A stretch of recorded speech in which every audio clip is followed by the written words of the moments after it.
Honourable members, be seated. Government bills and orders for third reading. Bill 65, Health Statutes Amendment Act 2021. Honourable Mr. Shandro.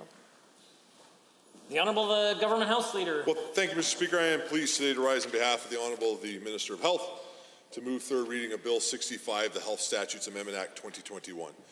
Over the past weeks, there's been extensive discussion about this bill in this chamber, and I do believe that debate has resulted in a clear understanding, Mr. Speaker, of the bill's intent. I'm pleased to have heard general agreement from across the aisle that these changes are relatively straightforward and are common sense. They fix, Mr. Speaker, some previous gaps in legislation and ultimately benefit working health professionals to ensure Albertans are taken care of within the health system.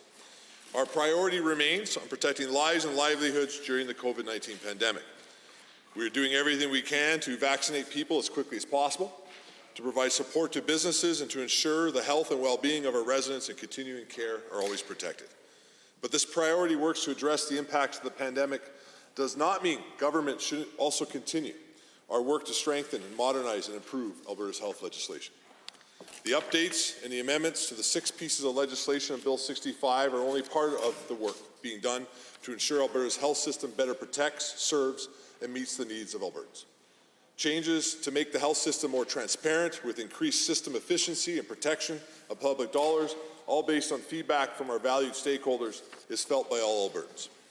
The Alberta College of Pharmacies and the pharmacy profession asked specifically for changes to the Health Professions Act and the Pharmacy and Drug Act. During debate of this bill, I was pleased to hear support for our proposed pharmacy-related amendments that will provide Albertans with an enhanced pharmacy system that is more accountable, more modern, and continues to operate safely. Pharmacy technicians working in pharmacy system would also be added to this legislation to ensure their accountability to Albertans as well, Mr. Speaker. We are also deliberately moving certain operational requirements for pharmacies from regulations to standards of practice. This will allow the pharmacy system to adjust itself to future changes and be more nimble for the needs of patients. No longer will the Pharmacy College have to ask government for major legislative changes, but it can make changes directly to their standards and practice that make sense on the ground for pharmacists and for Albertans who seek pharmacy services. After all, Mr. Speaker, the pharmacy system is in the best position to outline requirements for physical facilities, dispensing areas, and private consultation rooms, for instance. Amendments will also empower the Alberta College of Pharmacy to develop strong standards of practice, including those which protect pharmacy information systems, better safeguard patient records, and outline requirements to safely store drugs and have adequate drug supplies for patient needs. We look forward to working with the Pharmacy College on these important standards. Further amendments will boost collaboration between pharmacists or pharmacy technicians and veterinarians to enable them to provide pharmacy services, medication, and drugs to all animals, including companion animals and cattle on farm and ranches. During debate, I was pleased to hear agreement that these changes will allow pharmacists to work hand-in-hand with veterinarians who are often in short supply in rural areas. Our legislative changes will increase access to animal health and provide support for cattle, dairy, and the agriculture industry that in turn supports the food chain. We are simply aligning provincial and federal legislation to make sure the profession has the legal authority, Mr. Speaker, to provide these important pharmacy services to support animal health as they have in the past. We look forward to ongoing work to the pharmacist and pharmacy technician profession regulation to identify the specific types of pharmacy services that could be provided to animals. I also look forward to proposed amendments to the Alberta Evidence Act that will ensure judges of fatality inquiries have facts and recommendations for quality assurance committees to help fatal inquiries hold more comprehensive reviews and make more effective recommendations. There are several other components of this important piece of legislation that will make things better for Albertans, and I do hope, Mr. Speaker, as we proceed with third reading inside this chamber, that this bill will continue to enjoy the support of all members of the House, and that we are ultimately able to pass it in due course, Mr. Speaker. And with that, I will move to adjourn debate. Members, the Honourable the Government House Leader has moved to adjourn debate. All those in favour, please say aye. Aye. Any opposed, please say no. Motion is carried and so ordered. The table. Government motions. Motion number 83. Honourable Mr. Kenny. The Honourable the Premier. Thank you, Mr. Speaker. I rise to move Government Motion 83. Be it resolved that the Legislative Assembly determine Pursuant to Section 3 of the Referendum Act, the following is the question to be put to electors at a referendum, and to which the response from an elector who votes in that referendum must be either yes or no. Should Section 36(2) of the Constitution Act 1982, Parliament and the Government of Canada's commitment to the principle of making equalization payments be removed from the Constitution? Federation. I often point out, Mr. Speaker, that this Assembly is the only in Canada, including the House of Commons and the Senate, which has every Canadian provincial flag and territorial flag on display. This provincial assembly starts our proceedings once a week, singing the national anthem and, of course, as well, the royal anthem. This province is proud of the role it has played as a nation builder.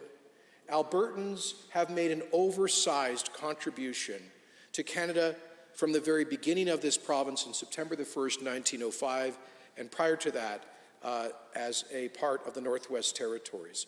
This has been the greatest resource of natural resources and wealth, and I would argue human ingenuity of any part of the Canadian Federation. That has become increasingly evident in recent decades. Mr. Speaker, as Alberta, whose economy has been driven in such a disproportionate part by our natural resources workers, has contributed over $620 billion net to the rest of Canada since 1960. That's not an opinion. That is the result of 25 years of research by a University of Calgary Professor of Economics Emeritus Robert Mansell and his team, who were the first to develop a time-consistent data set on fiscal transfers within the Federation. In the last decade alone, Albertans through their federal taxes have contributed a net of approximately $21 billion to the rest of the Federation. It's true, an important caveat is that last year, in the midst of a twin public health and economic crises of a once-in-a-century scale, that we saw our net contribution come down significantly as our revenues crashed and federal transfers were increased massively across the country. But last year was an aberrant year. And this year, I'm sure the finance minister can confirm that we will be back to making a net fiscal contribution in the scale of $20 billion a year. Mr. Speaker, I hasten to add that this does not mean that the Honourable Minister of Finance signs a check to his federal counterpart for $20 billion. That is not a transfer from the government of Alberta voted on by this legislature to the federal government, but rather that is an imputed transfer that comes from the federal taxes that we all pay as Albertans. The way I explain it is, if you go to Tim's and buy a cup of coffee, 5 cents of that is taken off, 5% of it is taken off or added on rather through GST. That goes down to the federal treasury, as does your personal income tax, as do your EI premiums, as do your CPP premiums, as do federal corporate taxes. All in, you take all of the federal taxes paid by all Alberta individuals, families, and businesses, and then you subtract from that all of the benefits and transfers, the transfers to persons and the province that come back from Ottawa. And the net number, the net fiscal contribution is over $20 billion a year, year after year after year. Now, Mr. Speaker, sometimes in these debates, we talk perhaps a little bit too much about equalization versus all the other transfers, because out of the $21 billion net transfer, only about $3 billion of that is attributable to our net contribution to the system of equalization. What is equalization? Well, equalization, Mr. Speaker, is a system that exists in most federations. It has existed in various forms in Canada since the late 1950s. It was formalized as a principle in the Constitution of Canada, Section 36(2), in 1982 with the patriation of the Constitution and the concurrent adoption of the Charter of Rights. It is the principle that all provinces should maintain roughly comparable levels of public services at roughly comparable levels of taxation. And, Mr. Speaker, that is a noble objective, I think, in any federation. It's an understandable objective. I don't think any of us would want to see fellow Canadians in other parts of the country living in abject poverty, while other parts of the country might be in periods of spectacular prosperity. And I've always said, Mr. Speaker, that I believe Albertans are proud to have been able to contribute to their fellow Canadians when times have been good here but bad elsewhere. That's why I started my remarks by pointing to the patriotism of Albertans reflected in the symbolism of this assembly. We are not small-minded, parochial regionalists, Mr. Speaker. We are big Canadians. We are generous Canadians. And we are made up of Canadians from coast to coast. As we've driven the prosperity of this province in the past 4 decades, yes, oil and gas was a big part of it, but the biggest part of that dynamic growth, that great Canadian modern economic miracle that is Alberta, has been its people. It's true, Mr. Speaker. This province, whose population has doubled in the past 40 years. It has doubled with the youngest population. Yes, we've had a higher birth rate because of that young population, but the largest share of that doubling in population has been migration. Migration from across Canada, and yes, immigration from around the world. And when I look around this House and see the spectacular Albertans who chose this place, who came from all across the world, the member from Calgary McCall, a member for Calgary, Edmonton, Southwest being 2 of many examples. We thank them for having chosen Alberta to help to build this province. But I also look around and I see the Minister for Children's Services, who chose to come here from Saskatchewan, the member from Lethbridge East, who was born and raised in British Columbia, and, well, the member from the Honourable Minister of Finance, whose dad left as a hardscrabble farmer from southern Manitoba and set out in a car 60 years ago to drive up to the new frontier west of Grand Prairie, and with his brother start a small cattle operation that's become one of the largest ranches in Alberta. That's the Alberta story, Mr. Speaker. We don't build walls around this province. We don't build barriers. We don't resent our fellow Canadians. We welcome them, and they are the people who have helped us to build this prosperous province. And so we offer this motion in a spirit of patriotism and of friendship. The message we send is the message I delivered to fellow Canadians on the night that this government was elected in April of 2019 with the largest ever Democratic mandate in the history of the province with over 1 million votes. I spoke as much to our fellow Canadians as to Albertans. I said that Alberta has been there for the rest of Canada through thick and through thin, from year after year and decade after decade, not only through our fiscal transfers, but also by being that place of opportunity. We have been that engine of social mobility for people from across the country, for the unemployed Newfoundland fishermen who lost their fishery, lost the cod fishery, which for 4 centuries had been the mainstay of their economy. These are tough resource workers, small rural communities, completely dependent on that responsible resource development. They lost their way of life. And where did so many of them go? To the land of hope and opportunity, to Alberta. Mr. Speaker, think of the folks in Cape Breton, hard, tough people, the descendants of the Highland clearance Scots and the potato famine Irish, the losers of history, their ancestors were in many ways. And they were struggling to make a life when the coal mines closed in Cape Breton. Where did so many of them come? Here to Alberta.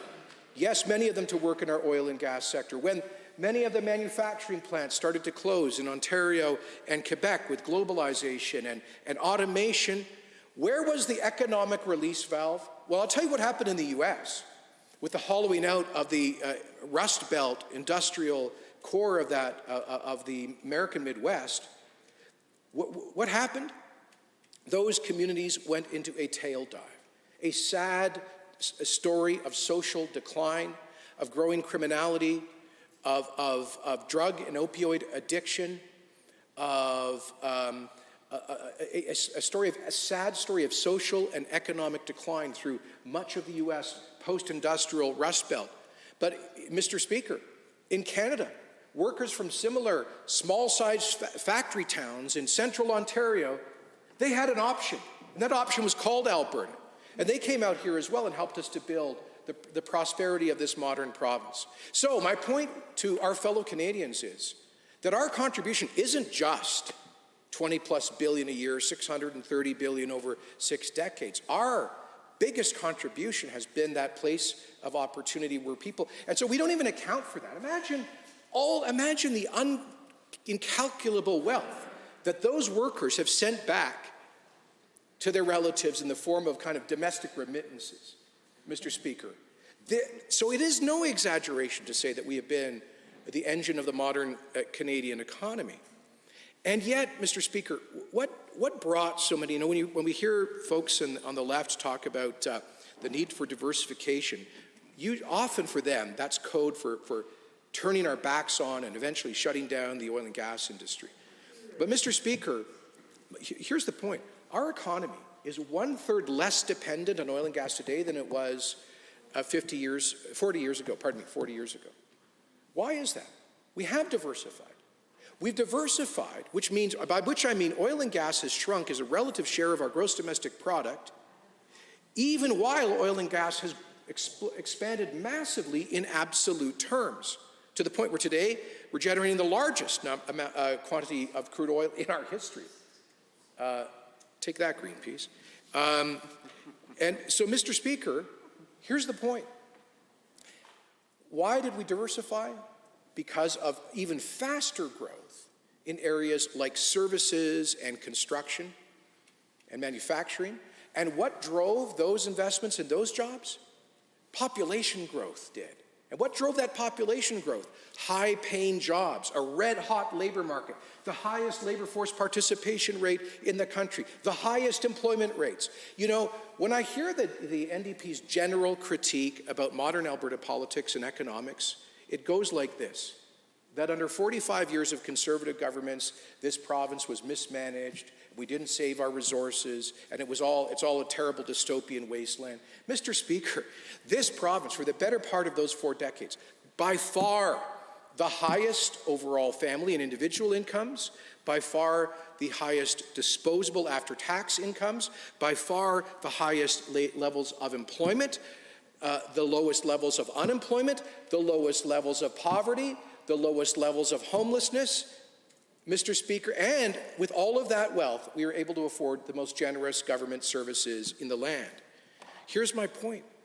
It's that the energy sector, through the miracle of its modern development, and the wealth it created, the opportunity economy it created, all of the spin-off effects of it. Just think about this. Think about the decline of so many rural communities. I mentioned this in Newfoundland. I grew up in a little farm town in Saskatchewan that had a population of 800 before the Depression, and it now is a population of maybe 230. There's basically no businesses left. That was the story of so many rural communities. But not in Alberta, where oil and gas came in, hired people, farmers could get a second income, and maybe they could get some leasehold revenue as well. The life of rural Alberta, far more vital than in most parts of rural Canada, again, because of that industry. So that industry, that resource has created so much wealth, opportunity, jobs, and yes, transfers to the rest of the country. But Mr. Speaker, let's bring that story forward to circa 2015. The time that the party opposite took office here in Alberta and Mr. Trudeau took office in Ottawa. We had gone through this huge modern development of our resource sector, initially, in the 60s and 70s, conventional, and then it must be granted that as a result, partly of strategic investments made by the government of the late Peter Lougheed, together with the incredible culture of innovation and enterprise, of science, of research and development, science and technology, we managed to take what was considered an unproductive resource of the Canadian oil sands and turn it into the third largest reserve of proven, probable, and accessible oil reserves on the face of the planet. And that didn't happen by accident. I was once in a debate on television with Elizabeth May, the former leader of the Green Party. And I was talking about the huge contribution of the oil and gas sector to Canadian prosperity. And she said, well, all you people out there do is you just stick a hole in the ground and suck out oil. Reminded me of when Justin Trudeau said at the Davos summit, his favorite, fancy international billionaire party, he said he said, quotes, my predecessor, meaning Stephen Harper, wanted you to know Canada for its resources, but I want you to know Canada for its resourcefulness, he said, quote unquote. Mr. Speaker, for the record, there is no industry in Canada more resourceful, with more intensive investments in hard science, in applied research and development and technology than the Alberta oil and gas sector. Hear, hear, hear. Which turned a huge and dormant resource of the Canadian oil sands into the third largest energy source on Earth. Now, Mr. Speaker, that resource developed, billions of dollars of investments were made, and there was a time, not that long ago, when we had a pretty broad cross-partisan consensus, well, at least a bipartisan consensus. The NDP was never part of it.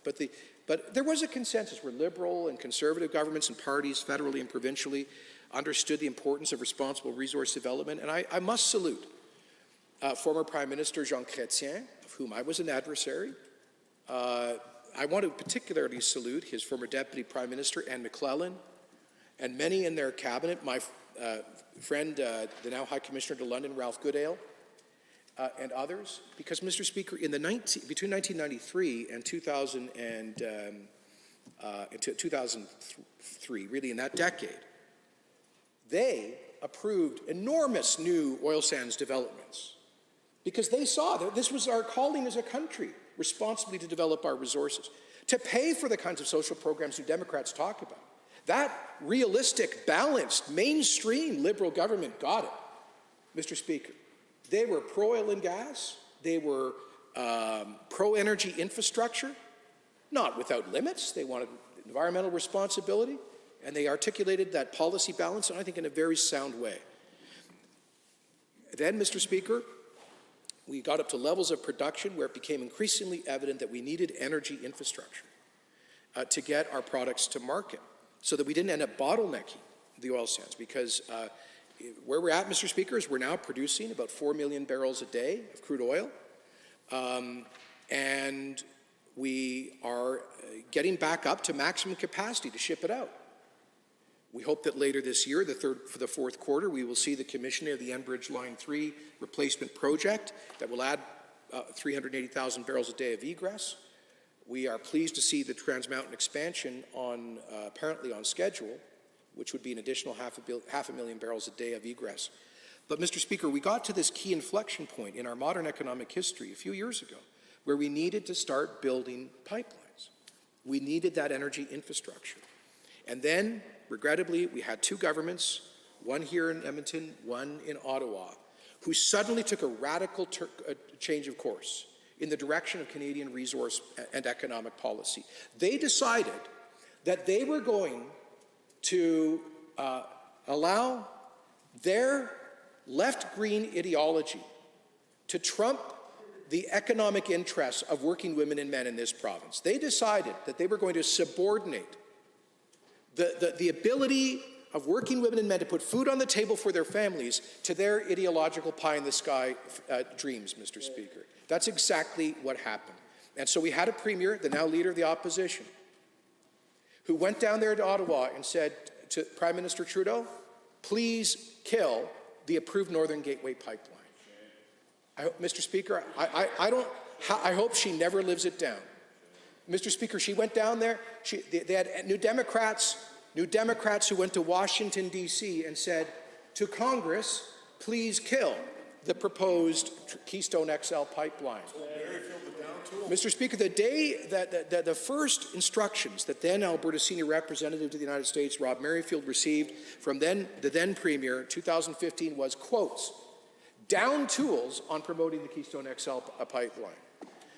And then, of course, they brought in their carbon taxes here and in Ottawa to punish normal people for living ordinary lives, for heating their homes and filling up their gas tanks, buying their groceries. And then they took that, after their punitive tax, in order to finance their ridiculous green schemes like low-flow shower heads. And really, perhaps the most bizarre thing, they started handing out hundreds of millions of dollars of subsidies to millionaire owners of renewable energy companies in wind and solar. We took away every dime of those subsidies, Mr. Speaker, and guess what happened? A huge expansion of investment in renewable energy in Alberta, based on the market principles, not on punitive taxes and socialist central planning.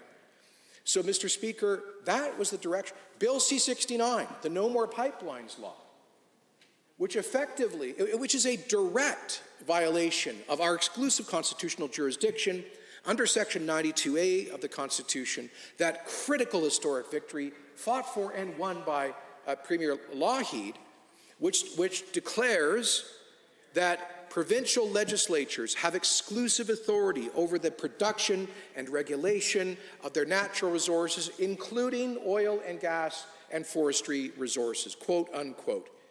Bill C-69, the so-called Federal Environmental Assessment Act, what I call the No More Pipelines Act law, is a direct, full frontal violation of that principle, which is why we are suing the federal government, as promised, through a judicial reference to the Alberta Appeal Court. But that legislation created even more uncertainty. So Enbridge spends $1.6 billion on Northern Gateway, gets National Energy Board approval, gets federal cabinet approval, lines up massive First Nations support, and then Justin Trudeau, by political fiat, with the full enthusiastic support of Alberta's NDP, just shuts it down.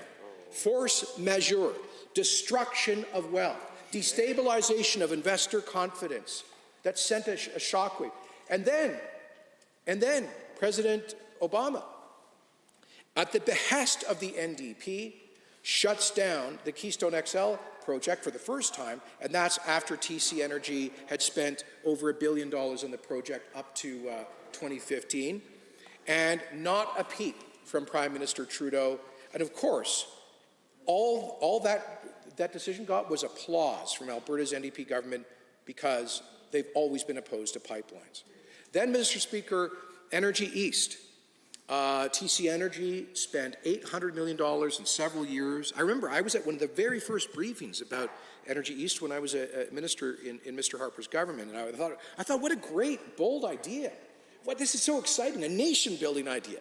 To take our energy, first of all, do the Line 9 reversal, and then build additional infrastructure. It'll take Alberta energy to East Coast, displace Saudi and Algerian and even American oil imports. And wow, this is fantastic. This is great economics. It's great for jobs. It's great for national unity. And of course, Justin Trudeau killed it. Yeah, how did he do it, Mr. Speaker? It was a little bit clever and indirect, but his government instructed the National Energy Board to apply a completely bizarre, novel, unprecedented policy test, which was to assess that project for the first time of any pipeline for the up and downstream emissions notionally associated with the pipeline, which, of course, as I've always said, it makes no sense, Mr. Speaker. A pipeline consumes barely any energy, produces barely any emissions. It's an inert piece of pipe. It requires some energy to drive the pumps, but it is not a major energy consumer. Mr. Speaker, the consumption from the Energy East pipeline would have been largely drivers in New England. And none of the business of the federal government to regulate that. They don't regulate the downstream consumption of oil that is brought into the Irving refinery on Pemex tankers carrying Saudi and Qatari oil. They don't measure that. They're not discounted. There's no carbon tax assessed on them. They don't need approval from the National Energy Board, from the Trudeau government, to bring in foreign oil. Why would Canadian exports be punished? What's this about? And Mr. Speaker, then the more outrageous thing that the NDP refused to stand up to was the National Energy Board test that killed Energy East on the assessment of upstream emissions associated with the upstream production of the energy that would be shipped through the pipeline. Now, what the heck does that mean?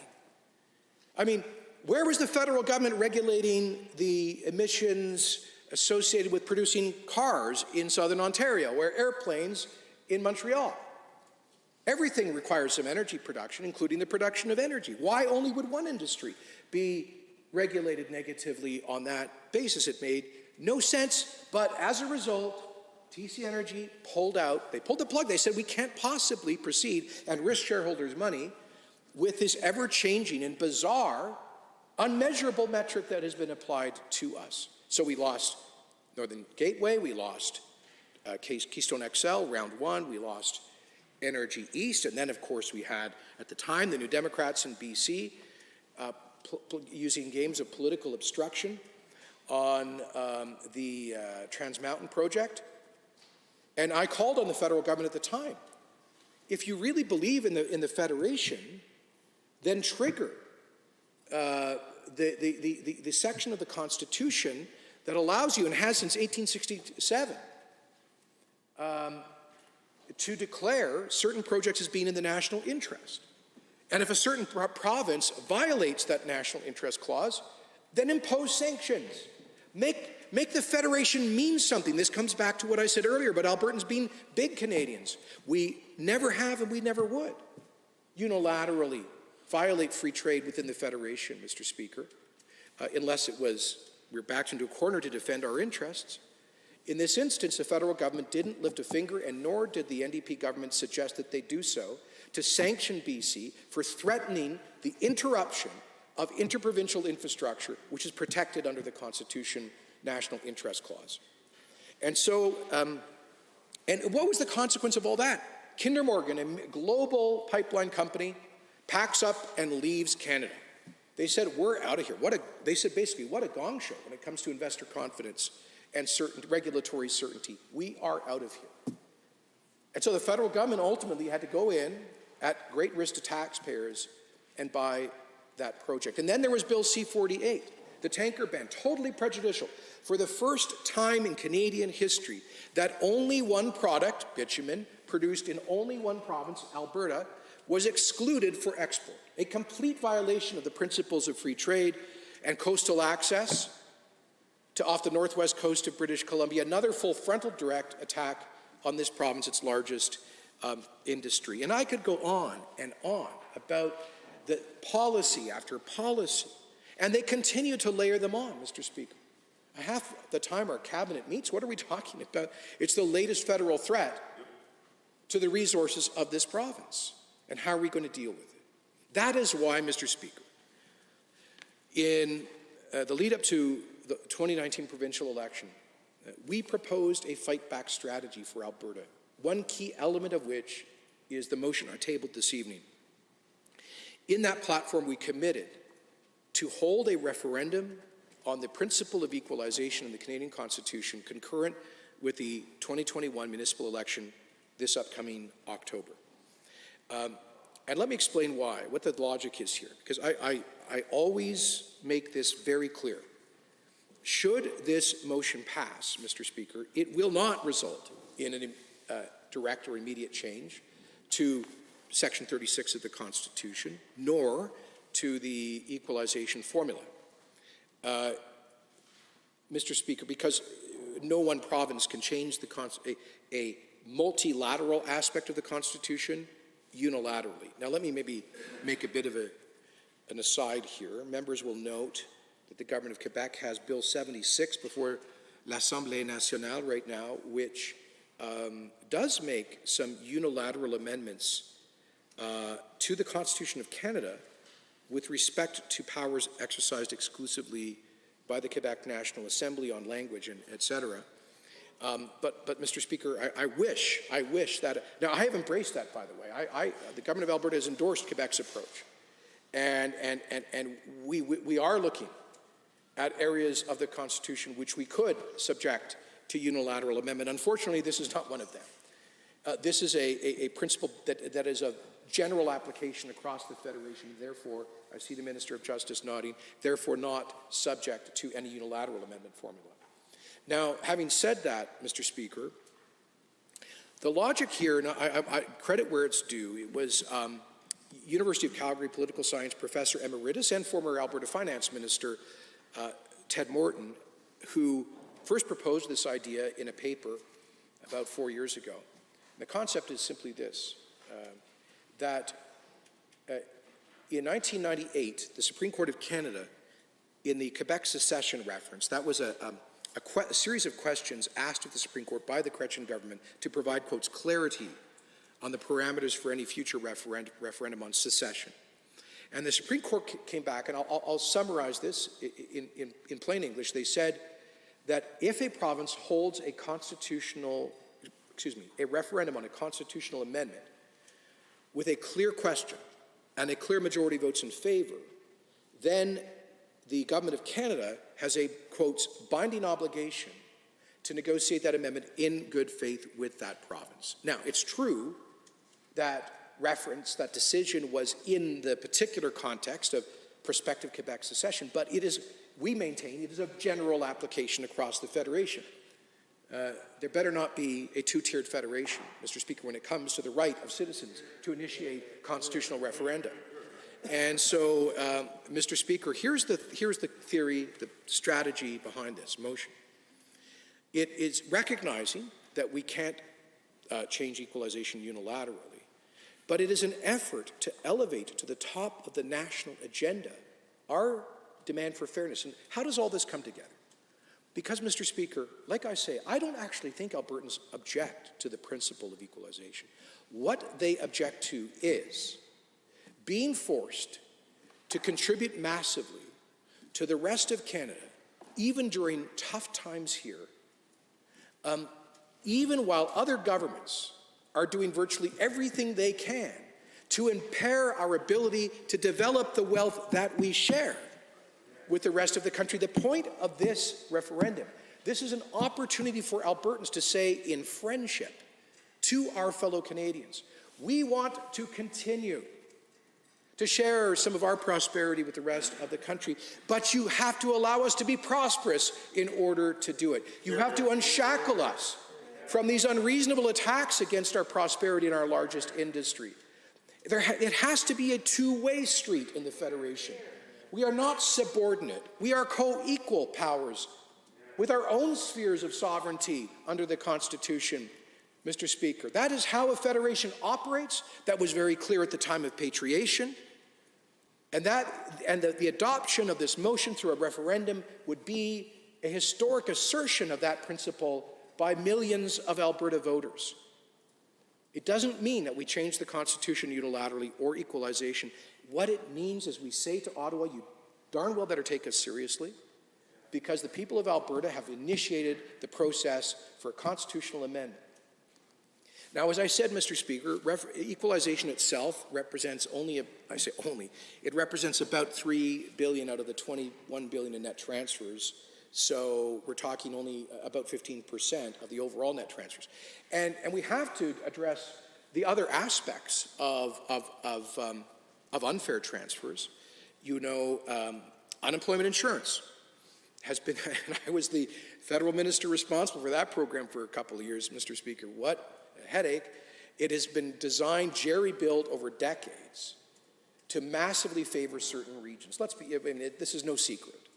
And it basically, Alberta taxpayers, the last study I saw had the average Alberta worker putting about $1.80 in to EI for every dollar that our workers get back out of it. So that represents a huge out transfer. Canada Pension Plan premiums. Well, Mr. Speaker, that is a very substantial net transfer.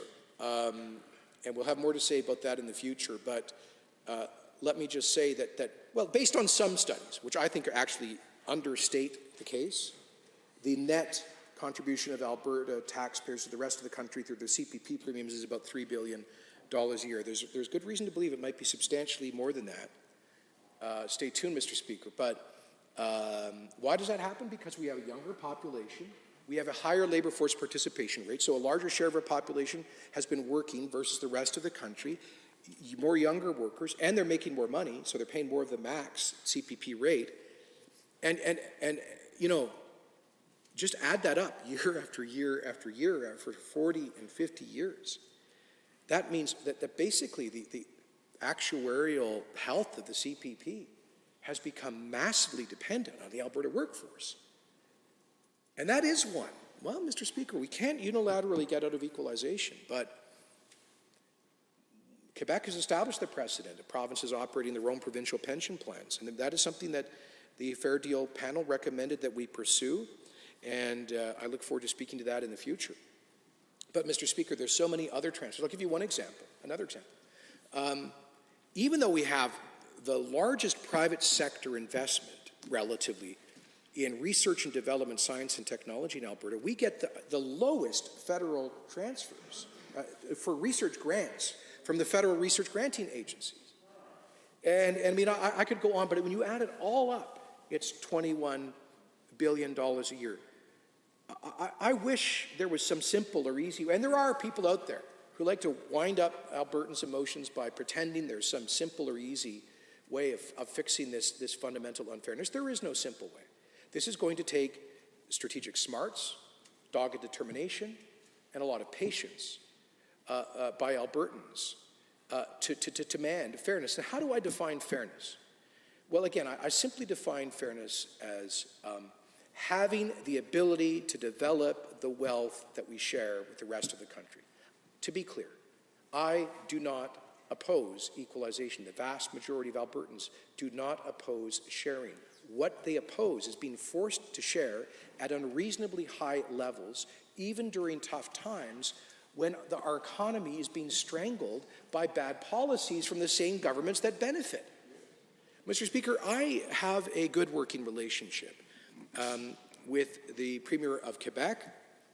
He's a pro-enterprise Premier. He is supporting liquefied natural gas projects. He joined us in opposition to the federal carbon tax, joined us in opposition to the Bill C-69 fiasco, and on many other issues has lined up with this province. But he expressed opposition to Energy East. When the Premier of New Brunswick said to Prime Minister Trudeau, how can we get Energy East back or a project like it? Prime Minister Trudeau said, go get Quebec on side. He handed a unilateral veto to one province on a nation-building interprovincial piece of infrastructure. And Mr. Speaker, that's just not how the Federation should work. And a week after that veto card was played by Quebec, guess what happened? Ottawa announced that Quebec was getting an additional $1.3 billion in their transfers. Now, Quebec now receives, and let me be clear, Mr. Speaker, this is, I shouldn't have to say this. Sometimes the media characterizes comments like this as Alberta-Quebec bashing. I stood up in the victory night of the last election, spoke for several minutes in French about how much Albertans respect Quebecers and how we want to be political allies with Quebec, as we have often through the history of the Federation.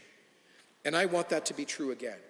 But, Mr. Speaker, the truth is this, and we must speak the truth about these things, that Quebec has been receiving $13 billion a year in equalization payments from Ottawa over recent years. It's gone from 8 to 13 billion. While they have been, through much of that time, leading Canada in economic growth and employment. Pre-COVID pandemic, Quebec's unemployment rate was, I think, 6.2%, and Alberta's was north of 9%, and for a while, north of 10%. So we had, how does this work, Mr. Speaker? Unemployed Albertans funding subsidized daycare in Quebec for employed Quebecers.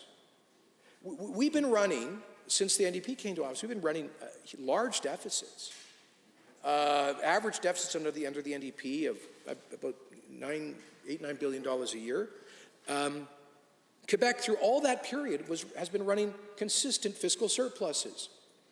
Why would an economy in a deep deficit be forced to generously subsidize an economy and a government in experiencing serial surpluses, Mr. Speaker?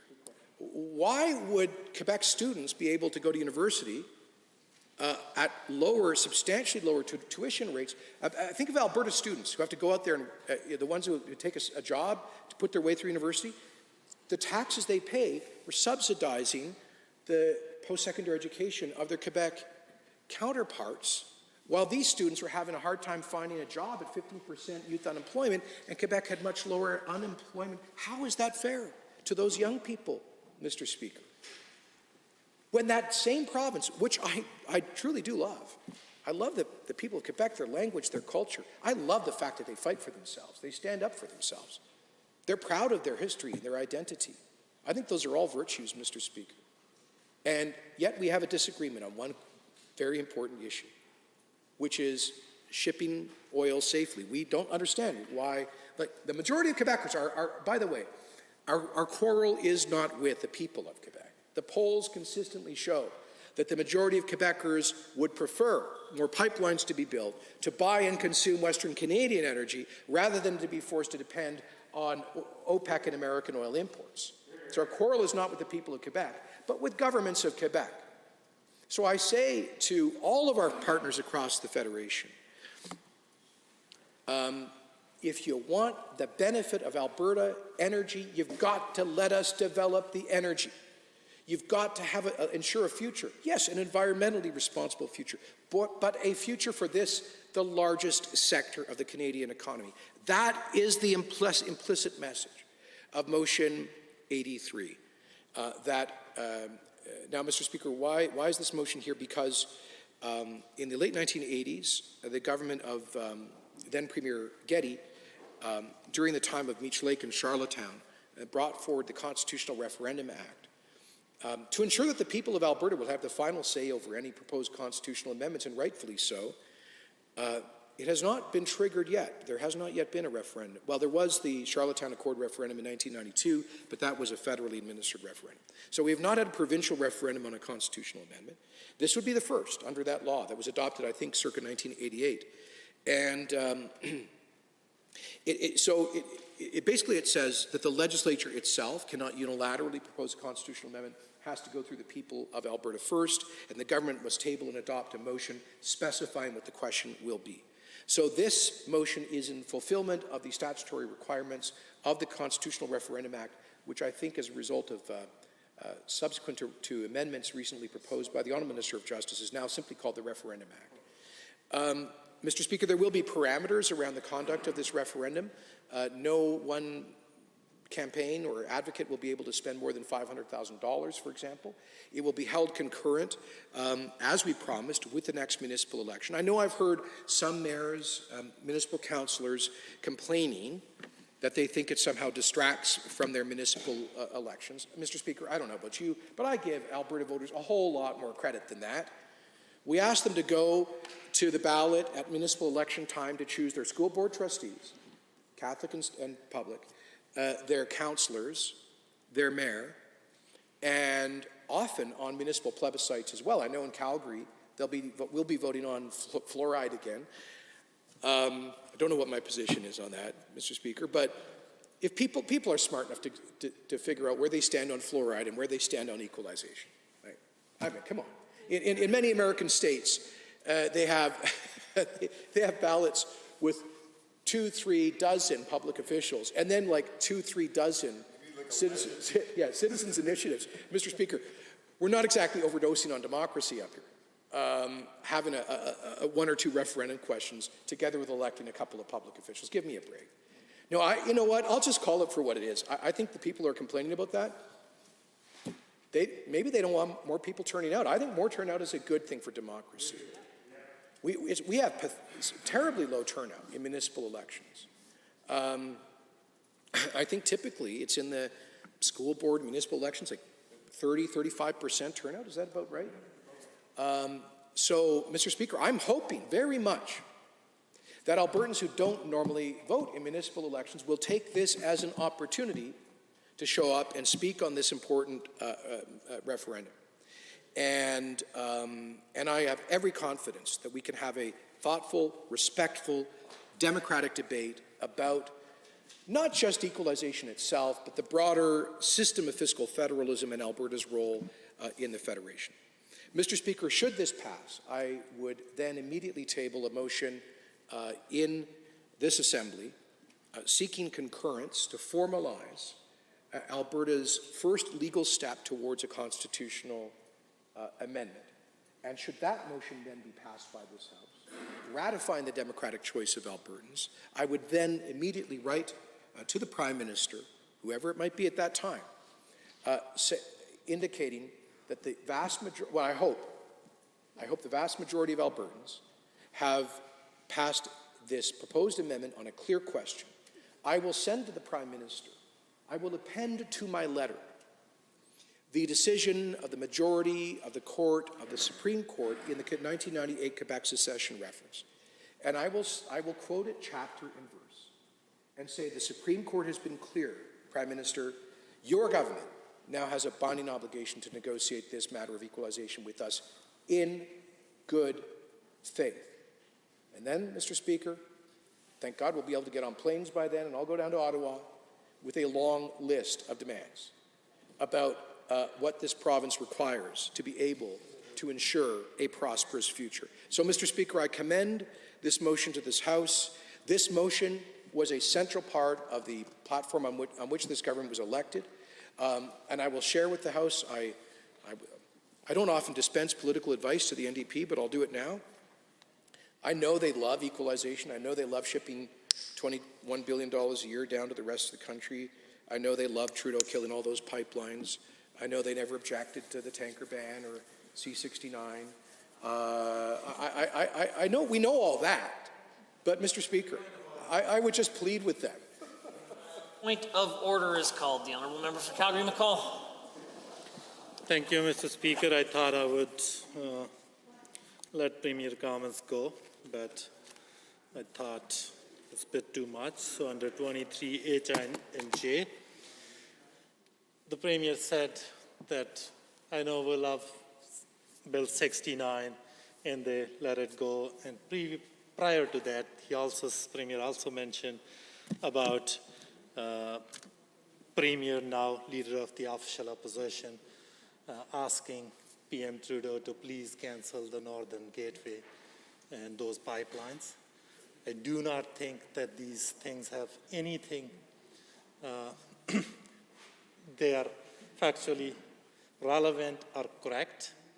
And on Bill 60, the C-69, our government was the only government that made submission, and when UCP came into the power, they just approved and accepted those submissions. So I would say that sure, Premier is entitled to his opinion, but not to his facts. So Premier should not be making remarks that will create disorder in this House. Will the government House Leader? Well, thank you, Mr. Speaker. I could quote many comments by the Leader of the Official Opposition and many members of the NDP caucus, both in and out of government, when it comes to the issues that the Honourable Premier has spoken about tonight and their position when it comes to certain pipelines. But for the purposes of point of order, I'll keep it very simple, Mr. Speaker. John Horgan, the Premier of BC, who the Leader of the Official Opposition used to be a staffer for, Mr. Speaker, when she as Premier went to meet with John Horgan, and they asked if the Premier of Alberta at that time, raised with the Premier of BC, Keystone XL, Northern Gateway, and those pipelines, the Premier, Trans Mountain, sorry, correct, Mr. Speaker, Trans Mountain. So I get so excited about this issue, Mr. Speaker, but it's Trans Mountain. The Premier, an NDP Premier of the province to the west of us, who the then Premier used to work for before that, says, and I quote, she never even raised it with me. Mr. Speaker, when it comes to the record of the official opposition on pipelines, it's dismal. But that's irrelevant, Mr. Speaker, because this is a matter of debate before this Assembly. Agreed. This is a matter of debate. It's not a point of order. The Honourable the Premier. On the point of order? Just to continue? All right. Thank you, Mr. Speaker. I was actually concluding by saying, I was just advising the official opposition, Mr. Speaker, to listen to Albertans on this pretty consistently. We've seen for years now massive supermajority support for the concept of this referendum. It's not the be all and the end all. It's not the end game of the strategy for a fair deal, Mr. Speaker, but it's a very important tool in the toolbox. It's an opportunity for Albertans to assert themselves and to demand fairness, and I therefore commend this motion to the Assembly. Here, here. Honourable members.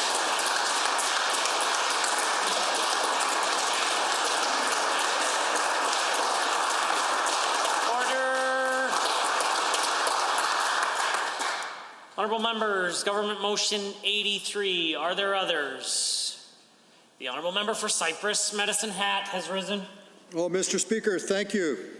It's my privilege to rise and speak to this motion as well. As a member of the government's Fair Deal panel, equalization was one of the major issues we discussed at length with hundreds of Albertans during our many trips across Alberta about a year and a half ago. Mr. Speaker, in many ways, it is an issue that has come to represent the entire fair deal issue. Mr. Speaker, approximately 20% of Albertans went to the mic and said our deal with Canada is so unfair, so broken, they want it out. Mr. Speaker, up to 80% said that, or said that they wanted to work within the Canadian Confederation to get a fairer deal for their communities and their families. But let's be clear, equalization became the word, the focus for the entire fair deal issue. It encapsulated the lack of resource movement, the differences in values in Eastern Canada, while our families and our communities are so hurting. The Alberta action items that this government could do instantly, from our police force to our tax collection to our pension plans to more control over immigration. And those inequities I heard about many, many times. The lack of representation on the Supreme Court. How elections are decided before we're even home from the polls. And how many of the provinces in Eastern Canada have a lot more members in the House of Commons than their population would warrant in comparison to Albertans and Albertan families. Equalization became the focus. People look at the way this federal program is structured, and they rightly recognize the equalization formula is rigged against us in many ways. Just the way Confederation is rigged against the West, also in many different ways. When you look at the details of how the formula was designed, you have to wonder exactly what the people who structured it were thinking. Why wouldn't they want fairness and equity for all Canadians? Why wouldn't they want all Canadians to have the opportunity to grow and prosper and have hope? You have to wonder why the federal government would create such an uneven playing field. You again have to wonder whose political interests this formula serves. I would love to ask the people who wrote this formula these very questions and many, many more. But the bottom line is that through equalization and a variety of other federal programs, our province is treated like a colony rather than a full, equal partner in Confederation. Mr. Speaker, this has to stop. Albertans deserve a fair deal. Alberta families deserve a fair deal. And they deserve a government willing to get tough, take risks, and fight for our province and our people. Mr. Speaker, that is why I fully support this equalization referendum. The many of my friends and colleagues in the House, we were elected on a platform that included this referendum on equalization. And as such, I will use every tool at my disposal to fight to fight for a fair deal for Albertans, and I will offer my full-throated support during the upcoming referendum campaign. Mr. Speaker, however, as I told the Premier when the Fair Deals panel final report was issued, much, much more is needed. Much, much more is expected. When we're talking about equalization, we're talking about a program that has failed our province, not just for the past decade, but for generations. The last number I heard was total transfers of over $670 billion out of Alberta families and out of Alberta communities since 1960. Mr. Speaker, this isn't a conservative failure or even a liberal failure. It's a complete failure of federalism. The equalization referendum will help bring these issues to public attention, which is a small step forward. As I said, however, this referendum alone does not go far enough to make the changes that Albertans need and expect to be treated fairly in Confederation. Mr. Speaker, a successful outcome on this referendum will not fix Bill C-69. It will not repeal Bill C-48. It will not lift the cap on the fiscal stabilization program as failed earlier. It will not repeal the federal carbon tax that past Premier Brad Wall of Saskatchewan so clearly pointed out how that was so unfair to families and provinces with carbon-based industries. It will not bring back a CANA from the United States. It will not bring back the Tech Resources Frontier Mine Project and the thousands of jobs for all Canadians and Albertans and tradespeople and hard workers. It will not bring back the Keystone XL pipeline or the more than $1.5 billion that Alberta taxpayers lost investing in this project. It will not bring back the Energy East pipeline proposal. It will not institute free trade between provinces. It will not change the fact that Quebec, the major recipient of equalization, now has a balanced budget and has a generational fund for the future generations of Quebec, almost as big as our Heritage Fund. Mr. Speaker, it also will not provide fairness in other federal transfers. It will not protect Alberta from further federal intrusions into areas of provincial jurisdiction. And there's so many of those, from reaching into our land use and our carbon tax and our environmental. It will not change the imbalance in the Senate. It will not make the Senate effective. It will not change the unfairness in the House of Commons seats. It will not give us equitable representation on the Supreme Court. It will not prevent Ottawa from signing on to international treaties that surrender Canadian jurisdiction over a variety of issues, especially when it pertains to Alberta industries. It will not add property rights to the Canadian Constitution. And in many ways, when it comes to the failures of federalism, equalization is just the tip of the iceberg. This government, under Premier Kenney, has made very little progress in addressing these issues. A point of order is called. The Honourable Member for Cardston-Siksika. Thank you, Mr. Speaker. It's a long-standing tradition in this chamber that we do not use members' names. The member from Cypress Medicine Hat would know that, being a returning member. I'd ask him to maybe just adhere to that decorum. I have to admit I did miss whether or not he used the name, but if he did, of course, it would be unacceptable and unparliamentary to do such a thing. The Honourable Member for Cypress Medicine Hat. Yeah, thank you, Mr. Speaker, and thanks for pointing that out. I'll change that and withdraw that. Under the Premier, we've made very little progress in addressing almost all of these issues. And guess what? Albertans have noticed. The time for empty gestures is over. The time for vague letters to Ottawa is over. Albertans are demanding real action to protect our economy, to protect our communities, protect our jobs, and protect our families. Mr. Speaker, the anger is real and it's boiling over. What concerns me the most about the equalization referendum is not only have I lost faith in the Premier's ability to fight and win this campaign, in fact, his personal popularity dropping threatens the very outcome of this referendum. Example I have of that, Mr. Speaker, at today's press conference announcing the equalization referendum and how crucial this is to Cypress Medicine Hat and all of Medicine Hat. One question on the referendum, every other single question centered around improprieties, the lack of direction, and patio gate. Mr. Speaker, this is a real concern when Alberta families are depending on this. And the official opposition has been leading the government for 6 months. And during that time, we have seen the government's popularity plummet. There is no hiding the facts.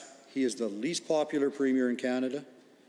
And to the extent which he's a drag on his own party, will make it a drag on this referendum and may hurt us all. Mr. Speaker, it's good, though, that this vote is not just party members. It's all Albertans who vote in referendums. And, Mr. Speaker, I am going to be working hard to ask all Albertans to get out and make sure that their voices are heard, to make sure that they support a change in the Canadian Confederation, to make sure that Albertans finally start to work towards getting a fair deal from Alberta in spite of the lack of effort in the last 2 years. Mr. Speaker, this referendum offers Albertans an historic opportunity to stand up to Ottawa. To stand up to Ottawa, that's what at least 80% of the Albertans who took the time and the trouble and the effort to present to the Fair Deal panel were asking for and demanding. We simply cannot afford to blow this opportunity. This referendum has to be about demanding fairness for Albertans, all Albertans. That is a recipe for success. It cannot and must not be about the political rehabilitation or the political popularity of the government or the Premier. Mr. Speaker, I have often stated that Alberta can and should be the strongest, freest, most prosperous jurisdiction in North America. Our hard workers, our risk takers, our skilled men and women. And Mr. Speaker, this will only happen if our province has the opportunity to shrug off the shackles holding us back. Albertans seize our destiny, insist on a better deal like Quebec and the Eastern elites have since the beginning of Confederation. Mr. Speaker, the stakes are too high for Alberta families to accept anything less. Thank you. Honourable members, are there others? The Honourable Member for Calgary North, followed by the Honourable Member for Calgary Falconridge. Thank you, Mr. Speaker. I am so pleased to rise today and speak to Government Motion 83 moved by the Honourable Premier. The purpose of this motion is to debate the question of whether Section 36(2) of the Constitution Act 1982, Parliament and the Government of Canada's commitment in principle to remove equalization payments from the Constitution. This is a very important question and one that every Canadian has right to know the answer to. If the legislature approves the referendum question, it will be held along with municipal and Senate elections in the fall of 2021. For those who may not know what we mean when we say equalization, please let me explain. Equalization payments are financial transfers from Ottawa that address the fiscal differences between the provinces. Albertans fund equalization through federal tax contributions, which are then transferred by the federal government to other provinces for their programs and services. Mr. Speaker, Alberta sends about $20 billion in transfers to the other provinces through the federal government each year. For the record, between 2014 and 2019, Albertans made a net contribution of more than 100 billion to the federal government through transfers to the rest of Canada. And over the last 25 years, Albertans contributed more than 400 billion. This is a zero-sum game, a game where one side has the advantage and the other side is left with the bare minimum. Alberta is proud to help Canada flourish, but we must be treated fairly. A referendum on equalization is an opportunity for Albertans to make a strong statement to Ottawa that equalization does not work for Alberta. Our government was elected to represent the needs of Albertans to the best of our ability, and one way we can do this is fighting for a fair deal. Standing up for Alberta against the federal government and foreign-funded special interests that are trying to landlock our goods is vital to Alberta's economic survival. Fighting for pipelines and fair deal, including a referendum on equalization payments, are ways to achieve fairness in this nation. Hardworking Albertans have contributed their wealth to the betterment of our confederations for generations, and they deserve to be recognized for that. The adjustments made to the fiscal stabilization program that by last fall by the federal government is another failure to address the long-standing unfairness in our country. Albertans have done their part.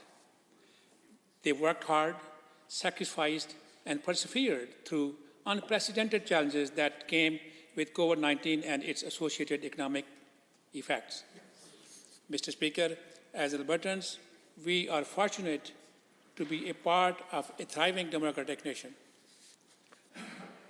In a strong democracy, each representative from every part of the country has the privilege and right to have a say in the policies and programs that the federal government introduces. Equalization payments and federal fiscal transfers are a common sense issue of fairness, which should be unifying concern for the Prime Minister of Canada. I would say it is well past the time to fight for fairness. To quote the Honourable Premier, this is not Albertans' get-out begging bowl. We don't look for welfare as a province. We look for fairness. That's why I support Government's Motion 83, which asks for the Government of Canada's commitment in principle to remove equalization payments from the Constitution. I look forward to this question finally being put to Albertans this fall. Thank you, Mr. Speaker. The honourable member for Calgary Falconridge has the call. Thank you, Mr. Speaker. I rise today to speak to the Premier's motion about an issue that is very important for all Albertans.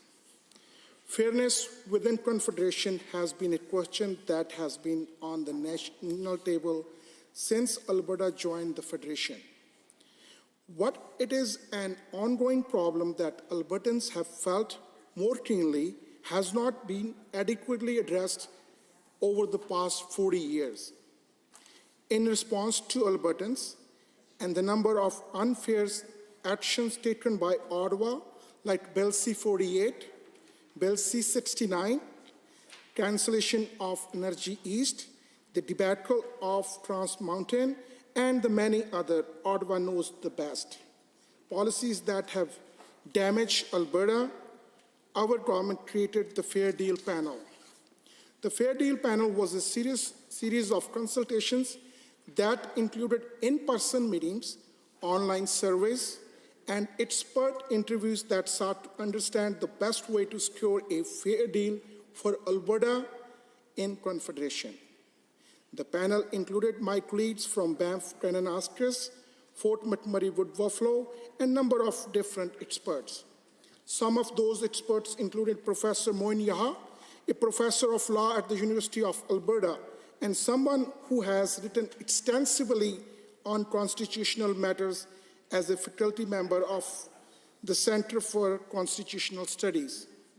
He's just one of the several accomplished panelists that sat on this important panel to help shape a vibrant and fair future for all Albertans. While the recommendations were published some time ago, the efforts of this panel were intended to help formulate a clear question: should we abolish the equalization formula or not? Mr. Speaker, that is a direct question that challenges all Albertans to consider the issue that drives us to the heart of the Federation. For myself, I believe the choice is very clear. However, before Albertans decide, they ought to be informed on the issue and how we got there. As my colleague mentioned in this morning's press conference, equalization was intended to redistribute wealth to have-not provinces. That redistribution to have-not provinces, like some in Atlantic Canada, would occur to provide sufficient funds so public services of a comparable standard could be offered from province to province. Whether you were in Nova Scotia or Atlanta, Canadians could rely on the same standard and level of public services, no matter where you live in this country. Although, Mr. Speaker, as many scholars, pundits, and everyday Canadians have articulated, that original intent has been long forgotten. It is a simple truth that today, provinces that are currently struggling economically continue to pay more in equalization than what they receive in return. That, Mr. Speaker, is the very definition of unfairness. People often say you can't have your cake and eat it too. Yet, if you analyze Section 36 of the Constitution, the equalization formula set up by the Central Canada is set up to do just the opposite.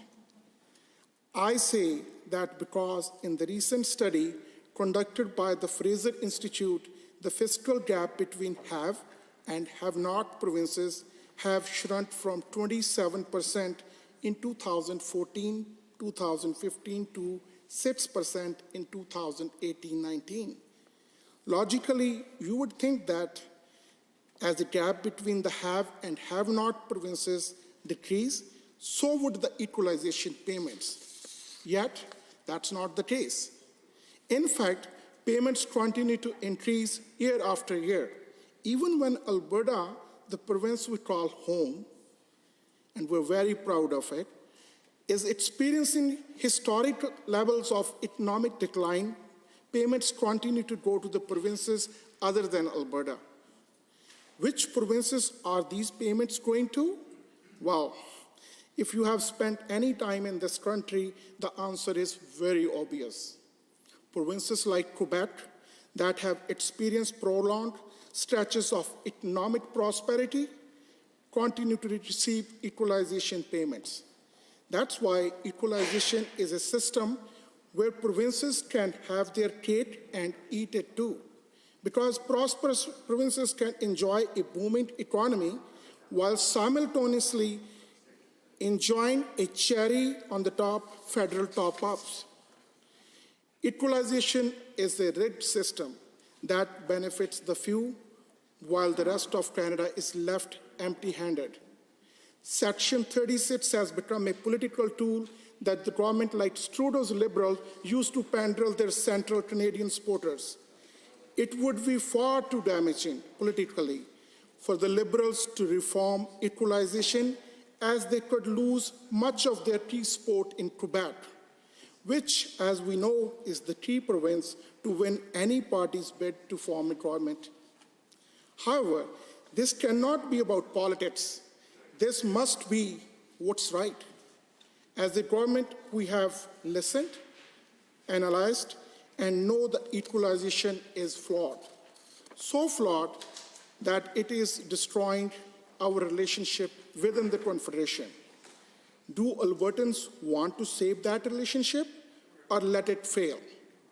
This fall, the decision will be made by Albertans. I trust Alberta will take a strong stance as a leader in Confederation with the belief that this 154-year Canadian dream can continue in an environment of economic and social fairness. Thank you, Mr. Speaker. Honourable members, on Government Motion 83, a correction on Standing Order 29-2A, if you would like. Standing Order 29-2A, if you'd like. On the motion, I feel like an auctioneer here for a second. On the motion, the Honourable Member for Calgary-McCall. Thank you, Mr. Speaker. The government is asking the House to approve the language of a referendum question to be asked of Albertans this fall. That language is, and I quote, should Section 36(2) of the Constitution Act 1982, Parliament and the Government of Canada's commitment to the principle of making equalization payments be removed from the Constitution, end quote. This is not language to adjust or fix something that isn't working as it should, but to remove it altogether from the Constitution of Canada. The principle of equalization, broadly speaking, is that all Canadians should have access to a roughly equivalent level of services for a roughly equivalent level of taxation.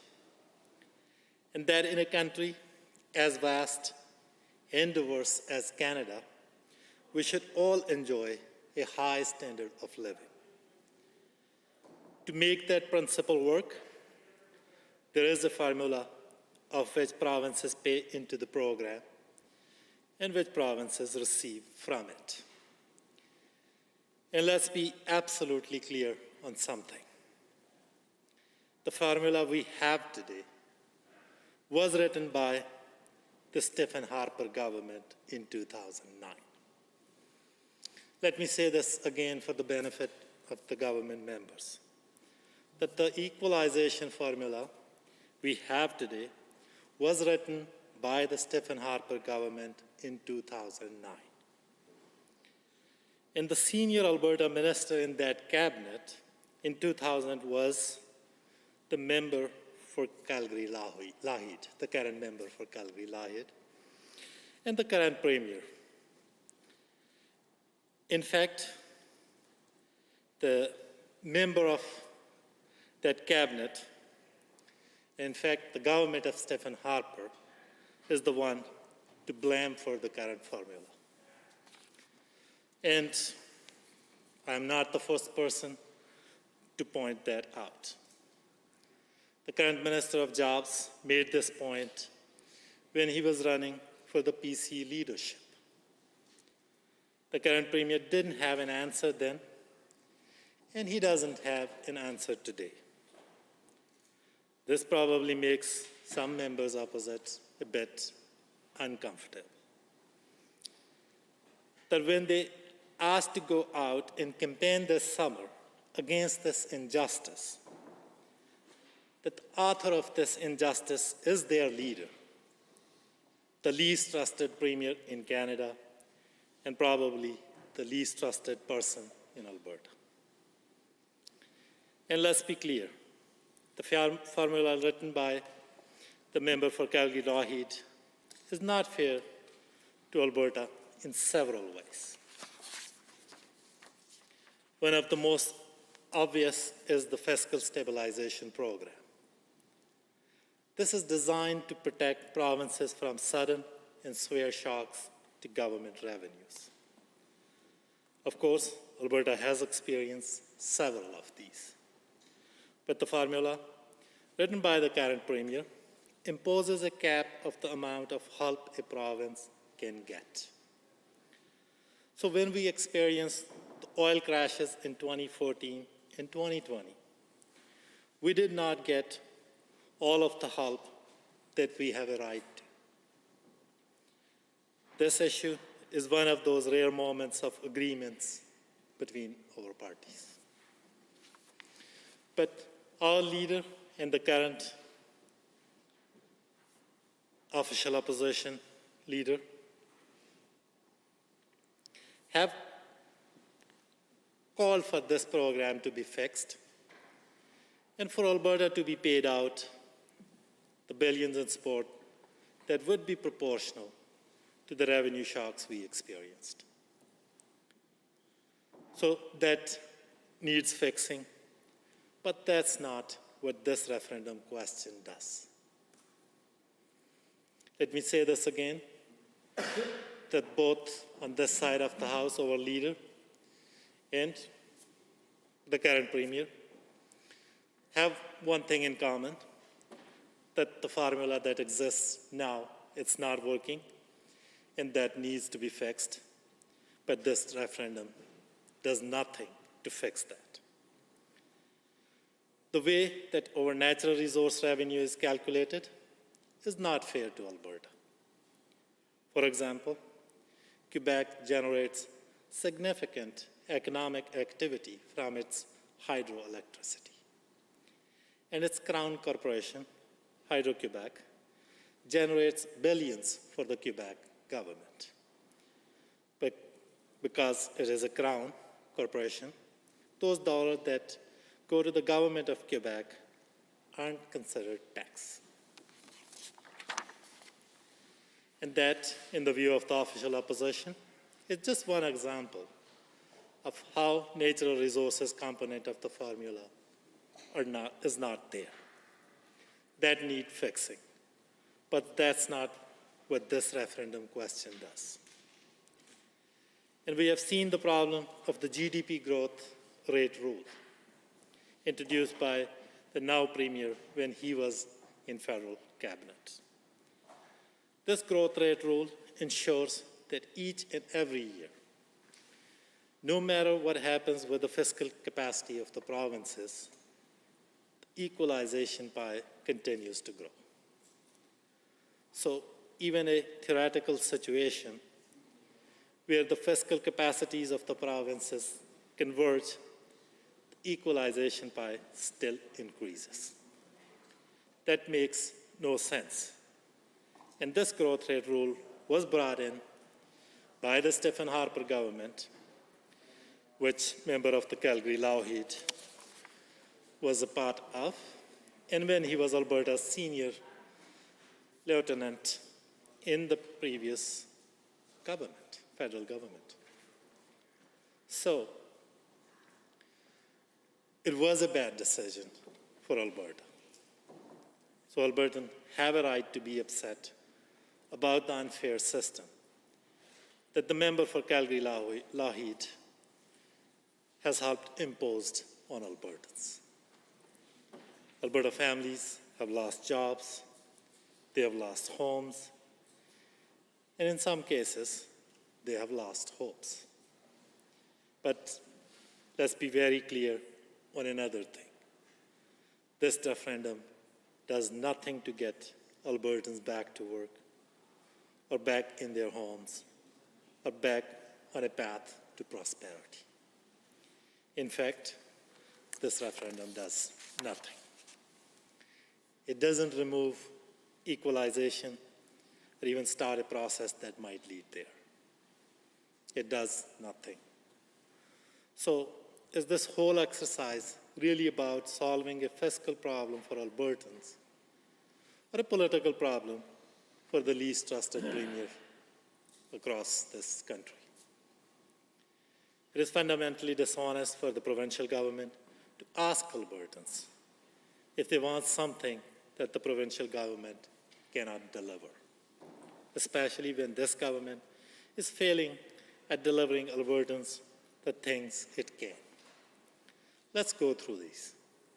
Only the UCP government could impose a program called Alberta Jobs Now, and then be 5 months late to launch an inadequate program, a program that by the government's best estimate will replace less than half of the jobs they lost before the pandemic.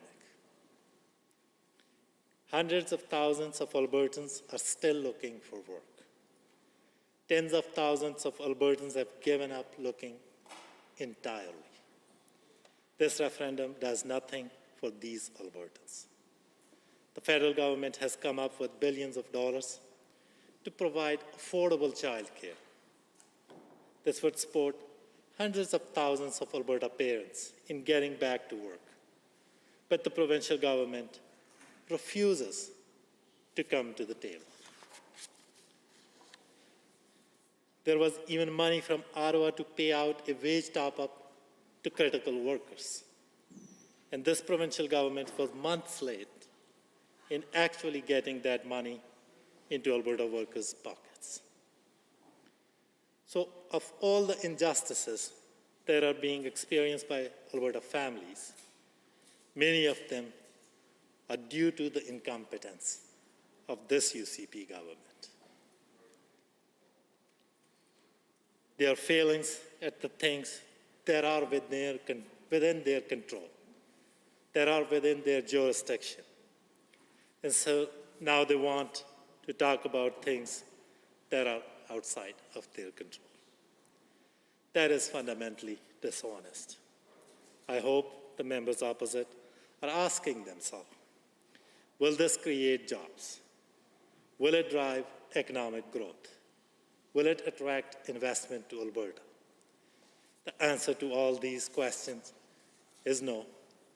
And so why is the government planning to spend so much time and energy on it? Albertans would love to know that. Thank you, Mr. Speaker. Standing Order 29-2A is available if anyone has a brief question or comment. Under Standing Order 29-2A, the Honourable Member for Calgary, Falconridge. Thank you, Mr. Speaker. My only question is, we're talking about a referendum on equalization. I heard speech from the member opposite, it's talking about a lot of numbers. My question is, do they believe this formula is fair? Do they believe that Albertans are getting fair share? Do they think that this should bring a change? I'll be least interested who wrote this formula or not. Nobody talked about this. So my question through you to the member, does he believe in this formula? Does he want any change? I know if there is a problem, what is the solution? I want to listen to the solution. Numbers games, well, create jobs, numbers. We're talking about $20 billion, $20,000 million per year. That's a lot of money. I can see the wishful list somebody introduced yesterday that will bring $10 daycare to Alberta. We subsidize this to Quebec, but will this opposition ask for the same from the Quebec, that they can subsidize our $10 daycare too? So these are the questions. I hope the member can answer these. The Honourable Member for Calgary McCall, should he choose to respond. Very happy to, Mr. Speaker. And let me say this in unequivocal terms, that the formula that we have today is not working.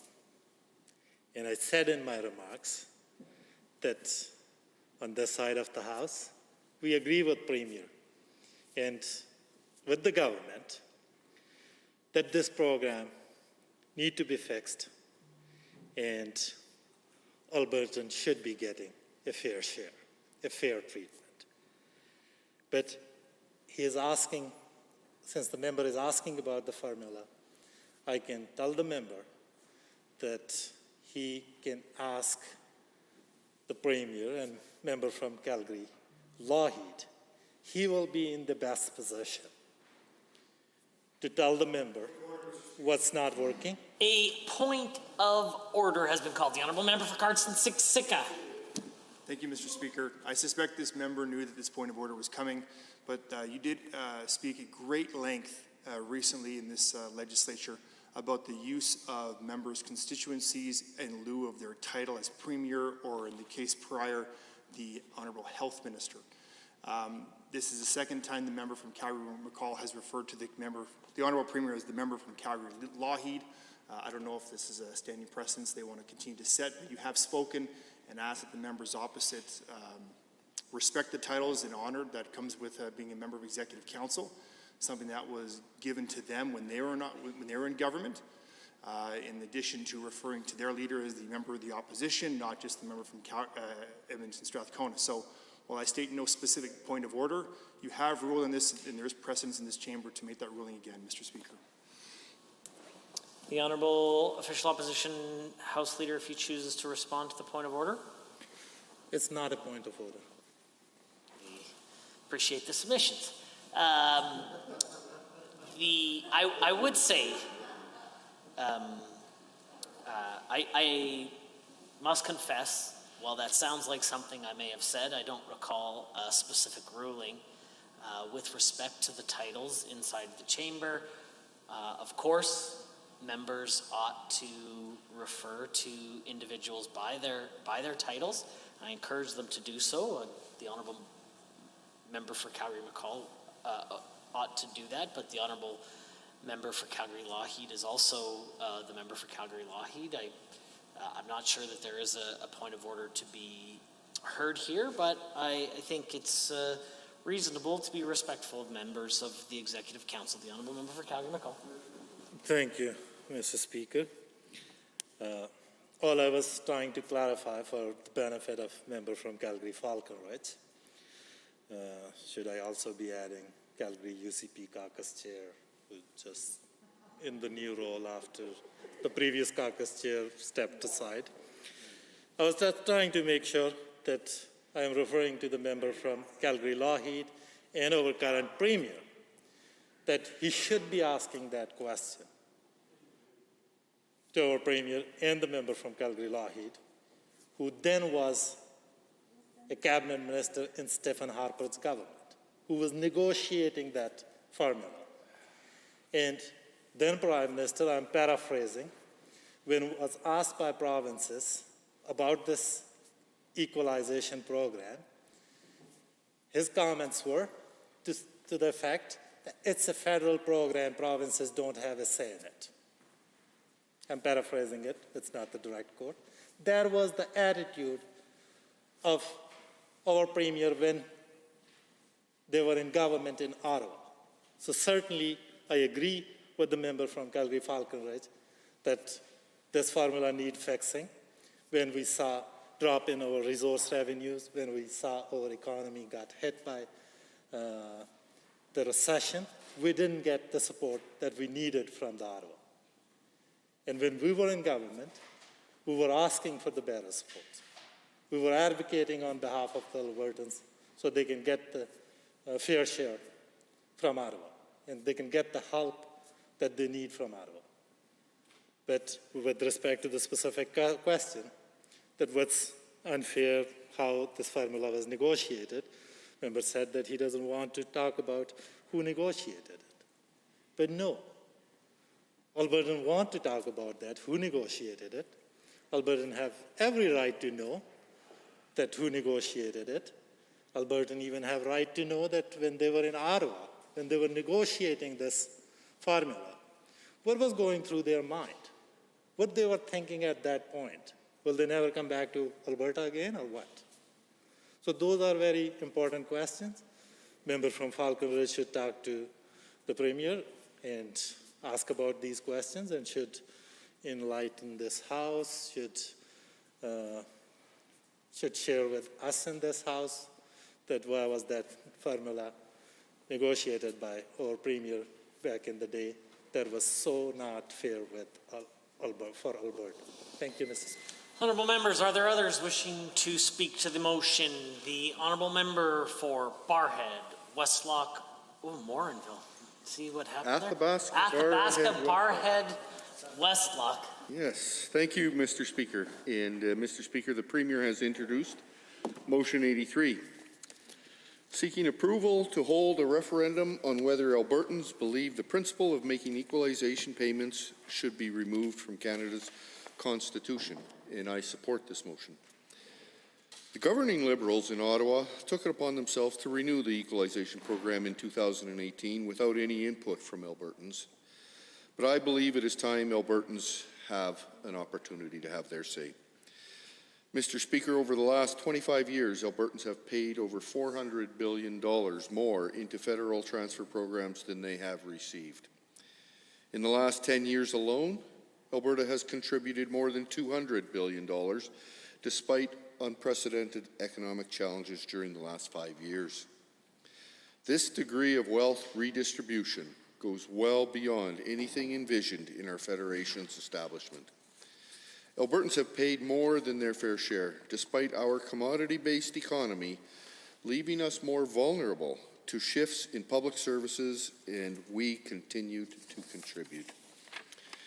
It is impossible to justify taking such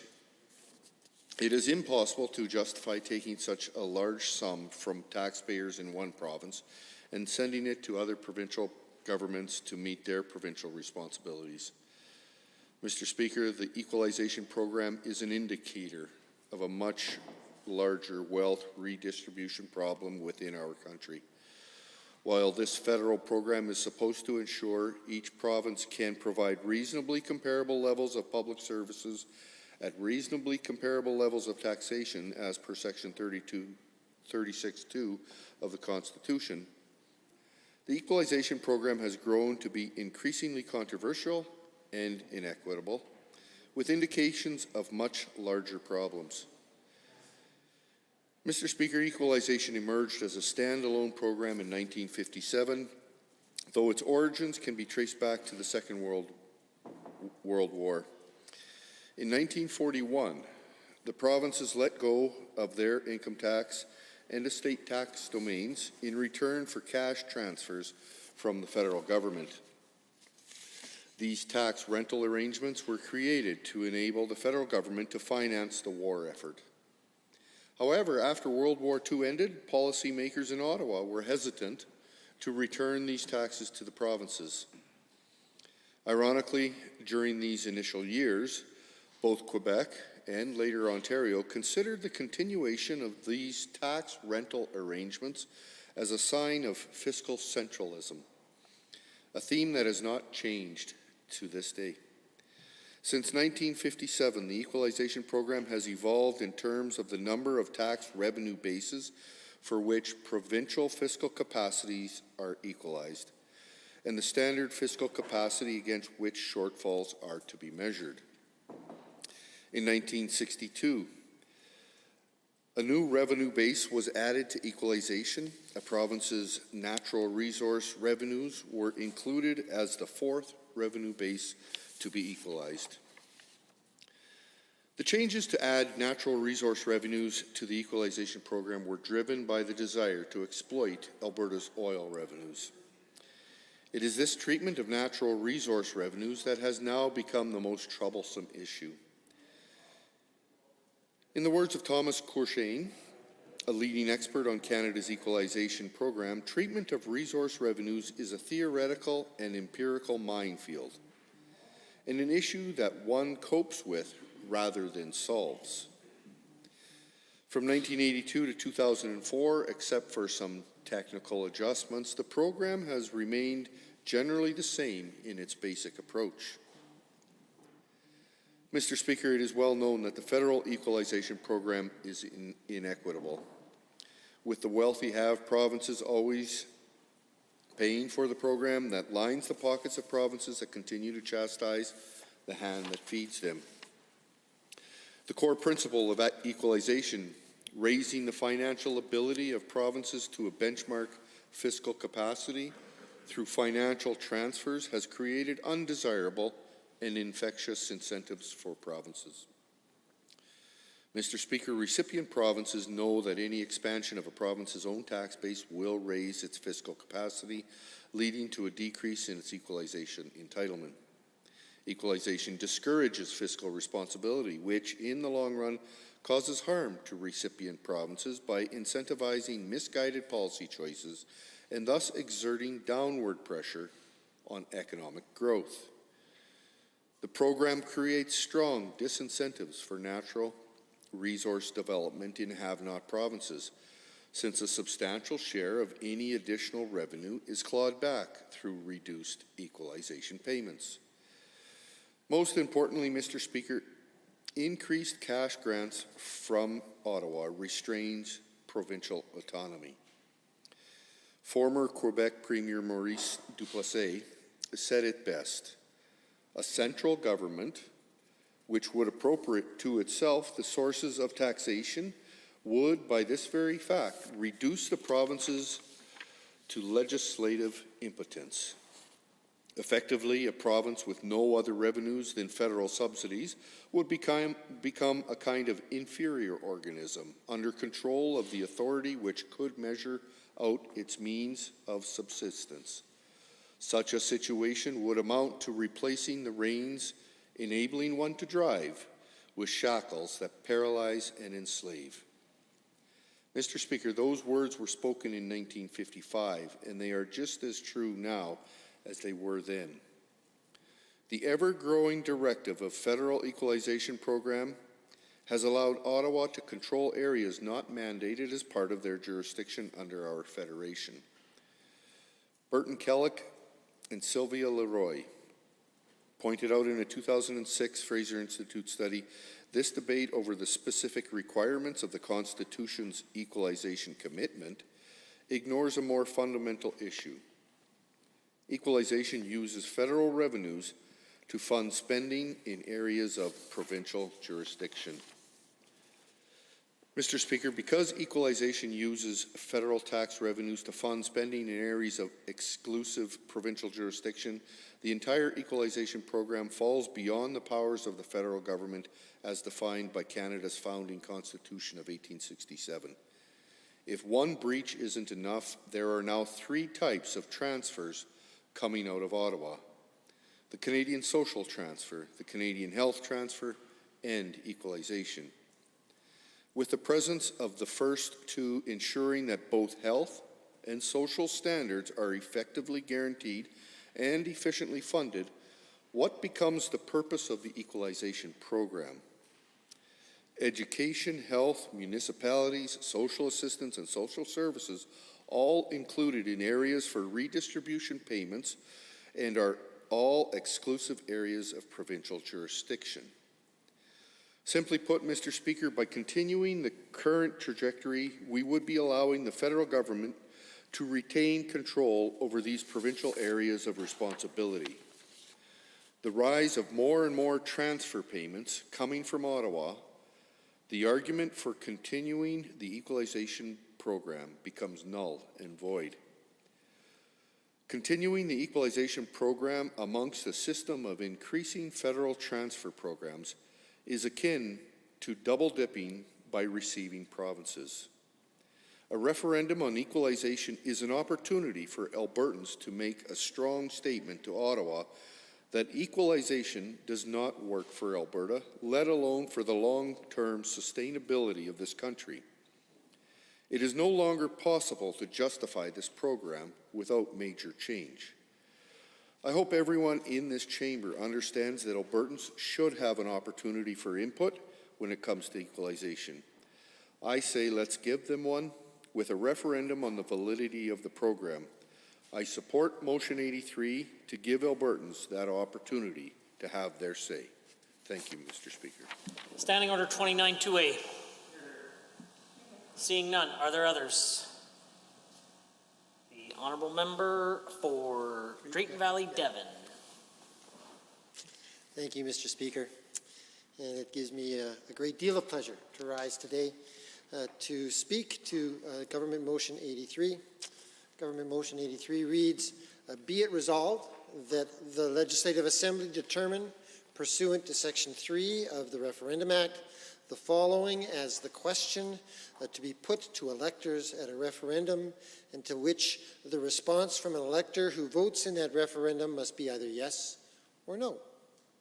Should Section 36 sub 2 of the Constitution Act 1982, Parliament and the Government of Canada's commitment to the principle of equalization payments be removed from the Constitution? Mr. Speaker, the introduction of this question fulfills another platform commitment that this government ran on in the last election. And for a long time, Albertans have less formally spoken against and spoken out against equalization. This, however, is a chance for a very formal stand to be taken on this issue of equalization. In true democratic fashion, the people of Alberta will have the chance to vote on this issue with a clear question being posted to them. Now, let me be clear, Mr. Speaker, this is not about the political stripe that you wear, but rather it's about how Albertans from all walks of life feel about their role as taxpayers within Canada. It is about the vast amount of money that we have sent to Ottawa that could have been used to improve the lives of Albertans. This must not be about left versus right or orange versus blue. This is about fairness and equalization. Alberta has done well economically. We've chosen to be industrious. I don't think you have to go much further than my constituency to be able to see that that's true. We've developed our resources. We've created good paying jobs that have made this province the great place that it is to be able to work and live and to raise our families. However, while Albertans may not mind helping other provinces in Canada through transfers, I think they do mind helping provinces that have not bothered to create the conditions possible for their own success. But if we are going to be part of a transfer system of wealth, if we are going to be part of an equalization process, I think most Albertans would say that we must be allowed to pursue prosperity. You cannot lock down our resources and expect an equalization payment to continue. You cannot stifle our access to North America and the rest of the world and keep our resources locked in our province. You cannot tax us to help other provinces and then stand in the way of our prosperity and expect us to continue to finance the rest of the country. The obvious example here is Quebec. Quebec has chosen not to develop many of its natural resources. And even now, their government is aware that if they see an increase in natural resource revenue, they will lose out on equalization transfers proportionately. And this has become a conscious choice for Quebec. The fact is that Albertans have sent a net amount of about $240 billion to Ottawa from about 2007 to 2018. An average of $21.8 billion per year. I'm sure we can all imagine the things that we could have done with that money here in Alberta. With an extra $21.8 billion. Think of the reduction in our debt. During that same period, Mr. Speaker, Quebec received about $170 billion in equalization.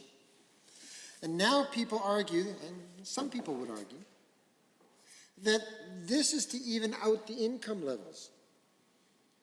But we don't see it that way. Alberta's low tax rates have made it the booming economic success that it has been historically. We've been able to achieve that through resource development. It's not been perfect, but it has led to Alberta contributing more money from 2007 to 2018 than British Columbia and Ontario combined. Quebec opts for higher taxes and an economy that leaves much of its resources in the ground and promotes mostly lower income jobs. The general idea behind equalization is to make sure that provinces have the ability to spend equally on their citizens as the other provinces within the Federation. So let's take a look at that. In 2021, Quebec will have an income after equalization of about $118.2 billion. Now, with a population of around 8.485 million people, this enables the government of Quebec to spend about $13,930 per resident from their budget. Let's compare this to Alberta. Alberta will have an income this year of about $43.7 billion, and with a population of about 4.371 million people, that allows us to spend $9,997 per resident. This, Mr. Speaker, is the problem. The outdated equalization concept is no longer about equalizing a province's ability to provide for its residents. It has become a mechanism for provinces to choose to say no to resource development, yes to lower paying jobs, and a means by which Ottawa can buy votes in Quebec. All of these are a slap in the face to Albertans who work hard to provide for themselves and to subsidize the rest of the country. An example of something that Quebec can afford to do that Alberta cannot do because of this equalization disaster is subsidized child daycare. Quebec cost for child care in qualifying spaces is about $8.50 per day. In 2015, they spent $2.6 billion on that program. And in Alberta, we were having a debate about trying to get costs down to $25 per day. While the benefit of such a program remains debatable, it would be obvious now, through the previous calculations, that it would be much more affordable to accomplish subsidized childcare in Alberta if we were not busy paying for Quebec's subsidies. Opponents of this referendum have often said it is pointless because it's not binding on Ottawa. And while this is true, that should not mean that we do nothing. This is about starting somewhere. This is about starting with democracy and having the people speak for what they want to see. That is the whole purpose of our system, Mr. Speaker, and that is why we are here today speaking to Motion 83. We've talked about this for a long time in Alberta, but Albertans have never had a chance to hold an official vote directing their provincial government to take a stand on equalization. And putting this question forward is where we shall begin. This is about fairness, Mr. Speaker. And I look forward to this question finally being put to Albertans this fall. It is long overdue. And I encourage all Albertans to make their voices heard and to think about this for what it is. It's not a partisan issue. It's about fairness for Albertans as citizens of Canada. Mr. Speaker, I look forward to this motion, this government motion 83, being placed before the people of Alberta. And I would encourage them to give it great thought and to cast their votes wisely. Thank you, Mr. Speaker. Honourable members, Standing Order 29-2A is available if anyone has a brief question or a comment. Seeing none, Government Motion 83, the Honourable the Minister of Finance and the President of the Treasury Board. Well, thank you, Mr. Speaker. I rise to speak in favour of Government Motion 83, a motion that will give Albertans the opportunity to have their say on equalization. And Mr. Speaker, I came into the chamber tonight not necessarily planning to speak to the motion, but listening to fellow members lay out the rationale for taking this question to Albertans, listening to the Premier lay out the incredible history of this federation, the challenges within this federation, and the issue with equalization, and more broadly, our federal fiscal transfer programs, has inspired me to get up and say a few words. And Mr. Speaker, there's been much said tonight already, and so my comments will be brief, as I'll try not to duplicate too much of what has been said. But Mr. Speaker, the principle of equalization is, of course, built on the principle of ensuring that all Canadians, regardless of where they live, have reasonable services, regardless of the individual prosperity of their communities. And Mr. Speaker, I support that principle in general. As the Premier noted earlier, Mr. Speaker, I would not want to see glaring poverty in one region of this nation while other regions enjoy great prosperity. And Mr. Speaker, Alberta, as many have stated tonight, has made an outsized contribution to this federation. As many have stated already tonight, in the last 5 years, Alberta's net fiscal transfers to the federation have exceeded $100 billion.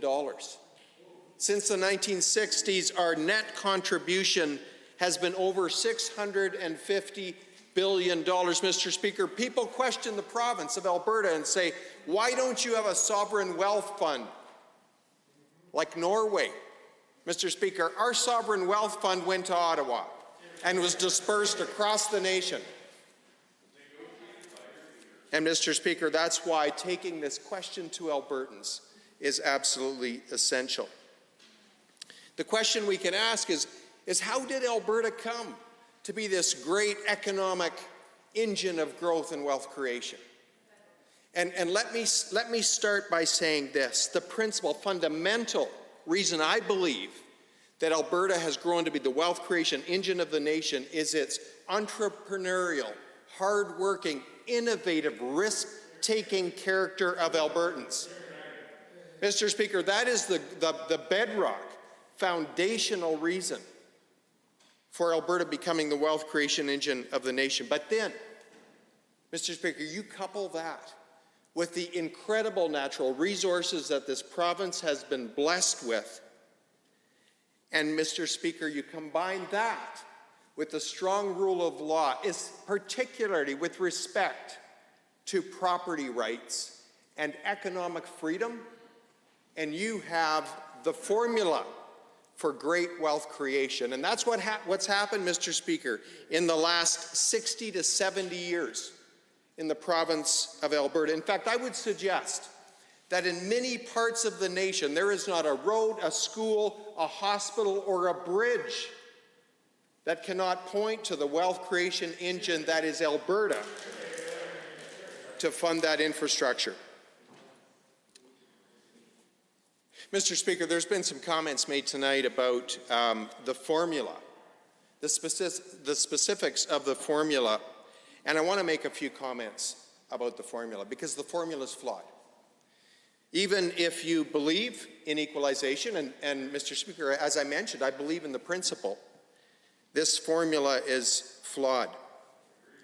Mr. Speaker, at this point in time, non-renewable resource revenues are included in the calculation. They're not included at 100% inclusion rate, but at 50%. But Mr. Speaker, I would suggest their inclusion at any level leaves the formula flawed.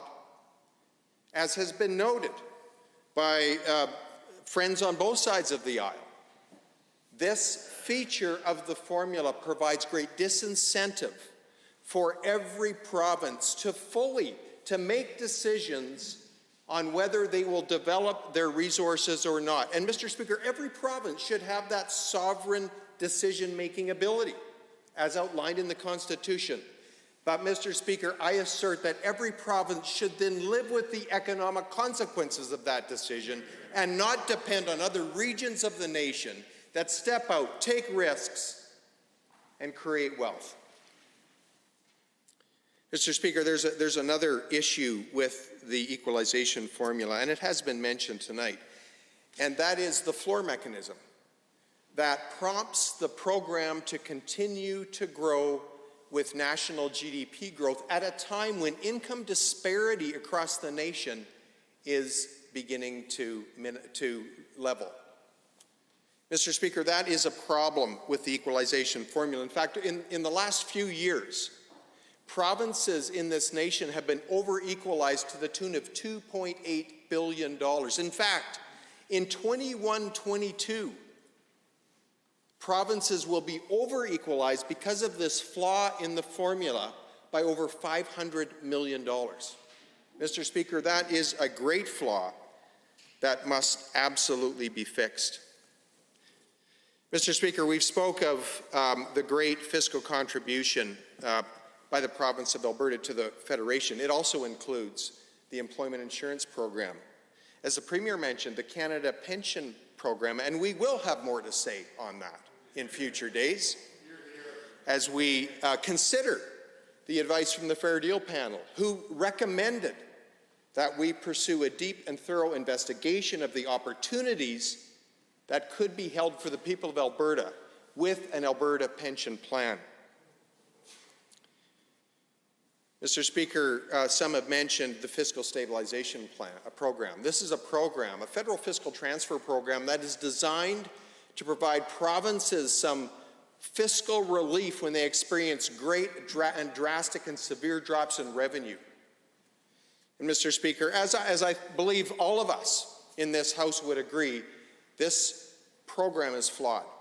This program had caps that were put upon it in the 80s, per capita caps of $60 per person, Mr. Speaker, per year, which really rendered this program virtually useless to the people of Alberta. And it's a program, Mr. Speaker, that's designed to provide, again, provinces relief when they experience large drops in revenue, and typically those provinces with more volatile revenues are provinces that have chosen to develop their resources. And so by not lifting this cap, Mr. Speaker, provinces such as Alberta, Saskatchewan, Newfoundland have experienced discrimination in this federation. Mr. Speaker, the federal government in their fall fiscal economic statement did announce they were raising the cap from $60 to $180, but I will go on record tonight, Mr. Speaker, by stating that is insufficient. The caps need to be removed for this federal fiscal transfer program to work effectively. Mr. Speaker, as has been stated here tonight, I believe Albertans are not against the principle of fairness and equalization across the country. But, Mr. Speaker, when we as Albertans see other largely governments in other parts of this nation stand up and impede the infrastructure required to continue to develop the largest industry in the nation, the industry that contributes over 20% of the nation's exports, the industry that generates by far and away the most wealth for Canadians on a per capita basis and on an absolute basis. Mr. Speaker, when we as Albertans see other governments stand in the way of that necessary infrastructure, at the same time making net fiscal contributions to the Federation of over $20 billion, we say enough is enough. And Mr. Speaker, tonight we're saying enough is enough when we support Motion 83. And I could talk, Mr. Speaker, about the Northern Gateway Pipeline that was canceled, Energy East that was canceled, Keystone XL, where, Mr. Speaker, the federal government, after the president revoked the presidential permit, the Canadian federal government was mute, was silent, unwilling to invest an ounce of political capital on behalf of the largest wealth-creating sector in the nation. Mr. Speaker, I could talk about Bill C-69, the No Pipelines Bill, or C-48, the legislation that prohibits tankers from taking heavy Alberta oil to export markets, while at the same time, Mr. Speaker, allowing U.S. tankers to go up and down the strait. It is absolutely nonsensical. And where's the ban on the St. Lawrence Seaway, Mr. Speaker? I don't see it, I don't want it, but remove it from the Northwest Coast. Mr. Speaker, I'll conclude with this. For the sake of hardworking Albertans, for the sake of Alberta families, for the sake of all Albertans, I support letting Albertans have their say on equalization, and I support Government Motion 83. Standing Order 29-2A is available if anyone has a brief question or comment for the Minister of Finance. Under Standing Order 29-2A, the Honourable Member for Edmonton Manning. Well, thank you, Mr. Speaker, and thank you to the Minister for standing up and sharing some of his concerns that he has with the equalization program. And I think we can all agree that the program needs to change and that there are areas that need to be improved. And I don't think that on either side of this House that's disputable. So, what I do find very interesting, though, is the rewriting of history that has been occurring for most of this evening when it comes to how the equalization program came into place. Because I would like to remind all members of this chamber that the Honourable Premier was in Cabinet under the Honourable Prime Minister Harper when many of these issues that the actual minister just spoke about were written. And so let's talk about what happened under the formula that the Honourable Premier wrote. And that is, one of the first things that was written in was the fiscal stabilization component. So it was supposed to be designed to protect provinces from sudden and severe shocks for government revenue, written again by this very Premier. The Honourable Minister of Finance just said that is a flawed way to look at things. It has not benefited Alberta whatsoever. The Premier wrote it. The Premier didn't have to put it into play in the equalization program, but when in government, when in the federal government, that decision was made. So absolutely, it should be changed. But in retrospect, maybe the Premier would like to admit that was a mistake and it shouldn't have been put in to begin with. Now, the other thing that I found very interesting that the Minister spoke about was the GDP growth rate rule. Again, introduced by this Premier while he was in Cabinet. So many of the issues that we are speaking about this evening, the issues that have negatively impacted Alberta and have created many of the concerns and issues around our revenue and the fact that our Heritage Trust Fund has been depleted and all of the concerns that the Honourable Minister just spoke about were put in place by the Premier.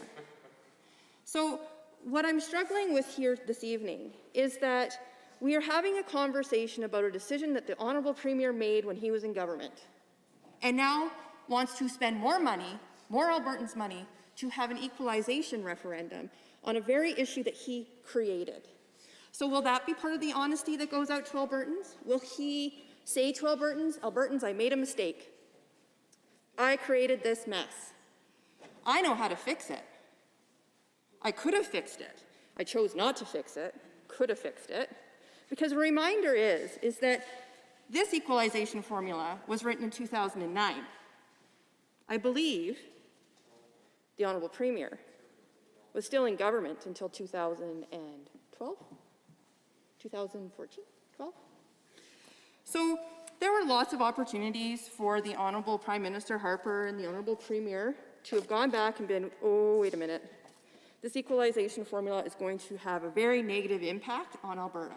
Fun fact, both the Prime Minister and the Premier represented Alberta in Ottawa when this very formula was written. I know that the Honourable Government members would like to say, you know, this is about how unfair this was and let's blame the current federal government. The reality of it is that the only person to blame is the current Premier because the Premier wrote the formulas. So what I would really like to see is an equalization question put to Albertans that not only addresses the very issues that the Premier created, but gets members or gets Albertans back to work. This question doesn't do that. It doesn't talk about jobs. It doesn't talk about the very issues that many of these members have spoken about, which is how do we get our resources to market. It doesn't talk about diversification. It doesn't talk about our economy whatsoever. What it talks about is a very serious mistake made by this Premier while he was in the federal cabinet. So until the Premier wants to stand up and admit that he made the mistake, we should really be focusing on getting Albertans back to work. The Honourable Minister of Finance has 30 seconds remaining should he choose to use it. Are there others? On Government Motion 83, the Honourable Member for Cardston-Siksika. Thank you, Mr. Speaker. It's an honor to rise this evening and speak on Government Motion 83 with regards to the equalization referendum here in this province. And I'm going to start off with a bit of a story.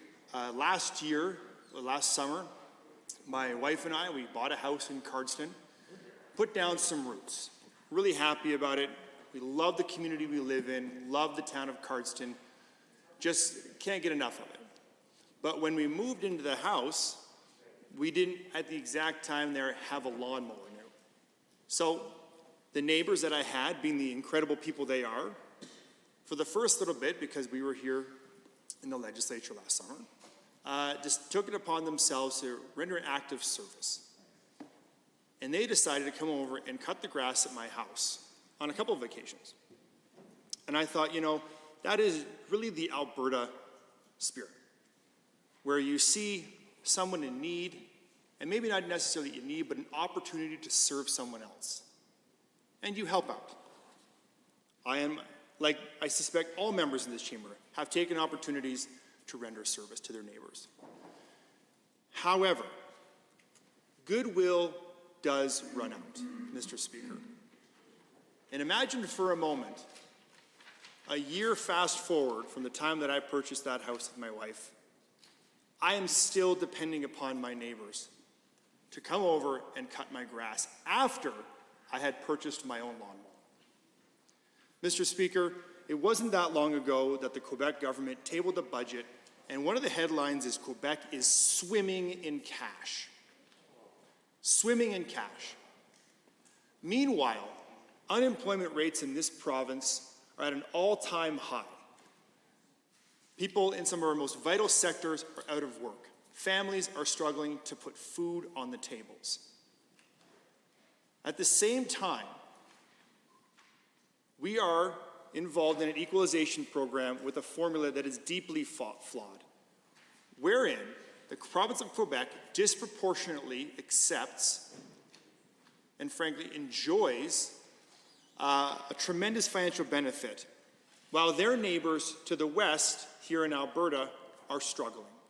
And if I recall correctly, I believe I even delivered a member statement on this. They said they're going to use the surplus, which I believe was around $4 billion, to lower parking fees and pay off the debt. Now, I think it's important to be paying off debt. But Mr. Speaker, what does the government, Quebec, or rather, how does this seem fair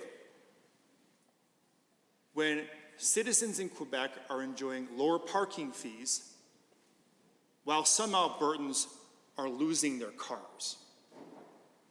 And it's a vivid picture I'm trying to paint here, Mr. Speaker, because that is the reality. Alberta has disproportionately contributed to equalization for decades. And if I recall correctly, I have some notes here. In the last 40 years, it's been somewhere in excess of $600 billion. So between 2014 and 2019, Albertans made a net contribution of more than $100 billion. The federal government through transfers to the rest of Canada that helped to rebuild critical infrastructure. Something the Honourable Minister of Finance made an excellent point that there probably isn't a road or school or piece of infrastructure in this country that Alberta doesn't have a small piece of that pie. And I'm grateful to Albertans for being so generous. Alberta has always been a generous province. In fact, as recently as the beginning of this pandemic, seeing the impending problem that we were facing, the province went ahead and ordered excess ventilators, masks, and other PPE to ensure that the province had enough. In fact, we had so much we were able to share with other provinces in need, because that's what Albertans do. But I can tell you, Mr. Speaker, that Albertans are tired of feeling taken advantage of. And the member from Edmonton Manning just rose and said that the Honourable Premier had an opportunity to change this formula.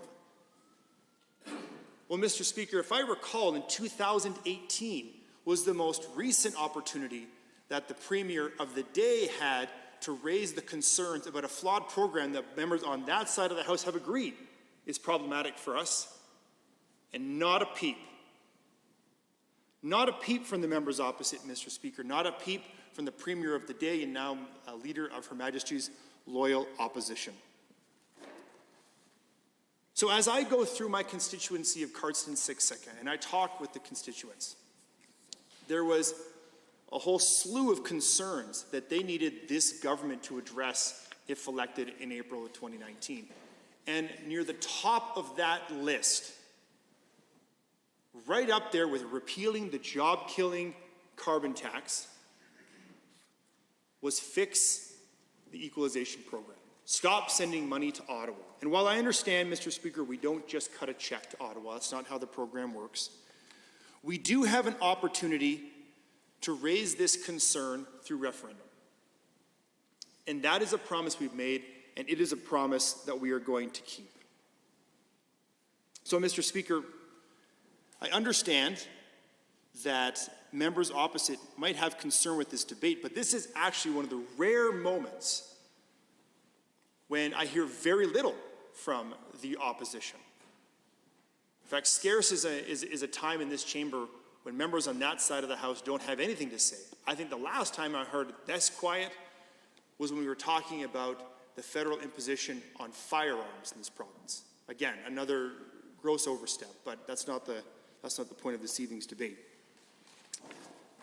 But Mr. Speaker, I will stand in this chamber on behalf of the people of Cardston-Siksika, and I suspect when the time comes to vote, in the event that this motion is passed this evening without presupposing any outcomes, that Albertans will stand and voice their concerns loudly and clear, that they are tired of being in a confederation that takes advantage of one province and disproportionately puts us in a bad spot where we're seeing other provinces reaping the benefits of the hard work of Albertans here. I have, through my life, lived in a number of the provinces in this country. Lived in Nova Scotia, I lived in Ontario, lived in BC, I've lived in Alberta, and visited every other one for various reasons. And not in any of those, and there's not a single place that I've visited or lived in where I would ever want to see the good people of those parts of Canada fail to have access to proper infrastructure, healthcare, and education. Because we are all Canadians, and we do need to look out for each other. And that's a noble cause. And again, I echo the statements of many members in this chamber that we must look out for each other. Because a strong, educated, and healthy Canada is a strong country and a world player. But I will tell you, Mr. Speaker, Albertans are not happy with the way they've been treated. And members opposite suggest that this motion will not create jobs. It won't fix the problem. Well, I understand that we have tools in our toolbox to address these concerns. And if we can get pipelines built in this province, both east and west and south, we can get our products to market, something that creates jobs. But the members opposite would sit idly by and say, just do nothing, and point the finger and say, well, when the Premier was in Ottawa, he did nothing. What a sad statement, Mr. Speaker. It is unfortunate to hear members from the opposition caucus say such things. It's unfortunate, frankly, to hear none of them speak on this, save for maybe one or two members. I'm sad that we haven't heard from Her Majesty's leader of Her Majesty's loyal opposition on this bill. I think that when we tabled this bill, it'd be something that's vitally important to members of that caucus. But it's dead silent over there, and I understand why. Why? Because this motion is about fairness for Alberta. Oh. And one of the key things that has led to this is our inability to get our products to market, Mr. Speaker, through pipelines. But why on earth would members opposite want to build pipelines? They stand in this chamber time and time again and even call points of order when we point out their opposition to getting our resources to market and suggest they are in favor of these pipelines. Yet when a chance comes to stand up for Alberta's best interests, stand up for a fair deal in this province, I don't hear anything. So, Mr. Speaker, how can one assume that members opposite support our most vital industry in this province, or one of our most vital industries, when there's an opportunity right here this evening to engage in debate, yet they fail? And Albertans see that. They know that. Albertans are smart, industrious people, and they recognize the truth. So, Mr. Speaker, there's certainly a lot more to say on this. I absolutely support this motion. And when the time comes, if there's an opportunity to vote in favor of getting a fair deal for Alberta, something that the honourable members opposite clearly have not shown much of an interest in, I will do whatever it takes. So when it comes to this motion,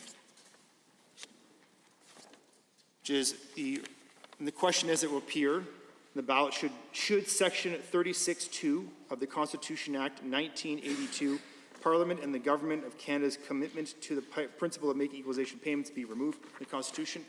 Absolutely, Mr. Speaker, absolutely.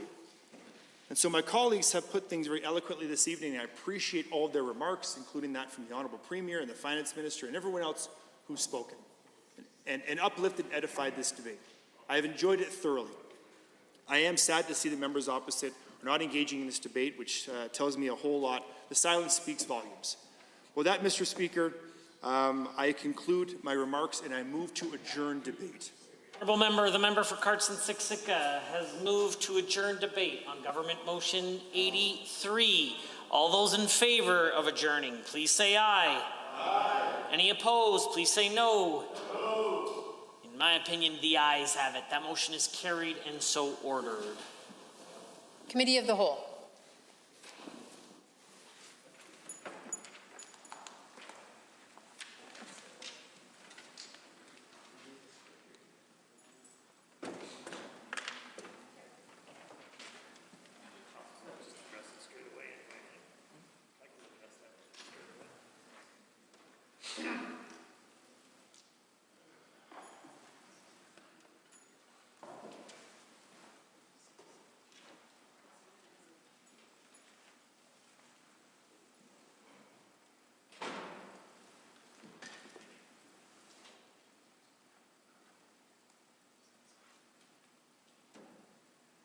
Thank you, honourable members. I would like to call the committee to order. The Committee of the Whole has under consideration Bill 67, Skilled Trades and Apprenticeship Education Act. Are there any comments, questions, or amendments to be offered with respect to this bill? I see the honourable member for Edmonton Northwest has risen. Well, thank you, Mr. Chair, and I appreciate the opportunity to get up and say a few words in regards to Bill 67 here this evening.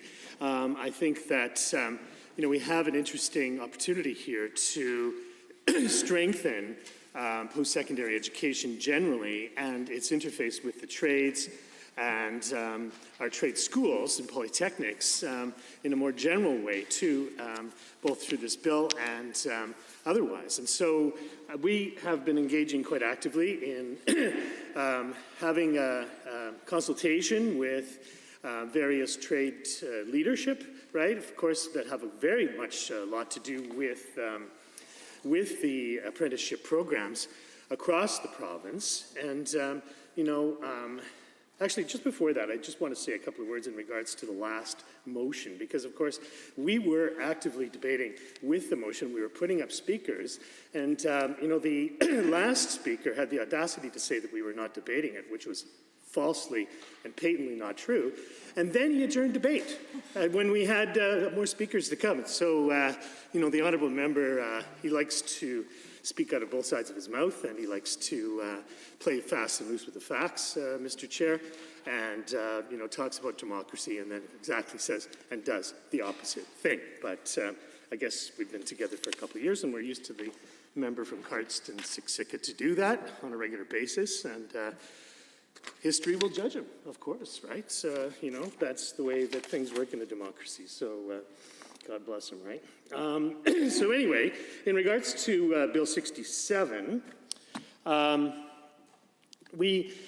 as I said before, we were engaging with the leadership of apprenticeship programs around the province. I had said before in earlier parts of this debate that we have to make sure that we're keeping an alignment with the standards for trades practices across jurisdictions, across the provinces and territories, and indeed around North America and even in the world in regards to certain standards for trades. And so, that was the premise by which we engaged in the leadership of various trades programs, and they offered us some interesting analysis that I think that is worth looking at. And, as I said before, while there are some parts of this bill that I, find quite intriguing, I think that there's some places by which we could make some improvements as well. And so I have with me here this evening, Mr. Chair, an amendment to the Bill 67, and I will pass that forward to you for distribution.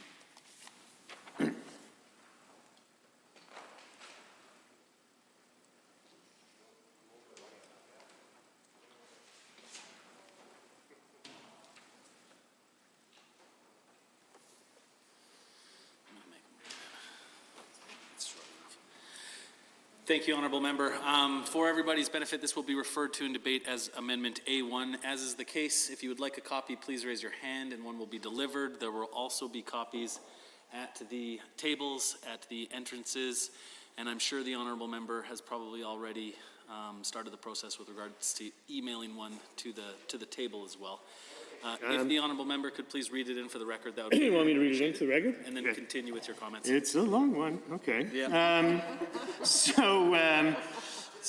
On behalf of the honourable member from Millwoods, to move the Bill 67, Skilled Trades and Apprenticeship Education Act be amended in Section 13 to subsection 1, striking out shall appoint and substituting shall in accordance with subsection 2 appoint, and B, by striking out subsection 2 and substituting the following. The minister shall, A, appoint the following members of the board: 4 individuals that represent employers and professionals with designated trades, 2, 4 individuals that represent employees of professionals in the designated trades, number 3, 2 individuals who represent employers of professionals in trades other than the designated trades, and 4, 2 individuals that represent employees of professionals in trades other than the designated trades. And then B, designated 1 member as a chair and 1 or more other members to act in the place of the chair when the chair is absent or otherwise unable to carry on the duties of the chair. Okay, and so by making this change, I think that it helps with a more balanced composition of this board. And let's not forget, Mr. Chair, that this board forms sort of the heart of how decisions are made around trades and so forth. And so I think that if I can refer people specifically to the section in the bill, we know that removing, I think, the compulsory trades is very concerning. And when you are making such changes like this, such a sort of a categorical framework change, you want to make sure you retain the confidence of everybody who is involved. And so I think by making this change that my colleague actually has brought forward from Edmonton Millwoods, I think that you will go a long ways to retain and restore confidence amongst the professionals that this bill does affect, right? We don't want compulsory trades to be otherwise, to be watered down somehow. And, we did not see any recommendation for this being done, right? We know that if we look at other jurisdictions around in British Columbia, for example, they did make this change and, made moves to other forms of credentialing, including micro credentialing, which, I'm just curious to know if that's the direction that the minister or the is moving, or the department is moving in regards to this change. I think that we need to know, and we deserve to know, and we need to know what the impacts of that is going to be as well. Or where is the devolution of accreditation moving to? What's the direction here? We have a new framework, and what specifically are we pointing at here? I think, again, I brought this up in second reading, but I'll do it again. I mean, we really need to make sure that we are not watering down payments and wages for skilled professionals and for apprentices as well. Part of the reason that we have such a high success rate for employment through the apprenticeship program is that, people get paid along the way. It's not like you have to wait for 4 or 5 years before you get a paycheck for your new profession. You do through the journeyman process, engage in employment and remuneration right from the beginning, right? We want to make sure as well that we do not, enter into a process of de-skilling various trades as well. We have, as I said before, the standards that are taken from province to province and territories as well. These standards are established and maintained by not just teachers, but by the professionals who engage in the trade in the first place. And, industry needs to make sure that they are hitting that standard for, let's say, electrical construction, or whatever profession it happens to be, carpentry and so forth, plumbing and pipe fitting and so forth. And people need to know that there is an industrial standard that they can depend on, for the structure that's being built and what have you. Just want to refer the House here this evening then to various parts of the bill specifically. If you can open your Bill 67 to page 4, you will see, a couple of places there. There's a 1E talking about apprenticeship education program. I think that this needs to be defined in a more systematic sort of way. And so I would ask the minister, which I will not determine his absence or presence or not, but ask him categorically that, what is the definition of that specifically. We would also on the same page 4, section J, talks about, where are we here now? Lost my... talk about industry training programs, meaning a program established under Section 4.1a.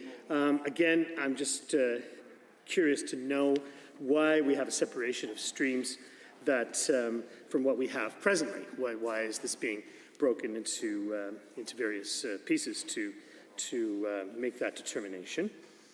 Want to move along then to page 6 of the bill, and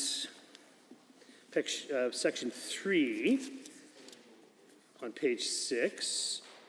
Number 1, the minister may, talking about classroom instruction, and establish programs to provide individuals with classroom instruction and on-the-job instruction in particular occupational fields. We want to just have some clarification on that in regards to industry programs that don't have classroom instruction from Section 4.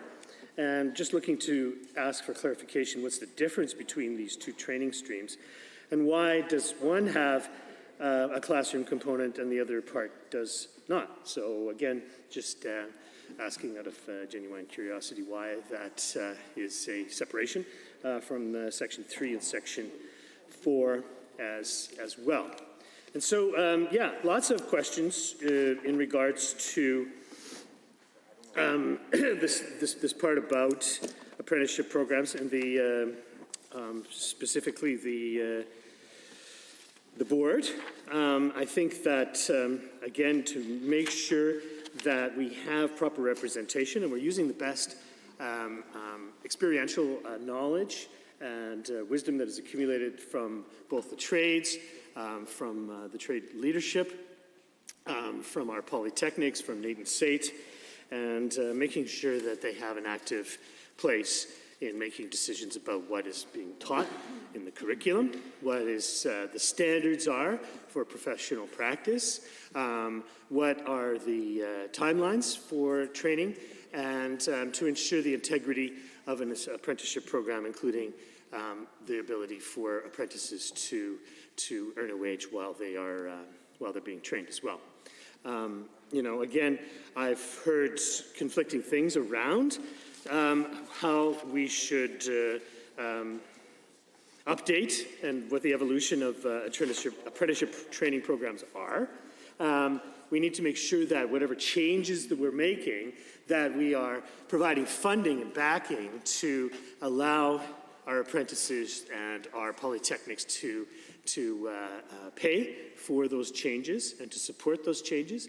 I don't ever doubt that we need to always support the continual evolution and development of education programs generally and curriculum specifically to make sure we're in pace and in synchronization with industrial practices in other jurisdictions around the world. But we always have to aspire to the highest level. We cannot just sort of perhaps look for some mediocre middle to aim for, but rather for the very, very best every step of the way. So yeah, so these are some of the things that I have built into this, my honourable colleague has built into this amendment. And I hope that each MLA here this evening will consider this in a constructive way to make the bill better for everyone. Thank you. Thank you, Honourable Member. Are there any members wishing to join debate? I see the Honourable Minister of Advanced Education has risen. Well, thank you, Mr. Speaker, and thank the member for his interjections and contributions to the debate on the bill. I apologize to the member opposite. I didn't catch all of his questions, but I did make some notes, and if I don't get to them, perhaps one of his colleagues or someone else in part of the debate can fill me in, and be happy to address them. Here to help. Good.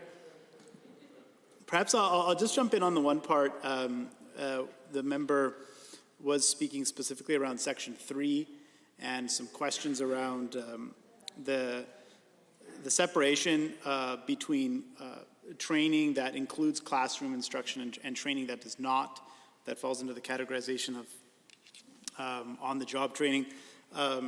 This is actually a carryover from the current AIT Act. The AIT Act does provide for flexibility for employers to provide very specific and nuanced training programs that meet their very, very particular needs. So this isn't a new creation. This is actually a carryover of legislative provisions that exist within the current AIT Act.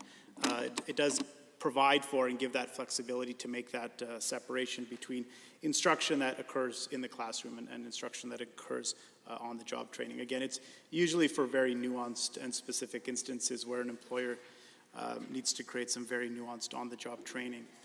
But apart from that, just coming quickly back to the amendment that we have in front of us regarding the composition of the board. Unfortunately, I'm going to have to encourage my colleagues and other members of the House to vote against the amendment. And the reason for that, Mr. Chair, is just simply the amendment that the member has brought forward on behalf of his colleague is simply too prescriptive. And this is one of the challenges that we're trying to address in the development of the new bill. And I'll take the opportunity to remind members, all members of the House, that the foundations for this piece of legislation come from the recommendations of the Skills for Jobs Task Force. So rewind to 2019, we convened a panel of experts, including post-secondary institution presidents, trade representatives, union leaders, and others, to conduct a very thorough assessment about the state of Alberta's trades and apprenticeship system. And that group provided their final report, and of course that's available online for everyone to explore that report in more detail. And the task force, apart from their own analysis that they did, they also engaged in extensive consultation with apprentices, with journey persons, with unions, with post-secondary institutions. And again, all of that information is contained in their report that you can explore.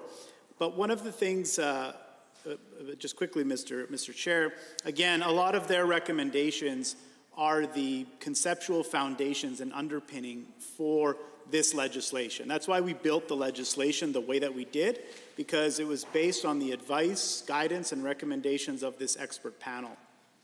And one of the things that they did comment, and again, if you don't believe me, you can pull up the report and have a look at it, but one of the things that they mentioned over and over again in the report was the need to look at the development of a modern governance framework.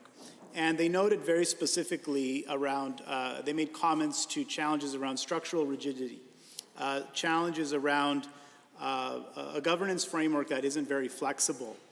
And in order for us to ensure that we have a nimble, responsive, and adaptable trade system for the benefit of all of our skilled trades professionals and subsequently our incredible province, it's essential that we have a legislative framework that allows us to operate in a nimble and responsive way. Currently, under the AIT Act, the board composition is incredibly prescriptive, which is why in the draft bill that we have before the Assembly, we didn't take the approach of developing a very prescriptive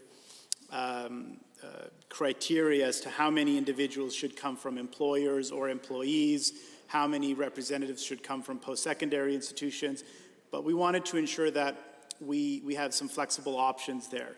So that's my significant concern with the amendment, is that it kind of takes us back to a very prescriptive approach to determining composition of the new Board of Trades, and I think that would just continue to create problems for us and for the betterment of our apprenticeship system. So again, I have to encourage members to reject this amendment. I'm not sure if the member opposite has other amendments or his colleagues have other amendments, but happy to look at those and debate those in more detail.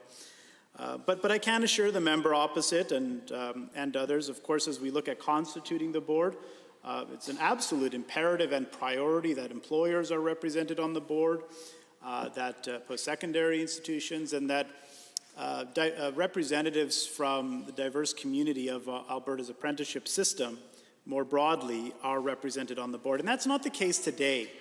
It's particularly challenging. I mean, currently, as it stands today, our post-secondary institutions, for example, our incredible polytechnics such as NAIT and SAIT, and our other colleges that deliver apprenticeship and trades programming, don't actually have a seat at the table on our skilled trades board, on our current, our current AIT board, which I think is problematic. We have to take steps to bring our stakeholders together, bring them to the same board, to the same committee, to the same table, so that we can work on developing a much more integrated and cohesive ecosystem. And again, the benefits of doing that are clear as day, helps to create higher quality apprenticeship system and improves the outcomes more broadly for our province. So actually just realizing I'm only answering one of the member's questions that he had around Section 3. I know he had some more, but I'm sure his colleagues they'll ask some more as my colleague is mentioning. So I'll just end there because I know there'll be some more questions and happy to address those at a later point, Mr. Chair. Thank you, Honourable Minister. Are there any members wishing to join on A1? I see the Honourable Member for Edmonton West Henday has risen. Thank you, Mr. Chair. It's an honor to rise to speak to this amendment, and I thank the member from Edmonton Millwoods for bringing it forward. And I appreciate, first of all, the minister's willingness to rise and speak to, well, to some extent, what we're seeing in this amendment, and to some other pieces, which I know we will have ample. Well, I guess I don't want to guarantee that, since I don't necessarily know, but I hope that we have ample opportunities to speak in committee to some of the other issues that the member from Edmonton Northwest brought up, as well as the minister. And so I thank both of them for their contributions so far. Now, you know, when we look at this, I would echo the comments of my colleague from Edmonton Northwest, where we look at this legislation as a whole, and we'll get to the amendment in just one second, Mr. Chair, but the government has told us that this is all good news, that it's essentially fully supported by stakeholders in the industry, whether they be educators, whether they be people that potentially make up some of the committees that we see within the industry that fall under the legislation, and whether we look at the union side of things, the minister even brought up. But the fact is, while we see pieces within this legislation that I can see myself supporting, the fact is, you know, when we listen to the messaging from this government about the idea that we need to essentially value the contributions or value the education of those trades workers, those skilled trade workers, those apprentices and journey persons within our communities and within our province that are working within the current system, again, Mr. Speaker, I feel like in many ways this legislation contradicts that idea entirely. And I would say in this section is a perfect example of where we're seeing that contradiction take place. Again, when we look at what's proposed in 13.2 on page 14 of Bill 67, we see again the minister shall designate one member as chair and one or more other members to act. Oh, excuse me, I'm actually reading the wrong section, my apologies.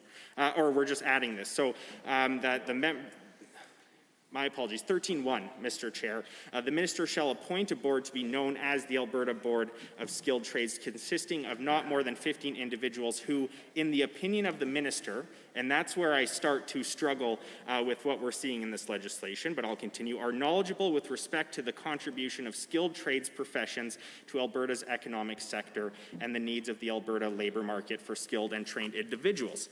Now, I know that I can think back to several times that we've seen before this House where legislation is prescriptive in the fact that it becomes in the opinion of the minister. I think a very powerful example of that, which this government has done a complete 180 on, is through Bill 10. That, of course, was a much more powerful instance, but where the minister gives themselves large amounts of power to make decisions. Now, what we're seeing here, again, the language of in the opinion of the minister, taking the power away from what we currently have within the industry, which I would say strikes a more fair balance than what is being offered in section 13.1 on page 14 of this legislation. And this minister is telling us again, like we've seen in many other instances before this legislature, that Albertans should simply trust the opinion of the minister. Now, it's hard, again, Mr. Chair, to simply support or agree with the opinion of the minister. I think that while I can appreciate that the minister has said that the current wording of the legislation is too prescriptive, that what we are proposing through this amendment is a much better, a much fairer balance than what is proposed within section 13.1 of Bill 67 as proposed. Again, we look at the breakdown of what is offered in this amendment, that 4 individuals who represent employers of the professionals in the designated trade, balanced by 4 individuals who represent employees of the designated trade. It goes on to talk about 2 individuals who represent employers of professionals in trades other than designated trades, and 2 individuals who represent employees of professionals in trades other than designated trades. And so again, we're looking at striking a balance between compulsory trade experience and potentially optional or designated trade experience. And we need to strike that balance. And unfortunately, throughout this legislation, which we'll have more opportunities to speak to here this evening, I believe that we have not struck a proper balance. There is many questions left from stakeholders within the industry that are concerned about the decisions that this government is making through this legislation, the idea that we're weakening the idea of compulsory trades, and question what we are going to see moving forward around education, around qualifications, around safety on the job sites, around training. I mean, there's a lot to digest in this legislation, and again, I appreciate that in some instances within Bill 67, that I think we will be able to support certain pieces, but there is just so much that this minister is trying to change within the trades industry that, again, while the minister says that it's the right decision in all aspects of this legislation to get people back to work, of course that needs to be our #1 priority and ensuring the long-term viability of trades within our province, but I simply do not see that throughout this legislation, and I do not see it specific to 13.1. Again, on page 14, where we talk about the opinion of the minister and that minister's ability to appoint not more than 15 individuals to this board who are, quote unquote, knowledgeable with respect to the contribution of skilled trades professionals. I mean, I question what that really means, Mr. Chair. I think that whether we're talking to somebody on the street or somebody that works in the trade, I think their idea of what knowledgeable is with respect to the contribution of skilled trades professionals, I think that if you ask somebody that's on one of the current committees or boards compared to what the minister might believe is somebody that's experienced in the trades and knowledgeable in the trades, that might even be different.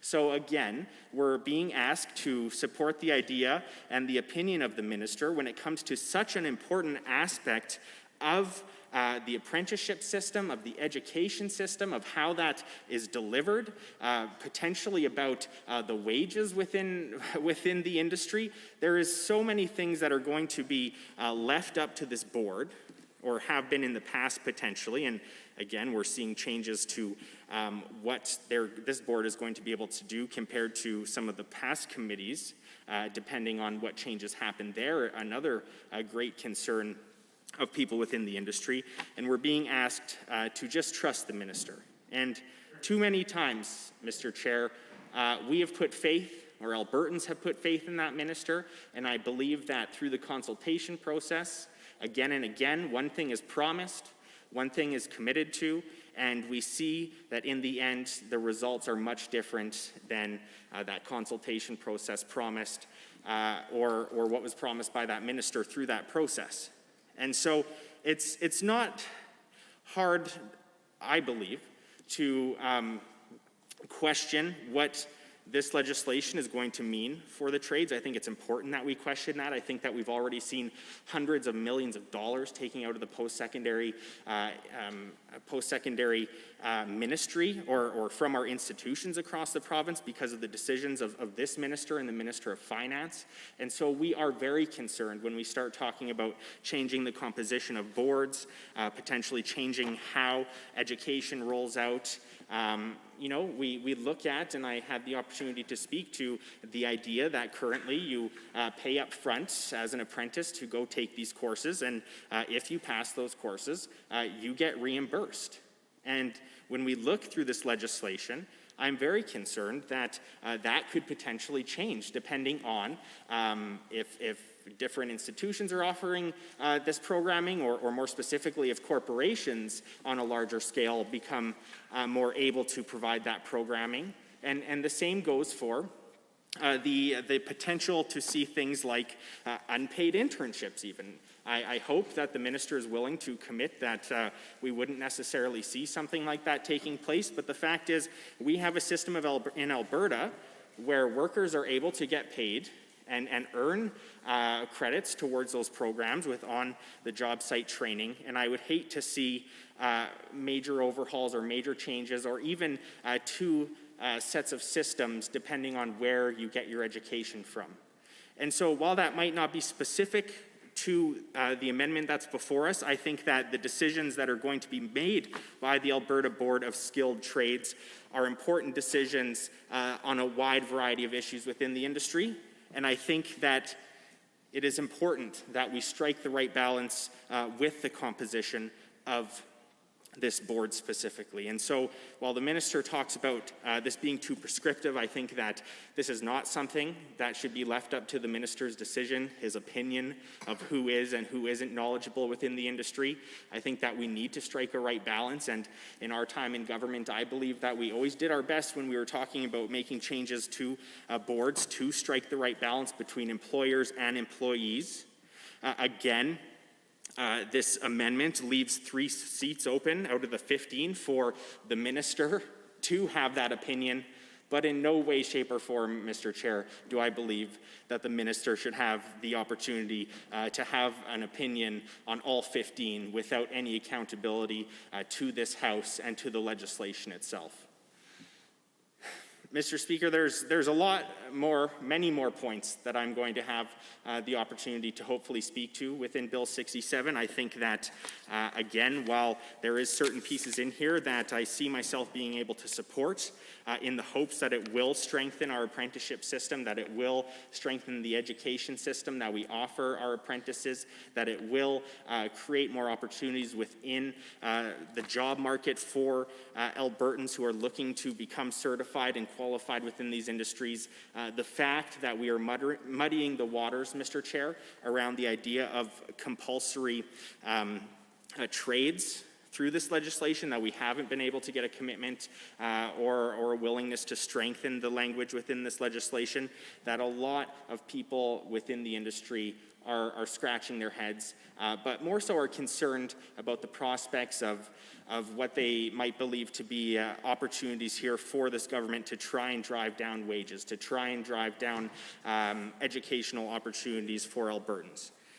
And so with that, Mr. Chair, I would encourage all members of the House to support the amendment as proposed by the member from Edmonton Millwoods. I know that that member has spent an extensive amount of time consulting on these issues, not only in her role as the critic, but in their role as the minister for this very important file. I know that these are conversations that were started back then and continue to this day, and that we, again, need to do our best whenever we are looking at board composition or the idea of creating boards that are going to offer input on the apprenticeship system and the direction and on the future of these systems, that we need to do everything we can to find balance. And I simply do not believe that within Bill 67, as proposed by this minister, that it strikes the right balance, and I hope that we will find support for this amendment. Thank you. Thank you, Honourable Member. We are on Amendment A1. I see the Honourable Minister of Advanced Education has risen. Thank you again, Mr. Chair. Happy to respond to some of the questions and comments from the member opposite. I just want to address an important point. I referenced it earlier, but in terms of how this bill came to be, and what the foundations for this piece of legislation were. And I'm not too certain the member opposite referenced, talked a little bit about conducting a consultation process and then having a different outcome from what was promised in the consultation process. I'm not really sure about that. Maybe the member can give some more specifics. But I'll read to you, if I can, Mr. Chair, right directly from the Skills for Jobs Task Force, which again was an expert panel of individuals we convened to evaluate the state of Alberta's apprenticeship system, provide recommendations to government about how to improve our apprenticeship system. And they said right here, the 5th group of recommendations concerns governance and roles. Foremost, the task force recommends that the Apprenticeship and Industry Training Act must be fully rewritten. It no longer meets the current and emerging needs of Alberta. The new legislation needs to be principles-based, nimble, and flexible. System roles need to be clarified and strengthened, and governance models updated. So you can see exactly how we've taken that precise conclusion from a panel of experts who I believe we can all agree know our apprenticeship system probably better than all of us, and how we've applied that in the development of this piece of legislation. Going back to a prescriptive model does not allow us to achieve the goals of being nimble, flexible, and adaptable. But furthermore, I understand, the member opposite has some concerns with the minister being able, as per the minister's discretion, be able to appoint the members of the board. But that's actually how it currently operates. There's actually no change there, Mr. Chair, from the 30-year-old AIT Act. I'd encourage the member to have a look at Section 2 of the current AIT Act, and it reads as follows. The Lieutenant Governor in Council shall appoint a board known as the Alberta Apprenticeship and Industry Training Board, consisting of no more than 13 persons who, in the opinion of the Lieutenant Governor and Council, are knowledgeable with respect to training in trades and occupations and the needs of the Alberta labor market for skilled and trade persons. So it's the exact same discretion. A minor adjustment, of course. The current AIT Act stipulates that the board appointment must be made through an order in council, must be made by Lieutenant Governor. We've found an opportunity to make that process a little more streamlined and reduce red tape by allowing that to be done through ministerial order. But the fundamental power and discretion is still the same. There's actually no change. So I'm not sure why the member has concerns about that appointment process when that's the model we currently operate and the model that that member operated under when they were government. So there's not a major deviation there in terms of determining who is knowledgeable. And furthermore, just coming back to this amendment, looking a little closer, this amendment is actually copy-paste right out of the old AIT Act, because the AIT Act stipulates under subsection 2, 4 members representing interests of employers, et cetera, exactly as is articulated here. So what this amendment is proposing to do is take us back 30 years, back to the designation and the arrangement of the board as it's articulated in the old act, which we know through our panel of experts have told us that this needs to be updated. We need to update it to build a more nimble and responsive system. So again, I don't know how going back is the right way to move forward and build a stronger apprenticeship system. So I just wanted to comment very briefly on those points. I know there'll perhaps be some more questions, happy to address those as well. But also just very quickly, I believe the member made some comments about potential for unpaid apprenticeships and concerns around there. I mean, just to be clear, an apprenticeship, one of the foundational elements of an apprenticeship is that you have a job. That's a critical underlying element of an apprenticeship. You can't begin an apprenticeship if you don't have a job. So I'm not sure how unpaid internships would be involved in that equation. But happy to address those points. Hopefully I was able to provide some more clarity for the member opposite, and I'm confident there'll be some more questions. Thank you, Mr. Chair. Thank you, Honourable Minister. Are there any members looking to join on A1? I see the Honourable Member for Edmonton Manning has risen. Well, thank you, Mr. Chair, and it's not an rise to speak to the amendment as proposed by the Honourable Member for Edmonton Mill Woods. I have been listening to the Minister's comments tonight, and of course, as you probably heard, we're here to help, and we're here to ask more questions if needed to be asked. And so, as I was listening to some of his comments and the things that he was speaking about, he went through the amendment in what it is that we're asking to be put in place when it comes to the board. Now, the minister did make comments to say, well, this was in the old act, and they were told that the government was told in consultation to update the act. Well, sure. Some things maybe needed to be changed. Fair enough. But just because you can change an act doesn't mean you need to change the whole thing all the time. There might be actually some good things that exist in the act before that could be moved forward into the new updated amendments to the legislation. And so, you know, I think there's fairness in the fact that my colleague has gone back and said, you know, this did work. This was something that made sense. It was equitable in the context that you had both representations of employers, representations of employees, both from the designated trades, but also from professions within the designated trades.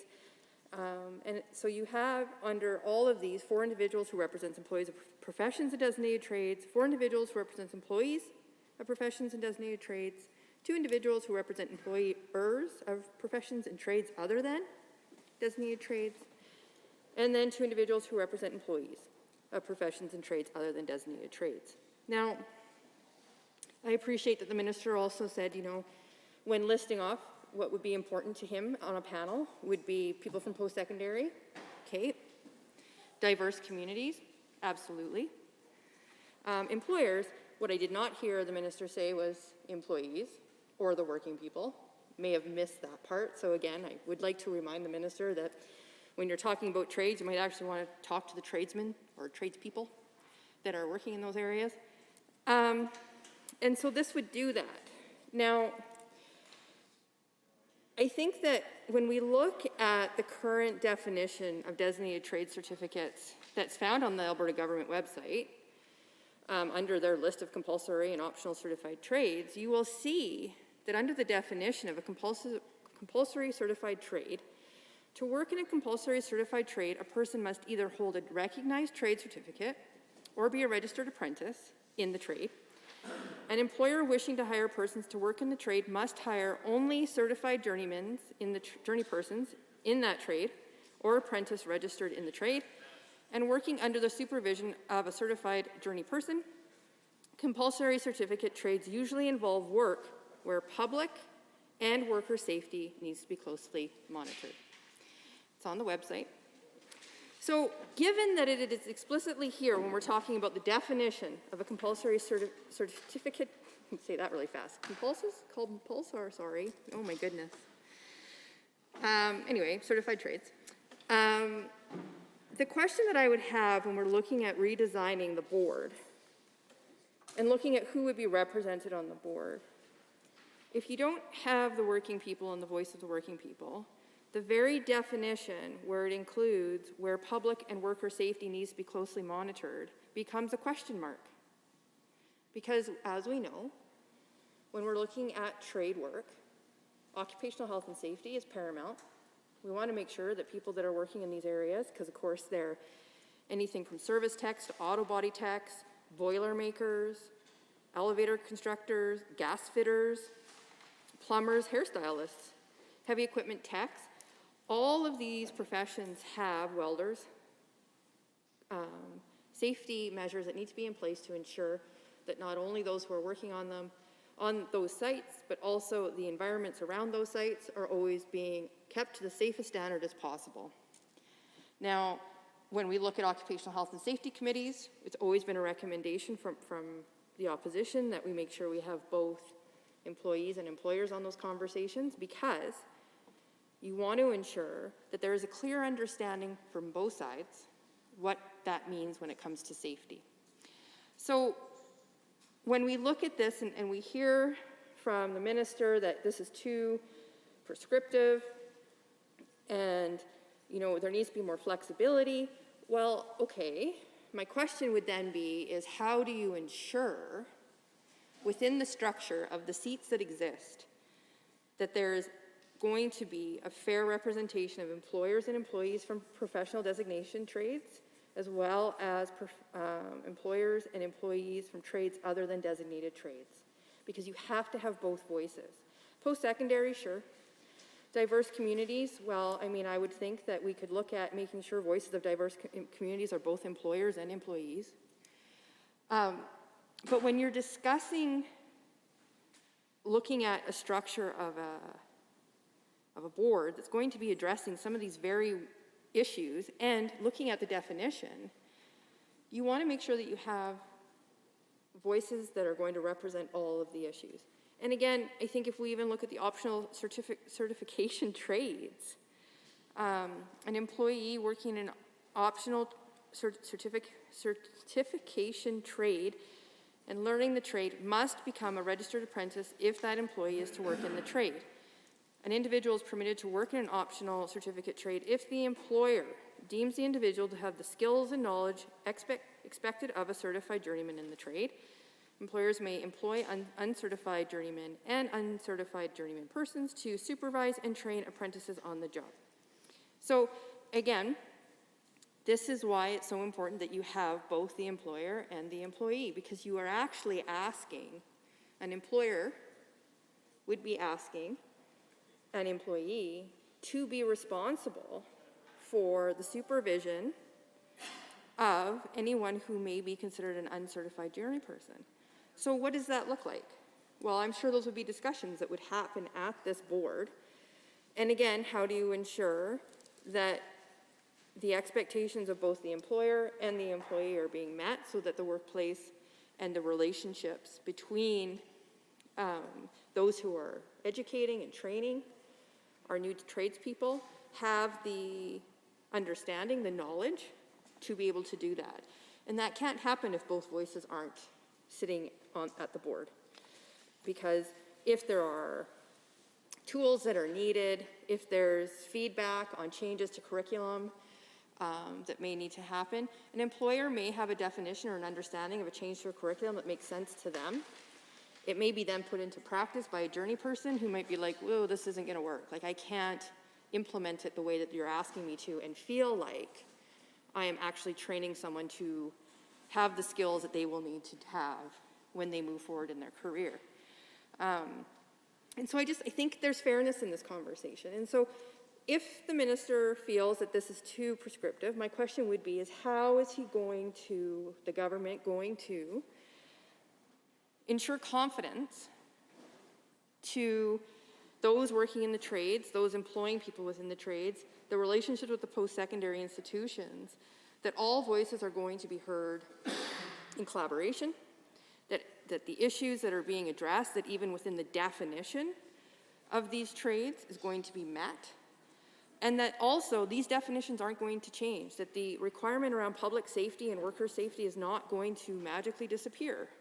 Because I think that that's a conversation that could potentially happen at this board. And if we don't have both employer and employees talking and being represented, then there needs to be some guarantee and transparency around what this board structure will look like. So I would really appreciate if the minister could maybe answer some of those questions in relation to, if it won't be designed this way, where will the accountability and the reporting of this information be provided to the public to ensure that they know that both employers and employees' voices are being heard in the designated and non-designated trades? Thank you, Honourable Member. Are there any members wishing to join? I see the Honourable Minister of Advanced Education. Well, thank you again, Mr. Chair. And of course, it's incredibly important that we have the voices of employers and employees. They're all incredibly important elements of our apprenticeship system. And they'll as we build out the rest of the governance framework, there'll be many opportunities to ensure that we build a strong ecosystem. Because apart from the board, we also have to look at the development of other committees that the new bill will be replacing, and building those committees in a new way that will help ensure that those different voices are represented and are included. And we need to ensure that those voices have accurate representation so that we can build the strongest possible apprenticeship system. There's no intention, and this isn't desired to try and cut anybody out of the process and not have their voice heard. We already went through a process through the expert panel of consulting extensively on getting this far. We still have a lot more work to do because we have a lot to define through regulation in terms, including the governance structure. Yes, we have a board, but what other subcommittees, regional committees will be included as part of that governance framework? And we're going to be reaching out to our stakeholders, to members currently on committees, to employers and employees, to understand how we should build that framework and ensure that their voices are at the table. So absolutely, we do want to make sure that those voices are heard, and we'll be ensured to develop the right governance framework and model so that all those voices are accurately represented. And I agree with the member. The member mentioned earlier, that there are some good provisions, because I talked about the 30-year-old Act, that there are some good provisions that should carry over, and yeah, absolutely, fully agree. And there are many instances where we've done that. I mentioned one earlier about the power and authority of the minister, or in the old legislation, the lieutenant governor, to appoint the board. We've kind of copied that word for word. Other enforcement measures we've carried over. So we've built upon the strengths. But one area where it clearly didn't work was around the governance, was where we do need to make some changes. And that's why, again, this amendment is problematic, because it's just going right back to what is currently in the AIT Act, and that's not going to help. And unfortunately, I lost my bookmark on the Skills for Jobs Task Force, but I know the member opposite is probably very disappointed. But there are many sections, and I'll find them at a future point and point them out for her, where they talk at length about the governance model, about the structural challenges, the framework that's too rigid, and the need to build a nimble and flexible system. They talk about that at length, not just once or twice, multiple times throughout the report. So we have to take their advice. They're the experts. They know the system better than I do, and again, I would argue perhaps better than many of us here. They're on the ground. They are the unions, the employers, the post-secondary professionals. They know the system, and they have commented, again, extensively and come to a conclusion in their report that the governance framework, very specifically, the governance framework is too rigid and needs to be much more nimble, to be adaptable and flexible, to help us as a society and as a province respond to changing economic conditions, changing labor market needs and demands, and furthermore, take our apprenticeship system to the next level.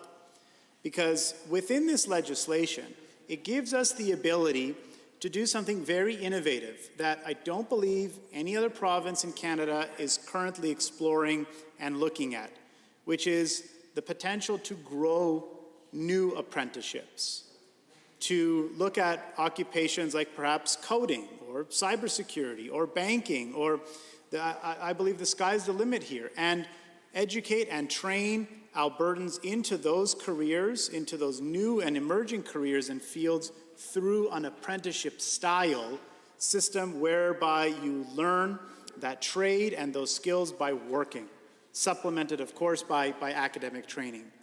I don't believe from what I understand, other provinces are looking at this. I actually just the other day had an opportunity to talk to one of my counterparts in Ontario who was incredibly intrigued by what we are doing within the context of expanding apprenticeships. So we need to make sure that we are looking forward and that we build an apprenticeship system that, yes, will satisfy the needs and demands of our society today, but that also gives us the opportunity to create modern and new apprenticeships as well. Because I do truly believe that there is great opportunity to create an environment where more Albertans can receive a post-secondary credential and be trained for specific occupations through an apprenticeship model of delivery. I think there's incredible potential, and I think all members would agree.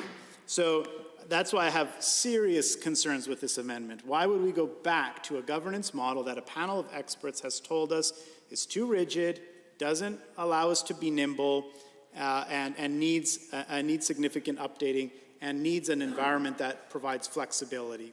So again, the members opposite can reject my point of view, and that's totally fine, but I'd encourage them to look at the point of view of the experts that reviewed this. And again, that included post-secondary presidents, union members, employers, employees, quite a diverse panel that we struck to develop that. So happy to respond to those questions, and again, I'm sure there'll be some more later on. Thank you.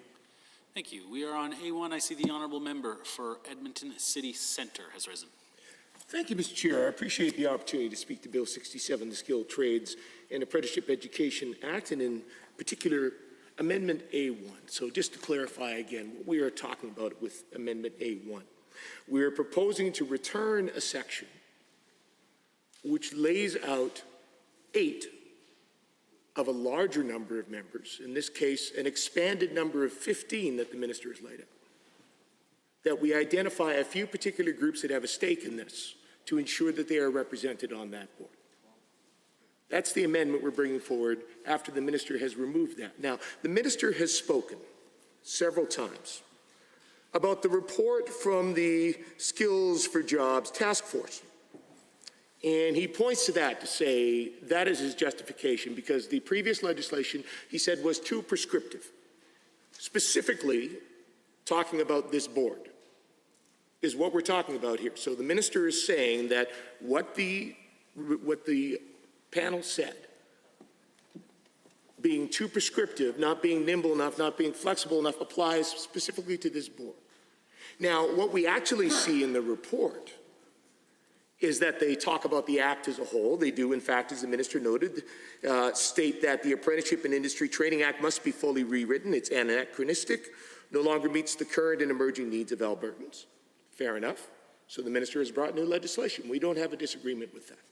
They go on to say that the new legislation needs to be principles-based, nimble, and flexible. Again, speaking about the legislation as a whole. Speaking about it as a whole.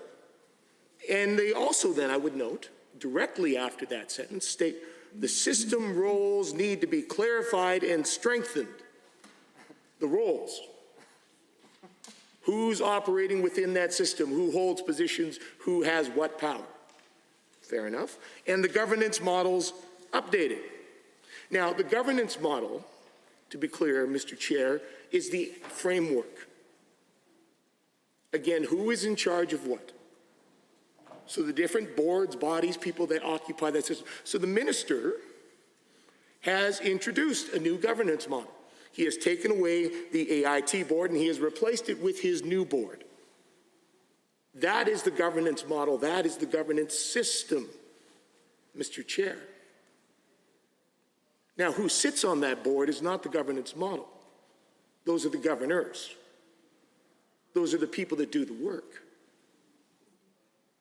So what the panel was talking about is the system, the bodies, who is going to occupy what, again, in terms of the larger framework, they do not, to the best of my reading, unless the minister can correct me, at any point actually address the members who occupy those seats. I have been unable so far to find anywhere in the report where they specifically identify to say, we need to make sure the minister has more flexibility about who he appoints to the board. It's too prescriptive. He does not have enough choice. Because there is a significant difference, Mr. Chair, between being nimble and flexible with some reasonable clarity and some checks and balances and having entire carte blanche. And as a musician, Mr. Chair, someone who studied jazz and improvisation and who's had the opportunity to work with many, many people in the creative arts, I can assure the minister it is entirely possible to be nimble and flexible within basic boundaries. One does not have to be completely unfettered in an open field with absolutely nothing putting any boundaries or constrictions on you to be nimble and flexible. Indeed, some of the most creative people, some of the greatest geniuses are people that know how to work in systems. Albert Einstein, brilliant physicist and mathematician. Yeah, he actually came up with some new rules and stuff in physics, but he actually knew how to work within the formulas and the boundaries, and he was incredibly nimble and flexible. So I do not buy this minister's argument that having some basic requirements for 8 members of a board of 15 is too prescriptive. That it somehow keeps him from being unable, makes sure he's unable to actually do the work that needs to be done to create a board. Again, he's already defined the governance system here as recommended. He's rebuilding it as was recommended here by the report. But we are talking now about the individuals that sit on that board. He talked about building committees in a new way, making sure those voices having representation, but not wanting, Mr. Chair, in any way to actually guarantee which voices are going to be heard. He talks about those structural challenges, those governance issues. He talks about, well, we have to be able to adapt to a changing economy, changing apprenticeship systems. Mr. Chair, I cannot imagine any future economy that will not have employers and employees. Two simple categories. You may change many things about the apprentice, unless this minister is not in fact a fan of the capitalist system, we are going to continue to have employers and employees. So to have it in the legislation, to make sure that that representation is going to be there at the table, with that representation which the minister himself has stated needs to be heard. He said that is essential. But yet he balks at a simple requirement that out of 15 people at that board, that we simply have 4 individuals who represent employers of professionals in the designated trades. And again, that's open for definition. That can flex an awful lot with the changing apprenticeship system, Mr. Chair. 4 individuals who represent employees of professionals in designated trades, and then 2 individuals, employers of professionals in trades other than designated, and 2 that represent the employees in trades other than designated. So those are all things that I think we are all going to recognize are going to continue to exist, regardless of what changes happen, what evolutions happen, what new innovations come within the trades and apprenticeship system. There will still be employees and employers. According to the minister, there are still going to be designated trades of some sort. And there may be non-designated trades. So unless there is some other massive transformation coming here that the minister is not telling us about, I don't see how these categories line up as being too prescriptive, particularly when the minister still gets to appoint 7 other members of this board that he has established with 15 members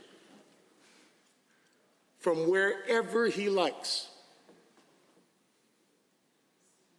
But this minister, Mr. Chair, is not satisfied with that. He insists that he should be able to appoint all 15 members, regardless of any consideration, without restriction, without any checks and balances on behalf of the people of Alberta. And I fundamentally do disagree with him on that. Particularly given that what we are seeing here basically is they're saying we have to put full trust in the minister, in his judgment alone, to make the determination of who should be represented here. Particularly given that we've seen how poor the judgment of a minister of the Crown can be. We've had many examples just recently. We have, for example, a health minister who apparently either doesn't understand or was unwilling to follow the public health restrictions that he's in fact largely responsible for. That is the judgment of a current minister of the Crown. We have a Minister of Environment and Parks who rescinded the long-standing protection for the eastern slopes to throw open the doors for coal mining against the wishes of Albertans. So indeed, that's a minister, again, who is required to do consultation, understand, and did not do so. Having to backtrack rather badly on that now. And again, so in this situation, we are saying we have a minister who's saying he must be given unfettered, unrestricted control.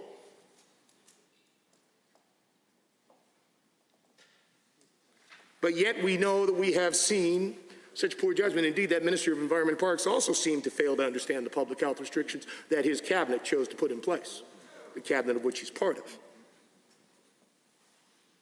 Again, talking about this bill, Bill 67, and the minister's contention that we must entirely trust his and only his judgment, despite the clear stakeholders that are in place in regards to who should sit on this board. We have a Minister of Finance speaking of bad judgment, who fails to understand the principle of maximizing returns and tracking the actual results in terms of investing not only the pensions of Alberta's teachers, but potentially the pension investments of all Albertans.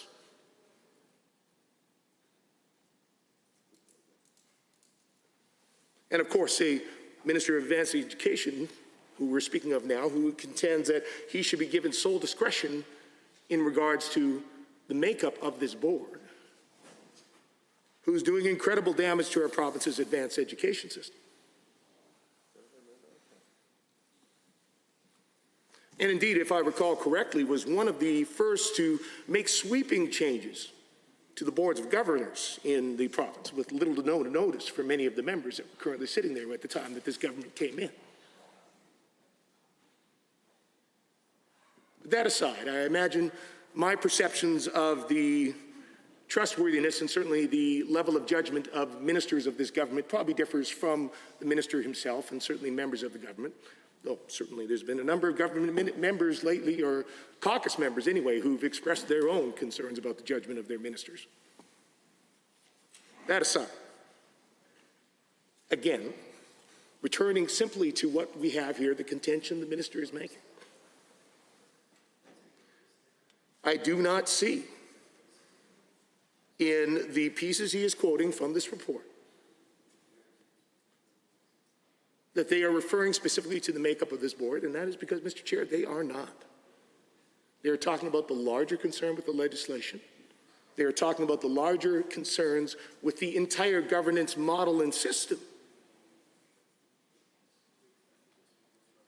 But I think they are quite clear about who has a stake in this situation. They note specifically in the report that the AIT board is responsible for setting entrance requirements for apprenticeship education as well as credit recognition. They note that there's a network of provincial and local industry committees that support the development of the standards, and that the purpose of the board is to provide recommendations to the government on education and certification standards for designated trade professions. And again, Mr. Chair, in what situation would you not want to ensure that you have employers or professionals in the designated trade providing recommendations to the government on the education and certification standards for those designated trades? Or the employees who will be affected by that, who themselves are participating in and affected by that system? And since we are looking at the expansion of this, then doing the same for the employers and employees of professionals in trades other than the designated trades. But the minister insists that he must have the flexibility to potentially appoint none of those. That it is too restrictive to give Albertans the assurance that whatever minister sits in that seat, either now or in the future, will always ensure that we have the key stakeholders who are involved in the system, who are impacted by this system, who are tasked with operating the system at the key table for the board that provides these recommendations to the government.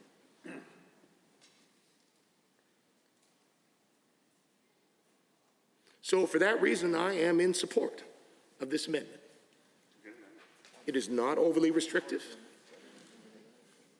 If the minister finds that it does not allow him to be nimble enough, perhaps he needs to get some better dance lessons. Thank you, Mr. Chair. Thank you, honourable members. Are there any members wishing I see the Honourable Minister of Advanced Education has risen? Thank you, Mr. Chair. I didn't catch the last part. I think the member commented that I might need better dancing shoes. If that's what he said, yeah, he's right. I have terrible dancing shoes. So if he has any recommendations, it's been a while. But I appreciate his comments. But I do disagree with most of them, unfortunately. Well, yeah, I'm happy to tell you with what I agree with. You know, what I do agree with is, you know, what the member said, which is it's important that the different stakeholders that are involved in our apprenticeship ecosystem are at the table, and that's the driving motivation behind making these changes. Because as I mentioned earlier, you know, the member commented that we need to make sure that all stakeholders are at the table. But this amendment doesn't even accomplish that. You know, it doesn't detail that there should be representation, for example, by our post-secondary institutions. It doesn't detail, you know, other important stakeholders, you know, nonprofit groups that deliver pre-apprenticeship training, or other on the job site training providers and other groups are not included as part of this. So unfortunately, the member's just been very prescriptive about saying only these people, and then, you know, anybody else that you want to appoint, that's fine, but these people must be there. Well, I mean, why not employ that in a different circumstance and say that, well, our post-secondary institutions that are delivering the education must be there, and then, you know, anybody else that the minister or the government wants to appoint can also be included. So, I mean, this amendment, again, doesn't accomplish, if the goal is to ensure all stakeholders are at the table, this amendment doesn't accomplish that. And it's important that we, in the board, have that flexibility. You know, the players may change. We need a dynamic model. We need to be able to do that. If we wanted to make any changes, we have to come back and open up the legislation, which we know is a very difficult and lengthy and time-consuming process to make some changes to the governance model. And that doesn't help us to achieve the goal that the task force noted of creating a nimble and responsive system. Now, I mean, perhaps it's up to a degree of interpretation, but you know, the member talked about, well, that's the governance framework that they're talking about needs to be nimble, which maybe he sees that as excluding the board, but the board, in my view, is a central part of that governance framework. It's a critical part. So when the committee, when the panel, when the task force talks at length about the governance framework and the need to modernize it and make it more nimble and adaptable, again, in my mind, that includes the board. That includes the entire framework, from the board to the 160 plus local committees and provincial committees, and the whole structure.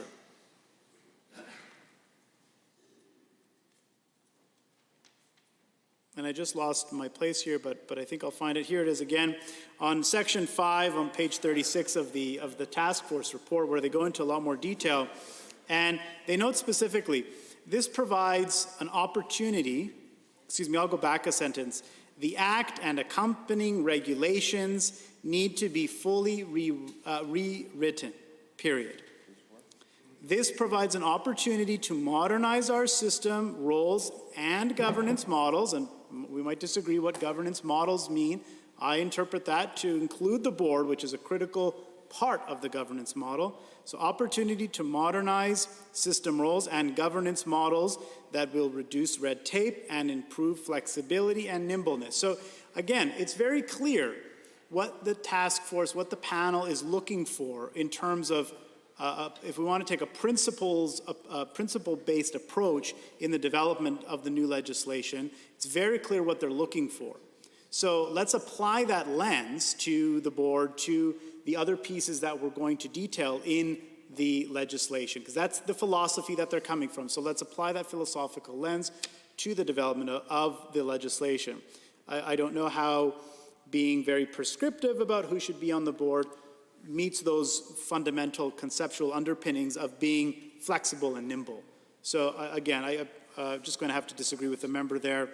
But absolutely, as we develop the board, as we develop the rest of the governance model, which I should comment, when we get to that stage, should the legislation be passed, it's not something that we'll be, developing in any kind of isolation, but through extensive consultation and feedback, as we've done to get to this stage, and as we've done with other efforts. So when we get to that point and look at the development of additional committees, subcommittees, the composition of the board, engaging extensively with with our stakeholders within our apprenticeship system will be essential and will be done to ensure that we build the strongest possible governance framework here. So I'm sure the member opposite and others will continue to have comments as we go through that process and we look at the development of the regulations and the entire framework about how to best structure it. I'm very hopeful there'll be active participants in that process so that we can create the strongest possible system, because I think when we come together and share best practices and ideas, we can create the best possible outcomes. So I'm sure there'll be some more questions and happy to answer those as well, Mr. Chair. Thank you, Honourable Minister. I see the Honourable Member for Edmonton Beverly Clairview has risen. Thank you very much, Mr. Speaker. Mr. Chair, pardon me, it's my pleasure to rise and speak to this amendment. I believe I've spoken to this bill once, but I am very interested in speaking to this bill. Mr. Chair, I'll start off because, the great freedom of Committee of the Whole is that members can get up multiple times to speak. And so really, Mr. Speaker, or Mr. Chair, this is my favorite step in legislating a bill, in that true debate can occur. So I'm going to start off, Mr. Chair, by thanking the Minister of Advanced Education for actively engaging in debate this evening. Again, I will always give credit where credit's due. I know that's not necessarily the approach that all of the minister's colleagues take, but the fact that the Minister of Advanced Education is engaging and getting up and speaking after every single member of the opposition comments is noted, and I'm sure that Albertans are noting it as well. I will talk about, and I know colleagues of mine have mentioned aspects of this bill, and I know we're speaking to the amendment, Mr. Chair, that we do support, because there are many elements of this bill that the opposition supports. The purpose of this amendment, like all amendments that we put forward, are to try to strengthen the bill and enhance the bill and ensure that, again, there's an additional lens that's put onto every piece of legislation, acting and looking at it in the best interest of Albertans. One of the aspects that I really enjoy about this bill, Mr. Chair, is the fact that we're talking about enhancing that experiential education component of our education system. Whether we're in, traditional universities or, trade schools like NAIT and SAIT, I think experiential education is absolutely critical. In fact, I can tell you, Mr. Chair, that when I went through university taking my Bachelor of Education, I can tell you that the most useful components that I found, the most practical components, were the practicums.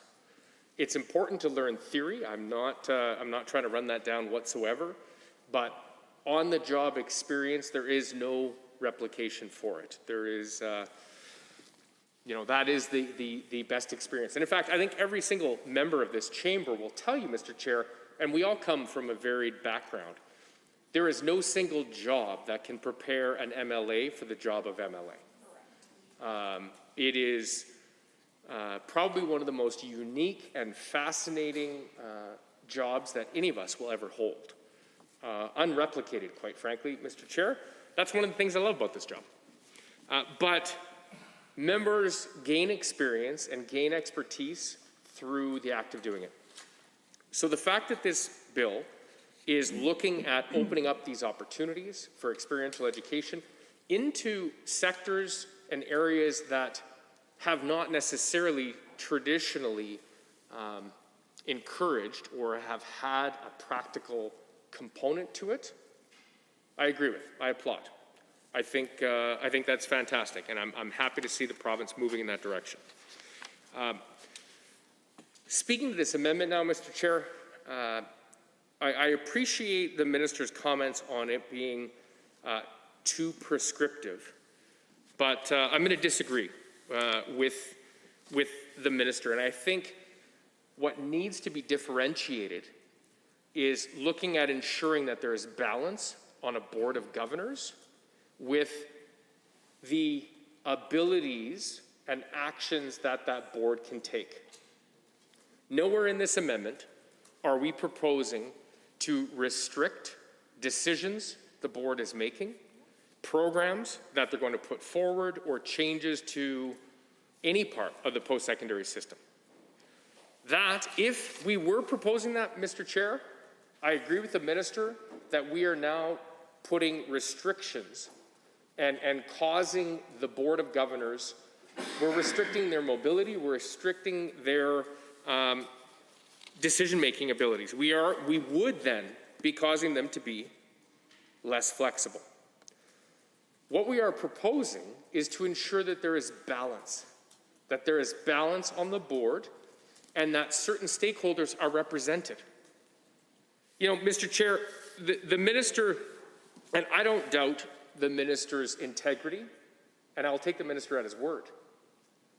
The problem I have, Mr. Chair, is this minister is part of a government that has lost the trust of Albertans.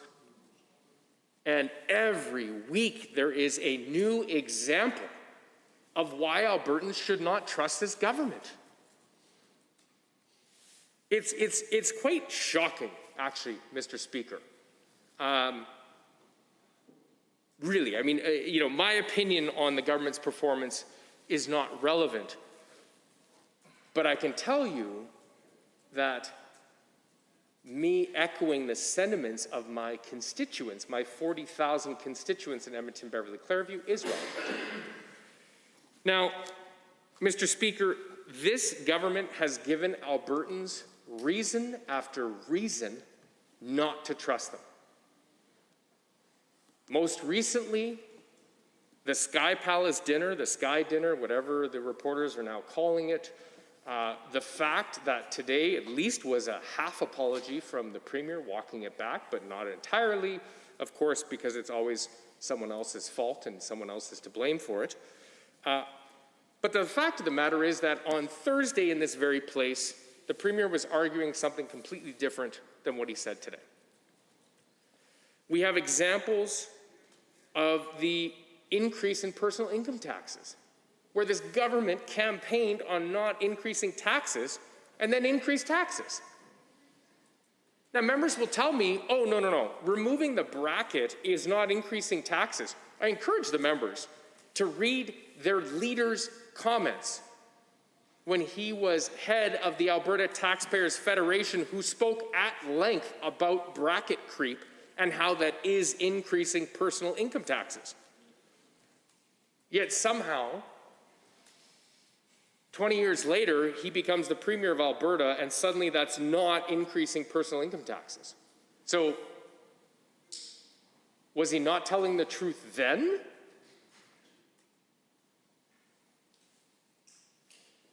We have other examples of slapping on parks fees, trying to allow mining of the eastern slopes. We have a tax on healthcare and doctors and nurses and frontline workers, a tax on our education system.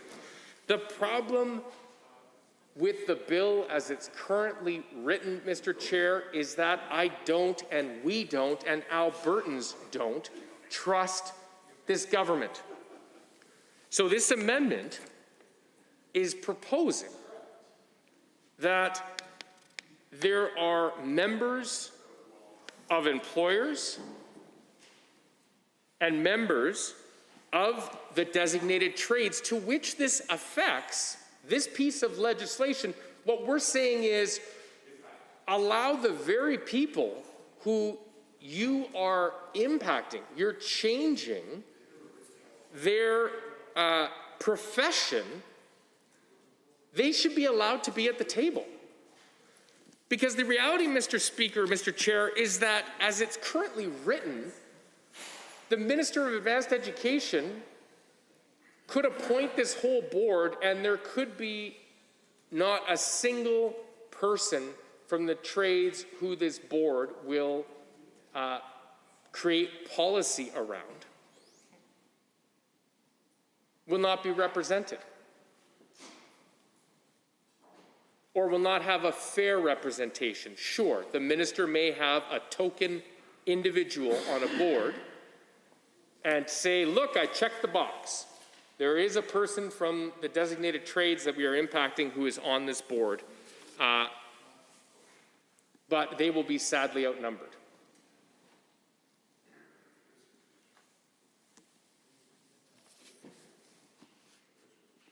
The arguments the minister puts forward on a flexible system, we're talking about the issue of board governance and who is on the board. That does not restrict flexibility. What it does is it removes the ability of the minister to stack the board with either special interest groups or whoever he sees fit. Now, I can remind the minister who may say, I would never do that. No, of course not. We don't have any examples in Alberta. Oh, wait a minute, AMVIC, before we formed government, there are a number of boards that were buddies or donors or party loyalists who were appointed. Not a meritocracy. I believe in a meritocracy. I believe that, that the people that should be appointed to this board should ensure that there is diversity to counter groupthink, and anybody who wants to argue me on that, I can pull up a number of papers that talk about the fact that companies that have diverse board of governors and diverse executive C-suite perform better. They have stronger financials. It's not even about the social issue. Let's just talk economics. They do better than boards that are homogenous. And in fact, you'll find fewer and fewer companies that are comprised of that type of board because they're getting, they're falling behind, quite frankly. What we're talking about here is to ensure that there is adequate representation from a variety of groups. There needs to be employers at the table, absolutely. There needs to be post-secondary representation, absolutely. We need to ensure that workers are there, 100%. This amendment still gives the minister, I would argue, quite a bit of flexibility. When we talk about 4 individuals from employers of these trades, we didn't say which trades and how many employers and which companies. That would be restrictive. Employers of the trades is huge. We're talking about thousands, if not tens of thousands of different companies in Alberta. When we talk about individuals that represent employees, we never talked about a specific union. In fact, unions aren't even mentioned. We're talking about employees, whether they're unionized or non-unionized. We're just saying the very people should be at the table. But what's frustrating is we saw the example of this when the government put together their group who wrote their curriculum. Where were the teachers in writing the curriculum? The very experts who know better than anyone were not at the table. This amendment, Mr. Chair, ensures that employees are at the table. The rest of it, I encourage the minister to look at it. We're talking about a couple of individuals who represent employers outside of the trades. So let's talk to employers that don't have a current stake in the game. Now we're talking about companies maybe that are in the artificial intelligence space or in the machine learning space. We're going outside of your traditional trades, which I believe they need to be there, 100%. Then we're talking about employees that are not working for companies within the trades. This amendment is not prescriptive or overly prescriptive. It's ensuring there's balance. And it goes back to my main argument, Mr. Chair. If the government actually had built trust with Albertans when it comes to consultations or how boards are comprised,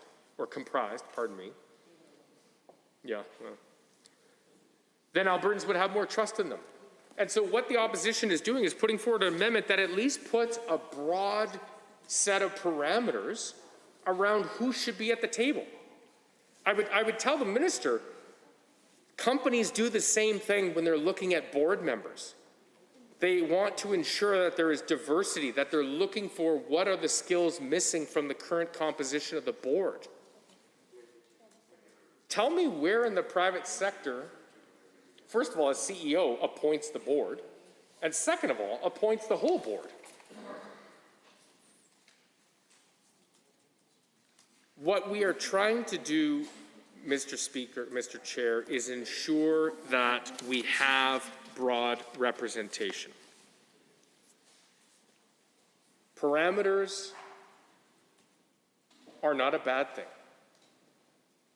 Again, you know, we can debate back and forth on the definition of prescriptive, but the amendment, and I feel that Albertans would argue that this still provides flexibility for the minister to be able to appoint members of the board to ensure that we have broad diversity, that we have experts from post-secondaries, from industry, from the trades themselves, from outside of the trades, from outside of the current definition of trades within the industry,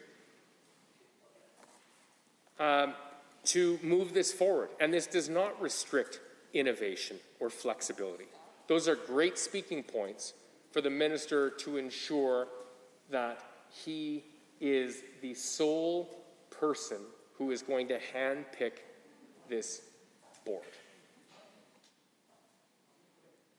I could talk all day about this and all night, Mr. Speaker. But I think the members of the chamber have understood my points, and for that reason, I will encourage all members to vote in favor of this amendment. Thank you, Honourable Member. I see the Honourable Minister of Advanced Education. I'll be quick, I promise. I'll be really quick. Fine, you know, I'll be really quick. I don't disagree with a lot of what the member said, just certain parts of it, of course. You know, we'll get off talking about having a nimble system, because you know we've talked about that at length. But I agree with him. You know, we need to ensure broad representation. But this doesn't accomplish that. This amendment doesn't accomplish broad representation. There's so many other stakeholders that are critical to our apprenticeship system that are not included here. The amendment is just looking at ensuring specific representation is there, not broad representation. If you include post-secondary institutions, other key players, then you have an amendment that's actually talking about broad representation, but not here. So serious concerns there. And as well, you talked about machine learning and AI and having employers or employees from those professions potentially being here. But again, this doesn't allow that because you're limited to only trades. You're saying designated trades and non-designated trades. So if you create an apprenticeship, it doesn't necessarily mean you have to designate it as a trade. And if you wanted to have those individuals, you still wouldn't be able to under this context because you've said designated trades or non-designated trades. You still have 3 spots, so you need to include post-secondary institutions, other key stakeholders, and then other groups. So you really limit yourself here. So again, I don't think that this will help accomplish that. And just lastly, because I know the member wants to move on. The member talked about stacking the board with special interest groups. What kind of special interest groups are you going to stack on this board? Like post-secondary institutions? You know, like employers, employees, apprentices? Like, I don't understand. I mean, if the accusation is that you're just going to appoint a whole bunch of, I don't know, UCP insiders or loyalists or something like that, which, okay, that's a criticism that maybe there's, they can make that, but you don't change that with this amendment because I could still do that with this amendment. So it doesn't actually address, the issue. So but I won't, of course, because we want to make sure that we have a board that is representative of our post-secondary, of our apprenticeship system. So yeah, not sure it gets there. Again, like what are the special interests in an apprenticeship system that we're going to employ or appoint to the board? Too many post-secondary institutions at the table? Too many apprentices? I don't know. Anyway, I'll finish there. I promise I'm done. And I think over to the House Leader. Thank you, Mr. Chair. Thank you. I see the Honourable Government House Leader. Well, thank you, Mr. Chair. I move that we rise and report progress on Bill 67. Having heard the motion as proposed by the Honourable Government House Leader to adjourn debate and report progress when the committee rises, on Bill 67, Skilled Trades and Apprenticeship Education Act, Are you agreed? All those in favor, please say aye. All those opposed, please say no. That is carried. Can I have you just say rise and report? Well, Mr. Chair, I'd be happy to say I move that we rise and report progress on Bill 67. Yeah, just when exactly. So having heard the motion as proposed by the Honourable Government House Leader to rise and report, are you agreed? All those in favor, please say aye. Any opposed, please say no. That is carried. Marty, are you good to read it? I'll explain it later. I'll explain it to both of you. Anytime.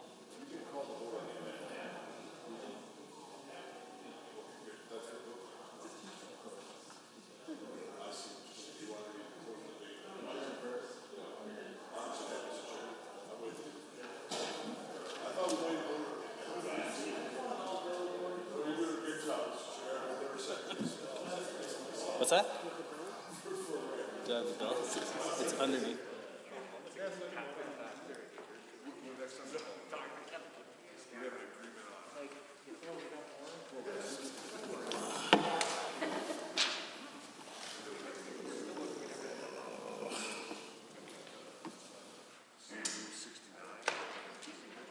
I see the honourable member for West Yellowhead has risen. Mr. Speaker, the Committee of the Whole has had under consideration certain bills. The committee reports progress on the following bills. Bill 67. Mr. Speaker, I wish to table copies of all amendments considered by Committee of the Whole on this date for the official records of the Assembly. Thank you, honourable member. Does the Assembly concur in the report? All those in favour, please say aye. Aye. Any opposed, please say no. That is carried and so ordered. Under Government Bills and Orders for third reading, Bill 65, Health Statutes Amendment Act 2021, adjourned debate, the Honourable Mr. Nixon. We'll go to the table in a sec here. Honourable members, are there any members wishing to join debate on Bill 65, I believe is what was read off there? See none. I see the honourable member for Edmonton City Centre caught my eye. Yes. Oh, Sorry, I called City Centre. Sorry. That's okay. You go ahead. Bill 65? 65, yeah. Yeah. Yes, absolutely. Sorry, that's what. Yep, we're good. Adjourn debate. Just talk for a minute. Then I'll lose my speaking position. Okay. Are we on Bill 65? What was called by the table. So if the honourable member for Edmonton City Centre. Well, thank you, Mr. Speaker. I appreciate the opportunity to rise and speak to Bill 65, as that is apparently the direction that we are taking at this time. Now, Bill 65, of course, is the Health Statutes Amendment Act. And recognizing that we have some particular changes that are being made through this legislation by the government. And we seem to have some discussion of that on the floor at the moment. But regarding this particular bill, we have some basic changes that are being made by the government to a few different pieces of health legislation: the Pharmacy and Drug Act, the Health Professions Act, and the Alberta Evidence Act, the Crown's Right of Recovery Act. Now, the Honourable Government House Leader rose earlier, and he moved third reading on behalf of the Minister of Health and had a few comments to make on that. When he moved third reading of Bill 65, he spoke of how it's important that, despite the pandemic, the other challenges we face, that government continue, that they continue their work to strengthen and modernize the health system, to better protect, to serve Albertans, to meet the needs of Albertans. He talked about the feedback from valued stakeholders. Mr. Speaker, if this government's goal is in fact to strengthen and modernize the health system in Alberta, I would say they are falling far, far short at this time. We only have to look to just what we have heard in recent weeks about the impact that this government's decisions, that this minister spoke of, in terms of strengthening and modernizing our healthcare system, have had on the healthcare system in rural Alberta. The county of St. Paul, Mr. Chair, in the last week alone has lost 1/3 of its acute care capacity. 1/3 of the acute care beds in the county of St. Paul have been shuttered. Because this government, in its insistence on with what it calls strengthening and modernizing the healthcare system, in the midst of the pandemic, chose to continually act last and act least and push that healthcare system to the very brink, to the point that so many of our frontline healthcare workers, nurses in particular, are either isolating because of exposure to COVID, or taking time off, or have reached a point of such utter exhaustion that we do not have enough staff to maintain that system. 1/3 of the beds in St. Paul County, acute care beds, shuttered. At Elk Point, one of the sites where some of those beds have been shuttered, also now the emergency department does not have doctors 2 days a week. Because again, this government, in their claim, as the minister was talking about moving third reading of this bill, said they're strengthening and modernizing the health system. That involved their war on doctors, which drove some out of province. And again, their choices on COVID-19 to continually act last and act least, exhausting those doctors, pushing those doctors and the healthcare system to the limit, to the point where they do not have enough now to staff these emergency departments. That's what this government calls strengthening and modernizing the health system. The Galahad Continuing Care Centre, which the Minister of Health accused me of spreading false information about today, by stating that the Galahad Care Centre is in fact closed. It is closed. 18 seniors have been relocated to other communities. One couple, now separated formerly by 15 minutes, are now separated by an hour's drive. Because this government, again, pushed our healthcare system to the limits, refused to act in time to control the spread of COVID-19, and again put the Galahad Care Centre in the position where they do not have enough nurses and healthcare aides to be able to continue to operate. That is not false information, Mr. Speaker. That is the facts. So while the government may want to pat themselves on the back for making a few amendments here in Bill 65 and claim that they are doing a wonderful job of strengthening and modernizing the healthcare system by puttering about with some details at the edges, they are failing the system as a whole at incredible cost to Albertans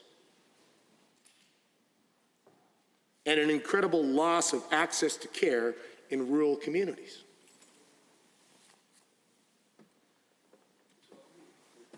Now, the minister, in moving third reading, talked about how he was proud of the work they'd done, hearing feedback from valued stakeholders with the College of Pharmacy to greater empower that college, that professional body on behalf of the pharmacists of Alberta and the pharmacy owners, to empower them to be able to make changes without being dependent on government, to give them more freedom, Mr. Speaker. Now, I'll say that is in stark contrast to the incredibly antagonistic and paternalistic manner in which this government has approached so many other healthcare professions, most notably doctors in the province of Alberta, and certainly the Alberta Medical Association, who were treated with far from respect, indeed saw massive efforts from this government to vilify over the last year. Now, certainly that has come around as this government has realized the damage they have done, and certainly got a wake-up call when they couldn't even get through the last deal that was put forward in front of doctors because of the incredible damage they did with the lack of respect, the lack of consultation, and trying to undermine them in every possible way. So while these changes that we have here to the College of Pharmacy, to assist them in setting up their standards of practice, while we do not have any disagreement with those, certainly that is perhaps a model this government should consider now as it tries to repair the relationship with Alberta's doctors. even as we continue to see those effects. And a letter that I just recently posted on social media that I received from a woman in Calgary who was losing her doctor at the end of August, her family doctor, who was moving to Ontario. So her and her family now will have to find a new physician. And the number of people that reached out to me after I posted that, Mr. Speaker, to say that they are in the same position, including my own colleague, the member for Lethbridge West, who herself, her mother, and several folks are losing their doctor in Lethbridge. That is part of this government's work, apparently, to strengthen and modernize the health system in the province of Alberta, to take away people's access to primary care. I think of the Cochrane Primary Care Centre, which the entire place is shutting down, Mr. Speaker. Number of doctors that will be leaving, a number of hundreds, possibly thousands of patients who will have to be seeking new care in Cochrane or driving to Calgary now to see their doctors where they're moving. So as the government makes these changes now for working with the College of Pharmacy, they may want to well reconsider their approach with so many other health professions to try to minimize the damage that they have done to our provincial healthcare system and how that is affecting Albertans. Now, Bill 65. Do we need to go the full time? So Bill 65, we also have some changes then to the Alberta Evidence Act, providing judges at fatality inquiries with access to information from health systems. In terms of quality assurance committees, to support more comprehensive reviews and better recommendations. So indeed, that again strikes me as reasonable, Mr. Speaker. It's an amendment that was recommended by 2 separate judges from older inquiries, so that is the government doing the appropriate thing and listening to folks from within the system and making the changes. And according to health officials, it will in fact bring Alberta in line with the other major provinces. So I do not see any real concerns here, though certainly I have had some considerable concerns with some of the other steps this government is taking, particularly in terms to health information. Indeed, we recall a bill not that long ago where the privacy information, where the officer of the legislature, Ms. Jill Clayton, who is responsible for protecting the privacy of Albertans and their information, raised serious concerns with an utter lack of consultation from the Minister of Health, who tried to claim otherwise, but Ms. Clayton was quite clear that she and her office were not consulted. I'm certainly hoping the Minister has rectified that in the last little while. We haven't heard. The Minister's been busy with a number of things, as we've heard about so often in the news of late. But certainly in this particular case, it seems that there was at least a bit more due diligence done in terms of looking at giving that access to information to the health system in terms of the quality assurance under the Alberta Evidence Act.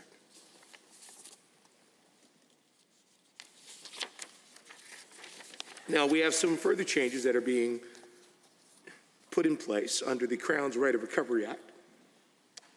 2 consequential amendments, basically. First, adding a provision so that when the government joins an injured claimant's lawsuit that ultimately ends up being unsuccessful, then the government of Alberta is only responsible for paying the additional reasonable costs that are related directly to recovering the cost of health services provided to the injured claimant.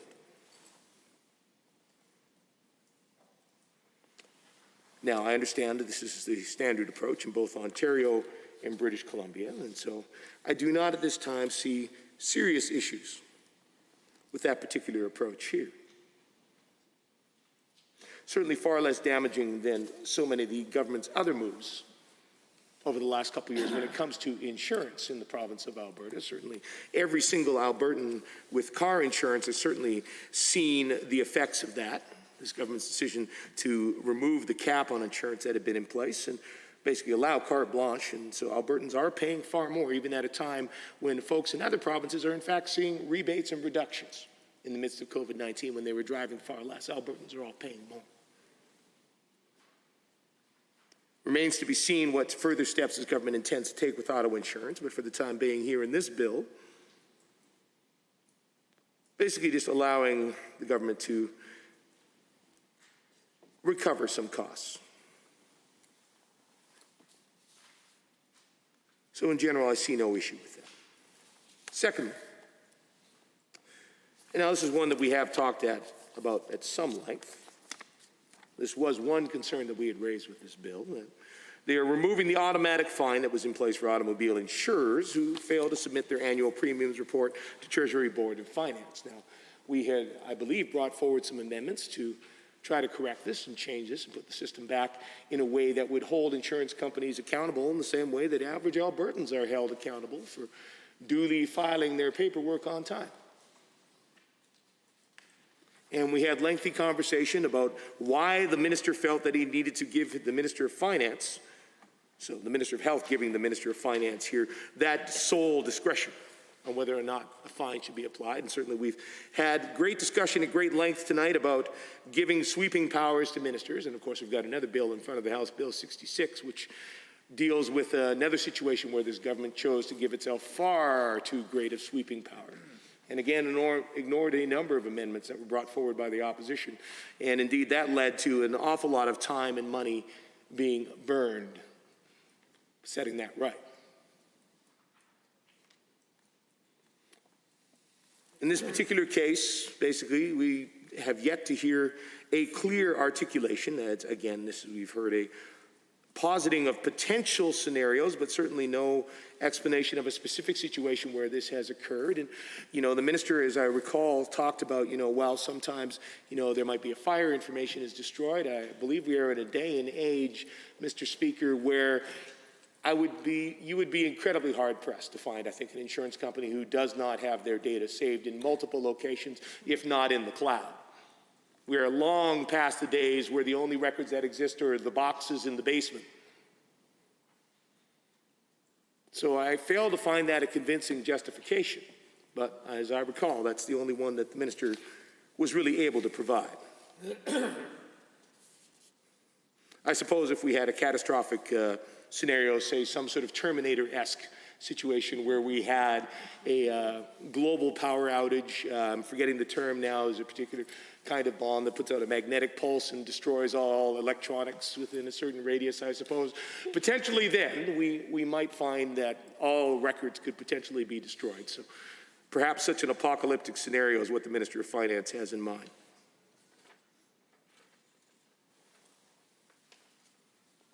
But ultimately, we find this piece here in this bill, despite the fact that it connects to Treasury Board of Finance because of the premiums that are collected and reported by Treasury Board of Finance, which is used by the Ministry of Health to determine the health premium that's charged on auto insurance packages,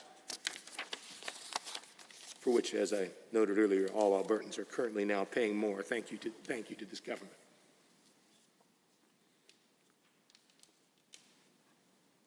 That said, in general, that concern aside, there is really not anything in particular I think that we will end up objecting to specifically in this piece of legislation. It is certainly one of the less damaging ones that have been brought forward by this government, whether in this session, certainly in several previous. So I think that more or less concludes my thoughts, Mr. Speaker, and I'll give others the opportunity to speak to third reading. Thank you. Thank you, Honourable Member. Are there any other members wishing to join debate? I see the Honourable Member for Edmonton Castle Downs has risen. Thank you, Mr. Speaker. It's my pleasure to rise this evening to speak to Bill 65, Health Statutes Amendment Act, Spring 2021.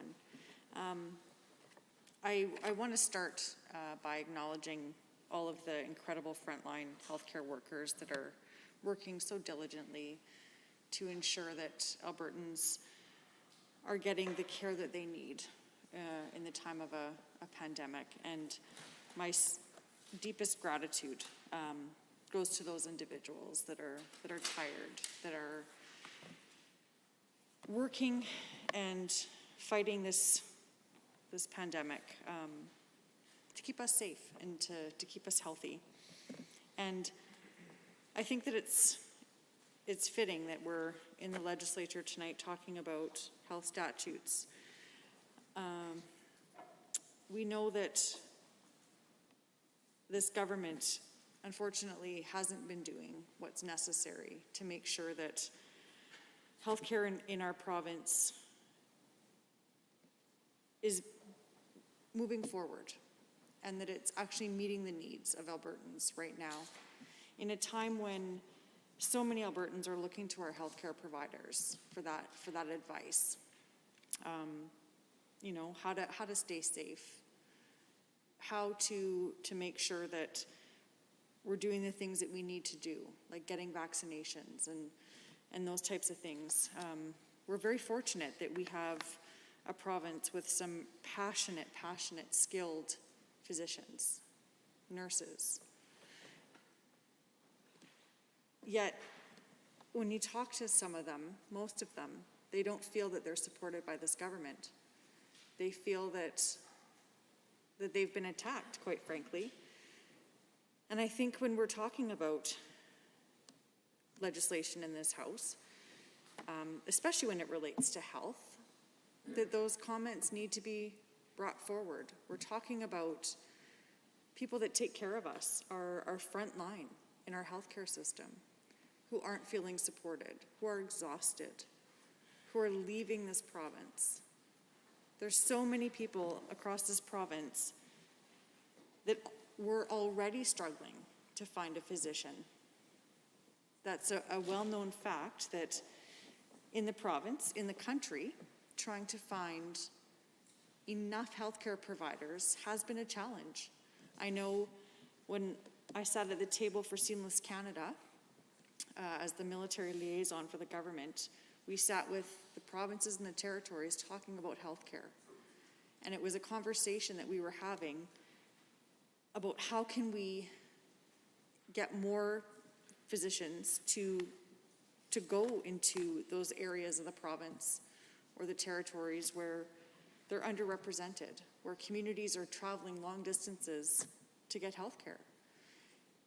And then you put a pandemic in the mix, and we watch this government go after doctors. They weren't at the table talking about what the needs were. I've had lengthy conversations with my doctor who truly got into practicing medicine because she cared about people.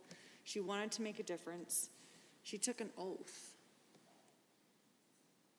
And she feels that some of the decisions made by this government are actually impeding her ability to provide the care that she truly wants to provide to Albertans.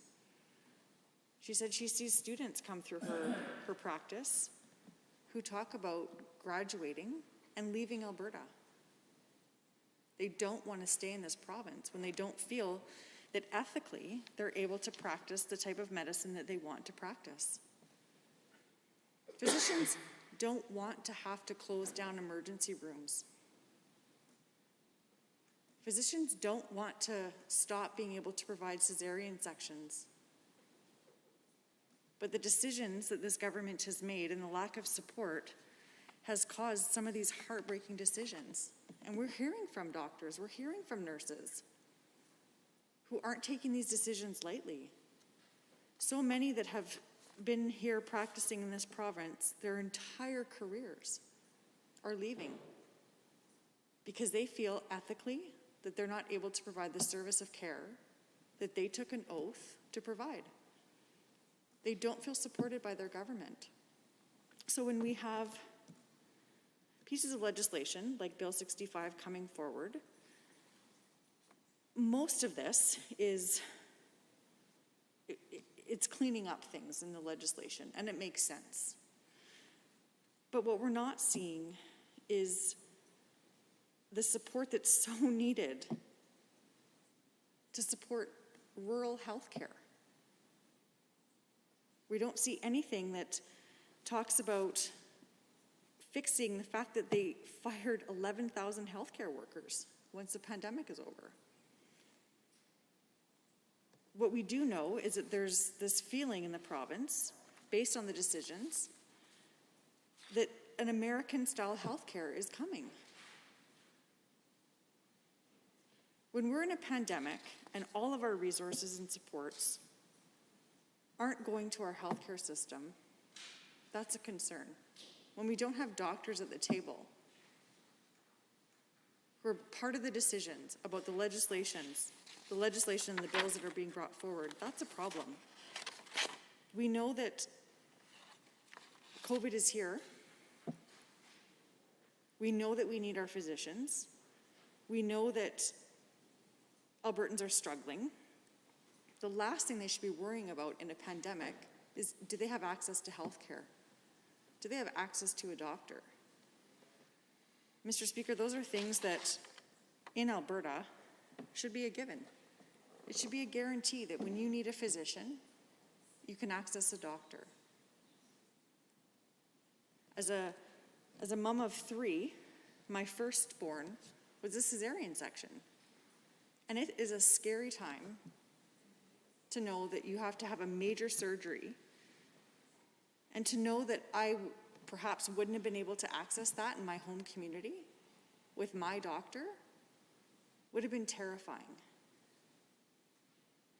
To know that when you're in labor, the decision has been made while you're in the hospital that a cesarean section is needed, but that hospital can't provide that service, so now you have to go somewhere else to continue laboring and have a cesarean section, is not okay. Mr. Speaker, when we look at this legislation, there's some things that make sense. When we look at increasing the ability for pharmacists, I think that that is something that pharmacists have said that they want this. And so knowing that the Alberta College of Pharmacy is supportive of this is comforting. Because all too often with this government, we see legislation that's being brought forward without consultation. And we're hearing over and over and over that those that are being impacted by the legislation haven't had input into it. They haven't been at the table. So being able to see here in Bill 65 that the Alberta College of Pharmacies are supportive of that is comforting. I don't know who this government consults with, often because they don't tell us. But what I do know is so many come to us and saying, we don't have a voice at the table. So seeing that government is making a decision that is being supported by the College of Pharmacists is something that I can say, absolutely, that makes sense. When we look at the impact for the Alberta Evidence Act, because this piece of legislation actually has 4 different pieces, or just 4 different acts that are being impacted. And so the Alberta Evidence Act is another piece that I think is a decision that makes sense. It's been supported by judges coming forward and saying this is something that we need. And again, knowing that there has been that consultation, that this has come from those that do the job and giving direction for government is comforting. I wish I could say that for all of the legislation. When I'm standing here in this chamber as a member of opposition, I want to be able to say to my constituents, this is what the government is proposing. This is what those impacted are saying about it. And so it's nice to see that there's been recommendations made to government and they're being acted on. I wish that was with every piece of legislation. So when it comes to the Alberta Evidence Act, that piece of this, I think it makes sense. When we have health officials saying that this change brings Alberta in line with other major provinces, that's a positive thing. And I appreciate that is feedback that this government has listened to and is making that change. The thing that is concerning about Bill 65 is the Crown's Right of Recovery Act. So this speaks to the minister's ability to have discretion over whether or not to apply a fine. And so I heard the member from Edmonton Centre give some examples of what could happen that would cause someone to be late in their filing. And they're extreme. We live in an age where we have access to documents. We have the ability to file things. And some of the examples we've heard in this chamber are just so far stretched about a what if, that changing the legislation because of these one-offs, it just doesn't make sense. Treasury Board and Finance gave an example of the chief financial officer of an insurance company unexpectedly dying right before the filing deadline. So chances of that happening, it could happen. But I would think that the insurance company would have a backup plan. They would have some sort of way to access documents, file documents. They're not going to completely shut down because their CFO died right before the filing deadline. They would have contingencies in place that would allow them to file. And so that example, to me, just it doesn't make sense. It doesn't support why this minister would need more discretionary power to support insurance companies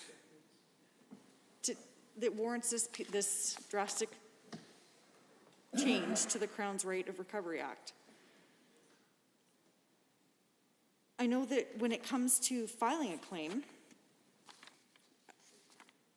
there's guidelines in place, and there's likely way more restrictive circumstances that would come in play for someone that's been in an accident to not meet that deadline.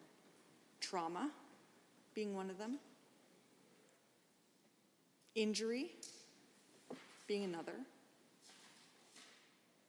But I can't imagine that timeline would be excused, and that if an individual wanting to file a claim could apply to the minister to say, hey, can you exempt me because, with likely very legitimate reasons,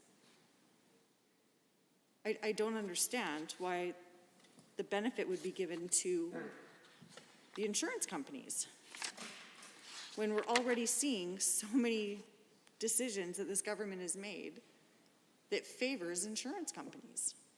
We've watched them bring in legislation that changes the ability for those that have been in an accident to make a claim. They've reduced the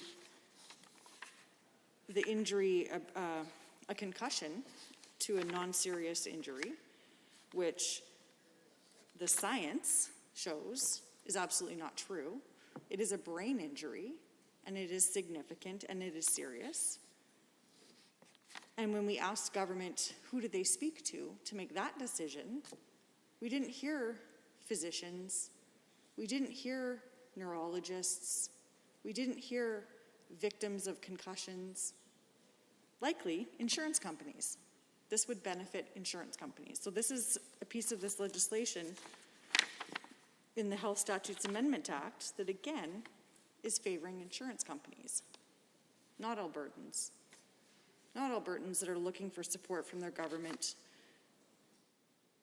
when it comes to the health services that they rely on in this province. It's a piece of this. Thank you. Thank you, Honourable Member. 29-2A is available should anybody wish to make quick comments or questions. Seeing none, are there any members wishing to join debate? I see the Honourable Member for Edmonton Northwest has risen. Thank you, Mr. Speaker, for the opportunity to just say a few more words in regards to Bill 65, Health Statutes Amendment Act. And, you know, when I first saw this bill put onto the order paper, I thought, okay, here we go again, another part of this roller coaster ride that this UCP government has imposed on all of us here in the province in regards to making attacks on the integrity and the strength and the capacity of our public health system to serve Albertans now and for always. And, I found it particularly difficult to imagine how this UCP government would continue its attack on our public health system in the midst of a pandemic. I know that it was part of their plan to privatize and to shrink the ability of our public health system to meet the needs of our people. But I really didn't think that they would have the audacity to carry on with those attacks during an unprecedented health pandemic that we've all had to live through here over the last year and a half. And, but sure enough, we've seen in many sort of obvious or more surreptitious ways the continuation of the UCP's ideological attack on healthcare in the province of Alberta, an attack that puts us in a much more vulnerable position, regardless if we're dealing with a pandemic or not, just to meet the needs of our population for health concerns and to help to build the economic recovery that we also desperately need and want here in the province. Because, Mr. Speaker, having a strong foundational public health system is absolutely essential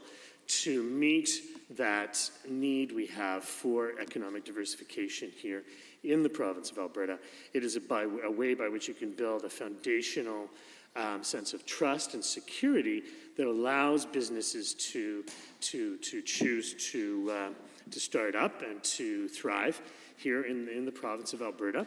I don't think it's any coincidence that our success economically has been directly tied over these last 50 years or more with a concerted investment in public health care, so that you have that economic advantage that a business has by having a healthy workforce. You have the security of knowing that you and your family will be looked after in a medical emergency or in a chronic situation.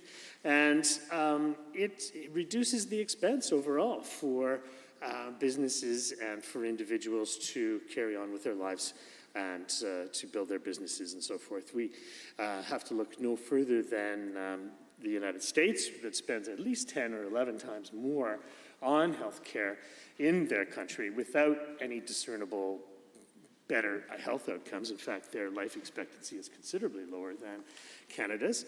And you have an incredible unequal distribution of coverage and care in a place like that, even though they're spending exponentially more money on health care to serve their population. And so, when I see people practically saying that, we need more choice in our healthcare system, we need more, of these opportunities for people to pay for procedures and so forth. And, it's not even becoming sort of a Trojan horse anymore. It's more like driving a tank through our public health system and saying, hey, you know what? Here we are, UCP, and we're going to build a private foundation for healthcare. And what are you going to do about it? Almost in a challenging sort of way. And the latest evidence we've seen of that, again, just at the place where we're all looking for confidence in a reinvestment in our public health system, is the appointment of Jack Mintz to the Alberta Health Services, who has spent a great deal of his career trumpeting and promoting private health systems in his philosophy, and and being very, very blatant about it, not being surreptitious or trying to hide his interest and desire to have more private health care in any given system. And here he is in the very most important board, I would argue to say, and giving a board membership to that very same person. And so, forgive me for being a bit skeptical when I see a bill with the word health in it when it comes into this chamber, but, we are pretty good at analyzing them and making sure that they're not going to contribute to this agenda of privatization. And so, you know, I guess there's sort of a mixed bag in Bill 65. You know, I must say some of the individual sections were things that were necessary to be done, you know, and in fact legally necessary because of errors and the problems that, you know, the government stumbled into in the first months of their governance of our health system in the province. And, you know, and there's a few areas in this bill, you know, that have some logical sort of element to them, I suppose, right, that could provide some benefit, right? The part that I'm just going from the last to the first, though, the problematic section, is, you know, I've seen lots of bills come through this House, and, you know, you can always sort of see where someone's tried to tag on something that they needed to do, and they said, oh, well, where should we put this? And they say, well, we have this health bill, maybe we can squeeze it in there. And so you see in the midst of something that's dealing with pharmacy and, you know, fatality inquiries and whatnot, suddenly you also have a car insurance element to this bill, right? And so, you know, show me which thing is not like the others, right? Like they used to say in Sesame Street, and this is definitely it, this last section of this bill, which is, you know, talking about car insurance, you know, and I wonder, really, does it belong there, number one?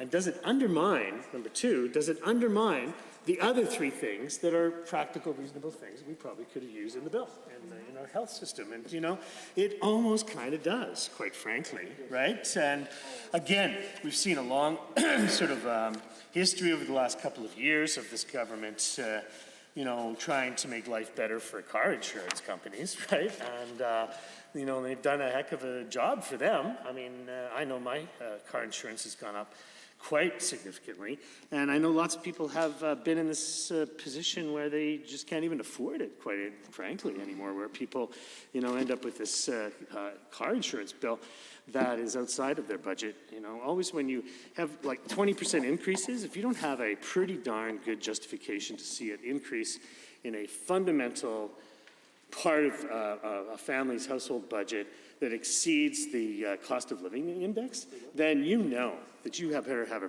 pretty darn good explanation for that.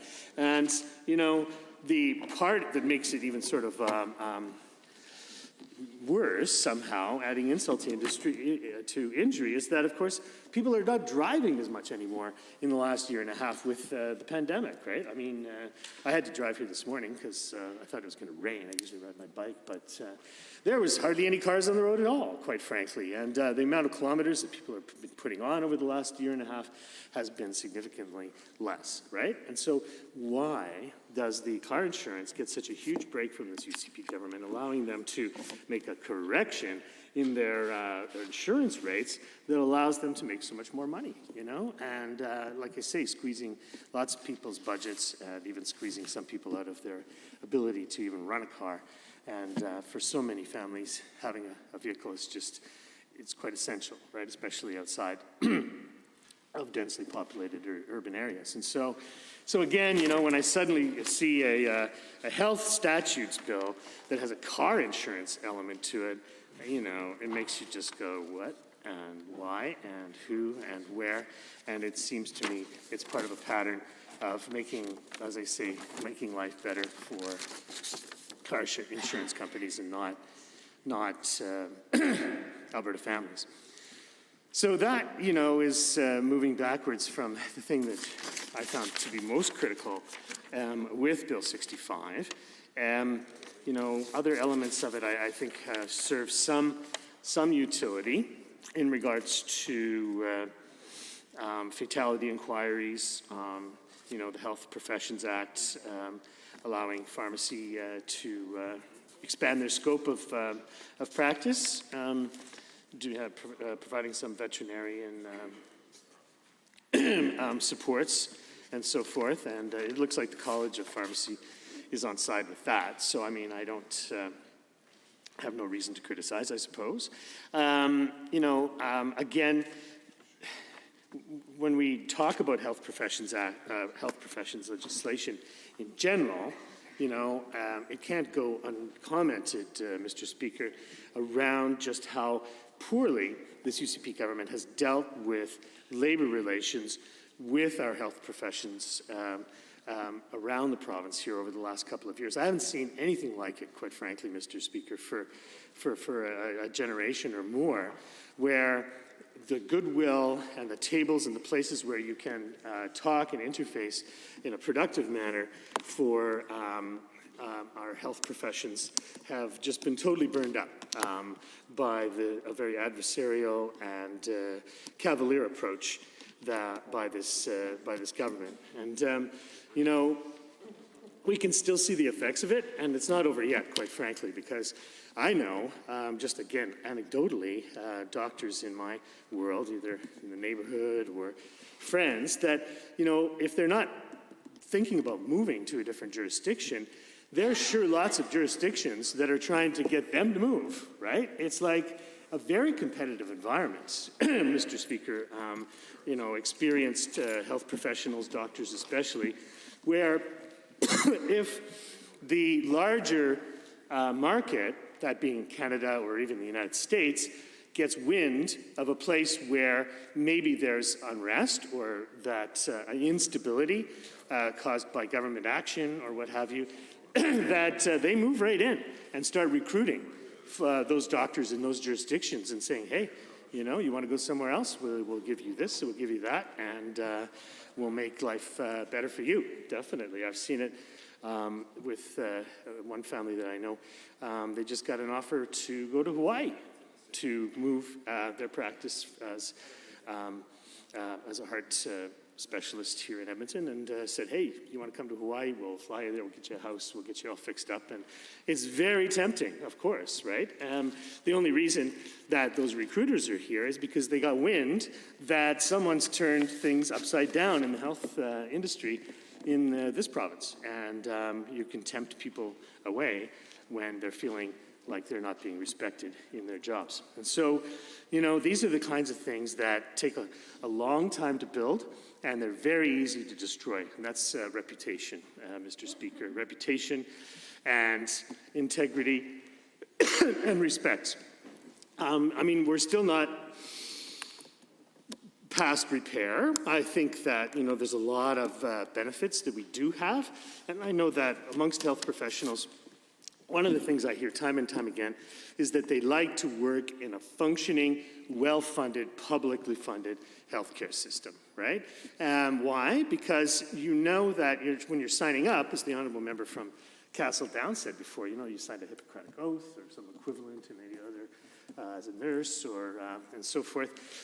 You're doing it because it's a good, stable job and it's very interesting and stimulating and so forth. But you're doing it from a position of a basic sense of care and the integrity for human beings, right? And so working in a public system where no one gets turned away based on how much money they have in their pocket, no one has their health compromised because they might live in a certain geographic area where there's less health care supplied, that everyone has an opportunity to access healthcare that's preventative as well, not just going to the hospital when you break your leg, but getting regular treatments that can prolong not just the length of your life, but the quality of your life too, right? All of those things, they're good for the population, Lord knows. We won't expect and hope that they're there when we need them for ourselves and our families, but they're good for the healthcare professionals too, because then they're working in an environment where they know, and they feel and they know that maybe they're helping this one person, but there's another person down the street that could use the same treatment, but they can't because they don't have enough money in their pocket, right? That's a good situation for the psychology and the mental health of your health professionals too. So all of those things work together, Mr. Speaker, and every time we build a piece of legislation, part of another brick to make it stronger, everyone is stronger for it. Thank you, Honourable Member. 29-2A is available for questions or comments. Seeing none, are there any members wishing to join debate?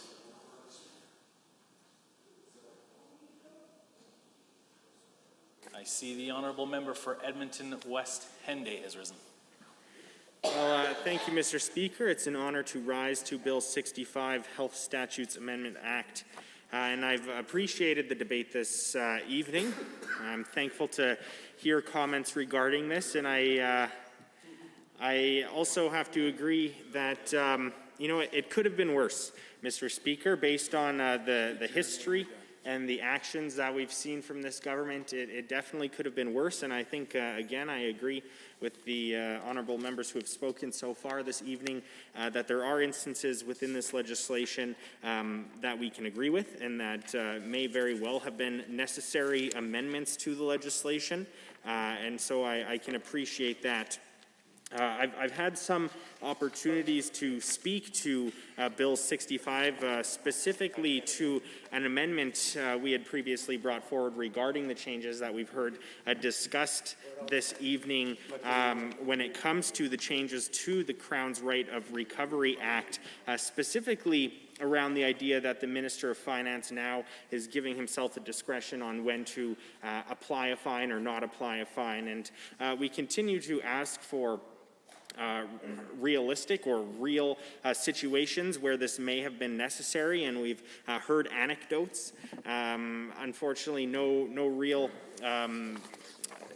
stories of when this has already happened or if there's events on the horizon where this might be happening. And so, again, we question why, first of all, that this was brought forward through Bill 65, the Health Statutes Amendment Act, and I can appreciate that some of these costs go back to the Health Minister and the Finance Minister, and it goes against potentially the ministry's finances within health, and so I understand that. But at the end of the day, when we make these kinds of changes, quite substantial changes to how things are reported and how fines are applied, I think that it's important that we're able to take that and discuss it as its own issue.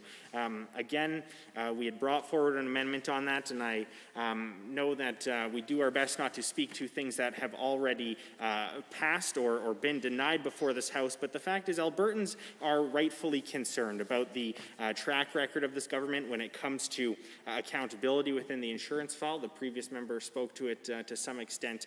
But of course, when this government came into power, decided not to renew the 5% cap on auto insurance fees, and what we saw from that was an escalation of the cost for Albertans when it comes to private auto insurance. And it has been an absolute disaster, Mr. Speaker, when, this government came in on a platform that we wouldn't necessarily see, specific to the platform, increases to their taxes, but what we have seen is increases to many other fees and costs across the province, and specifically, again, in this instance, we're talking about insurance. And so once we saw that cap removed, many Albertans reported that their increases were upwards of 30%. And at the same time, as the previous member discussed, we saw collision rates going down and payouts for collisions either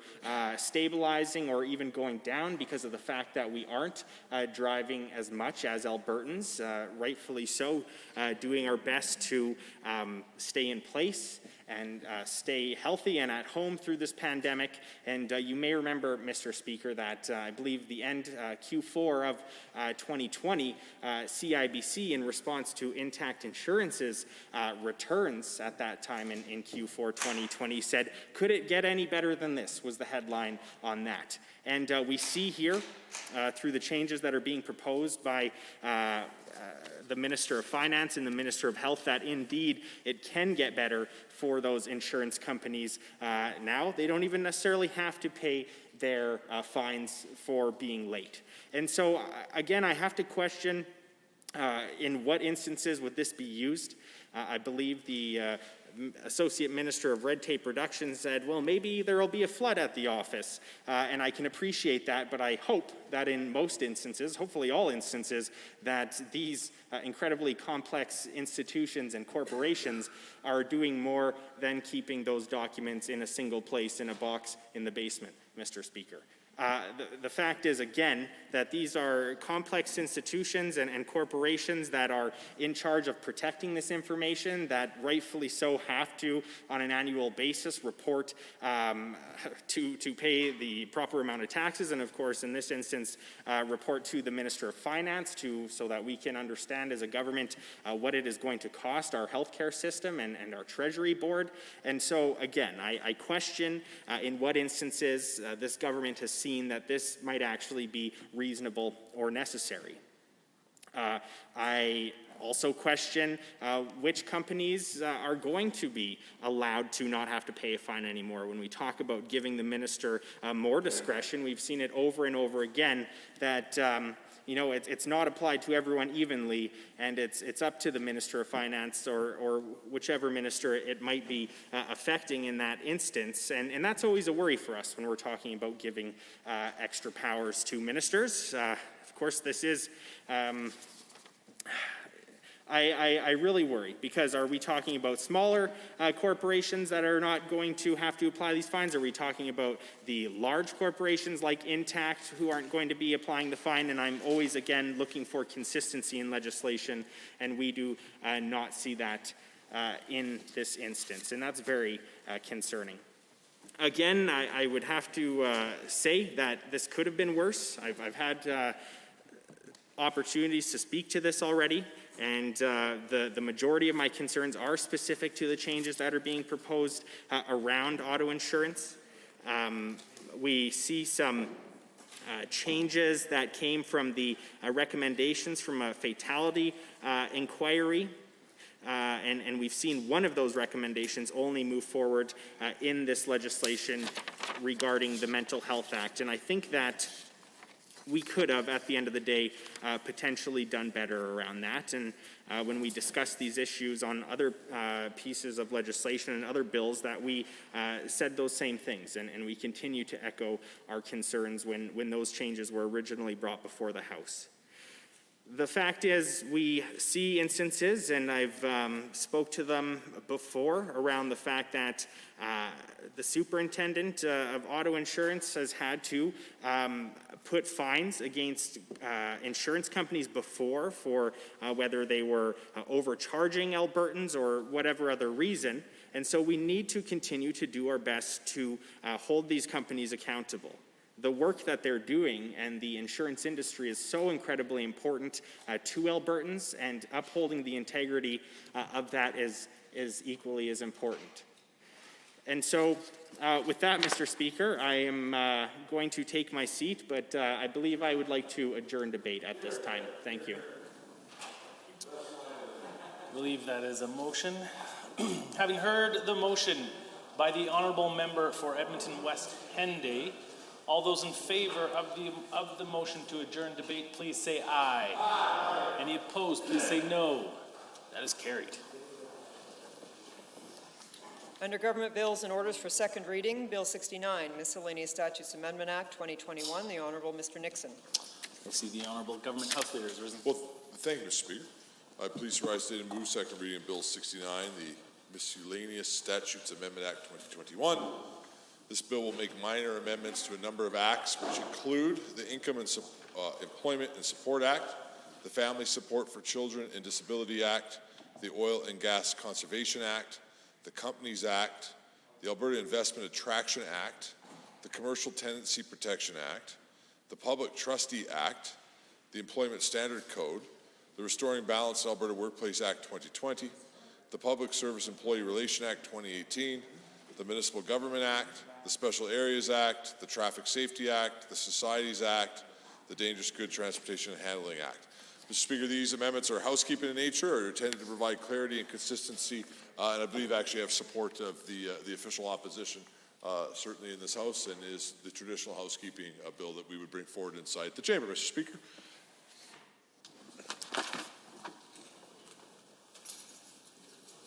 Thank you, Honourable Minister. Are there any members wishing to join debate on Bill 69? Seeing none. The Honourable Government House Leader has moved second reading of Bill 69, Miscellaneous Statutes Amendment Act 2021, Does the Assembly agree to the motion for second reading? All those in favor, please say aye. Any opposed, please say no. That is carried and so ordered. Bill 69, Miscellaneous Statutes Amendment Act 2021 is now read a second time. I see the Honourable Government House Leaders. Well, thank you, Mr. Speaker. I move the Assembly be adjourned until 10 a.m. Tuesday, June 8th. Those members in favor of the motion as moved by the Honourable Government House Leader, please say aye. Any opposed, please say no. That is carried. We are adjourned until 10 a.m. tomorrow.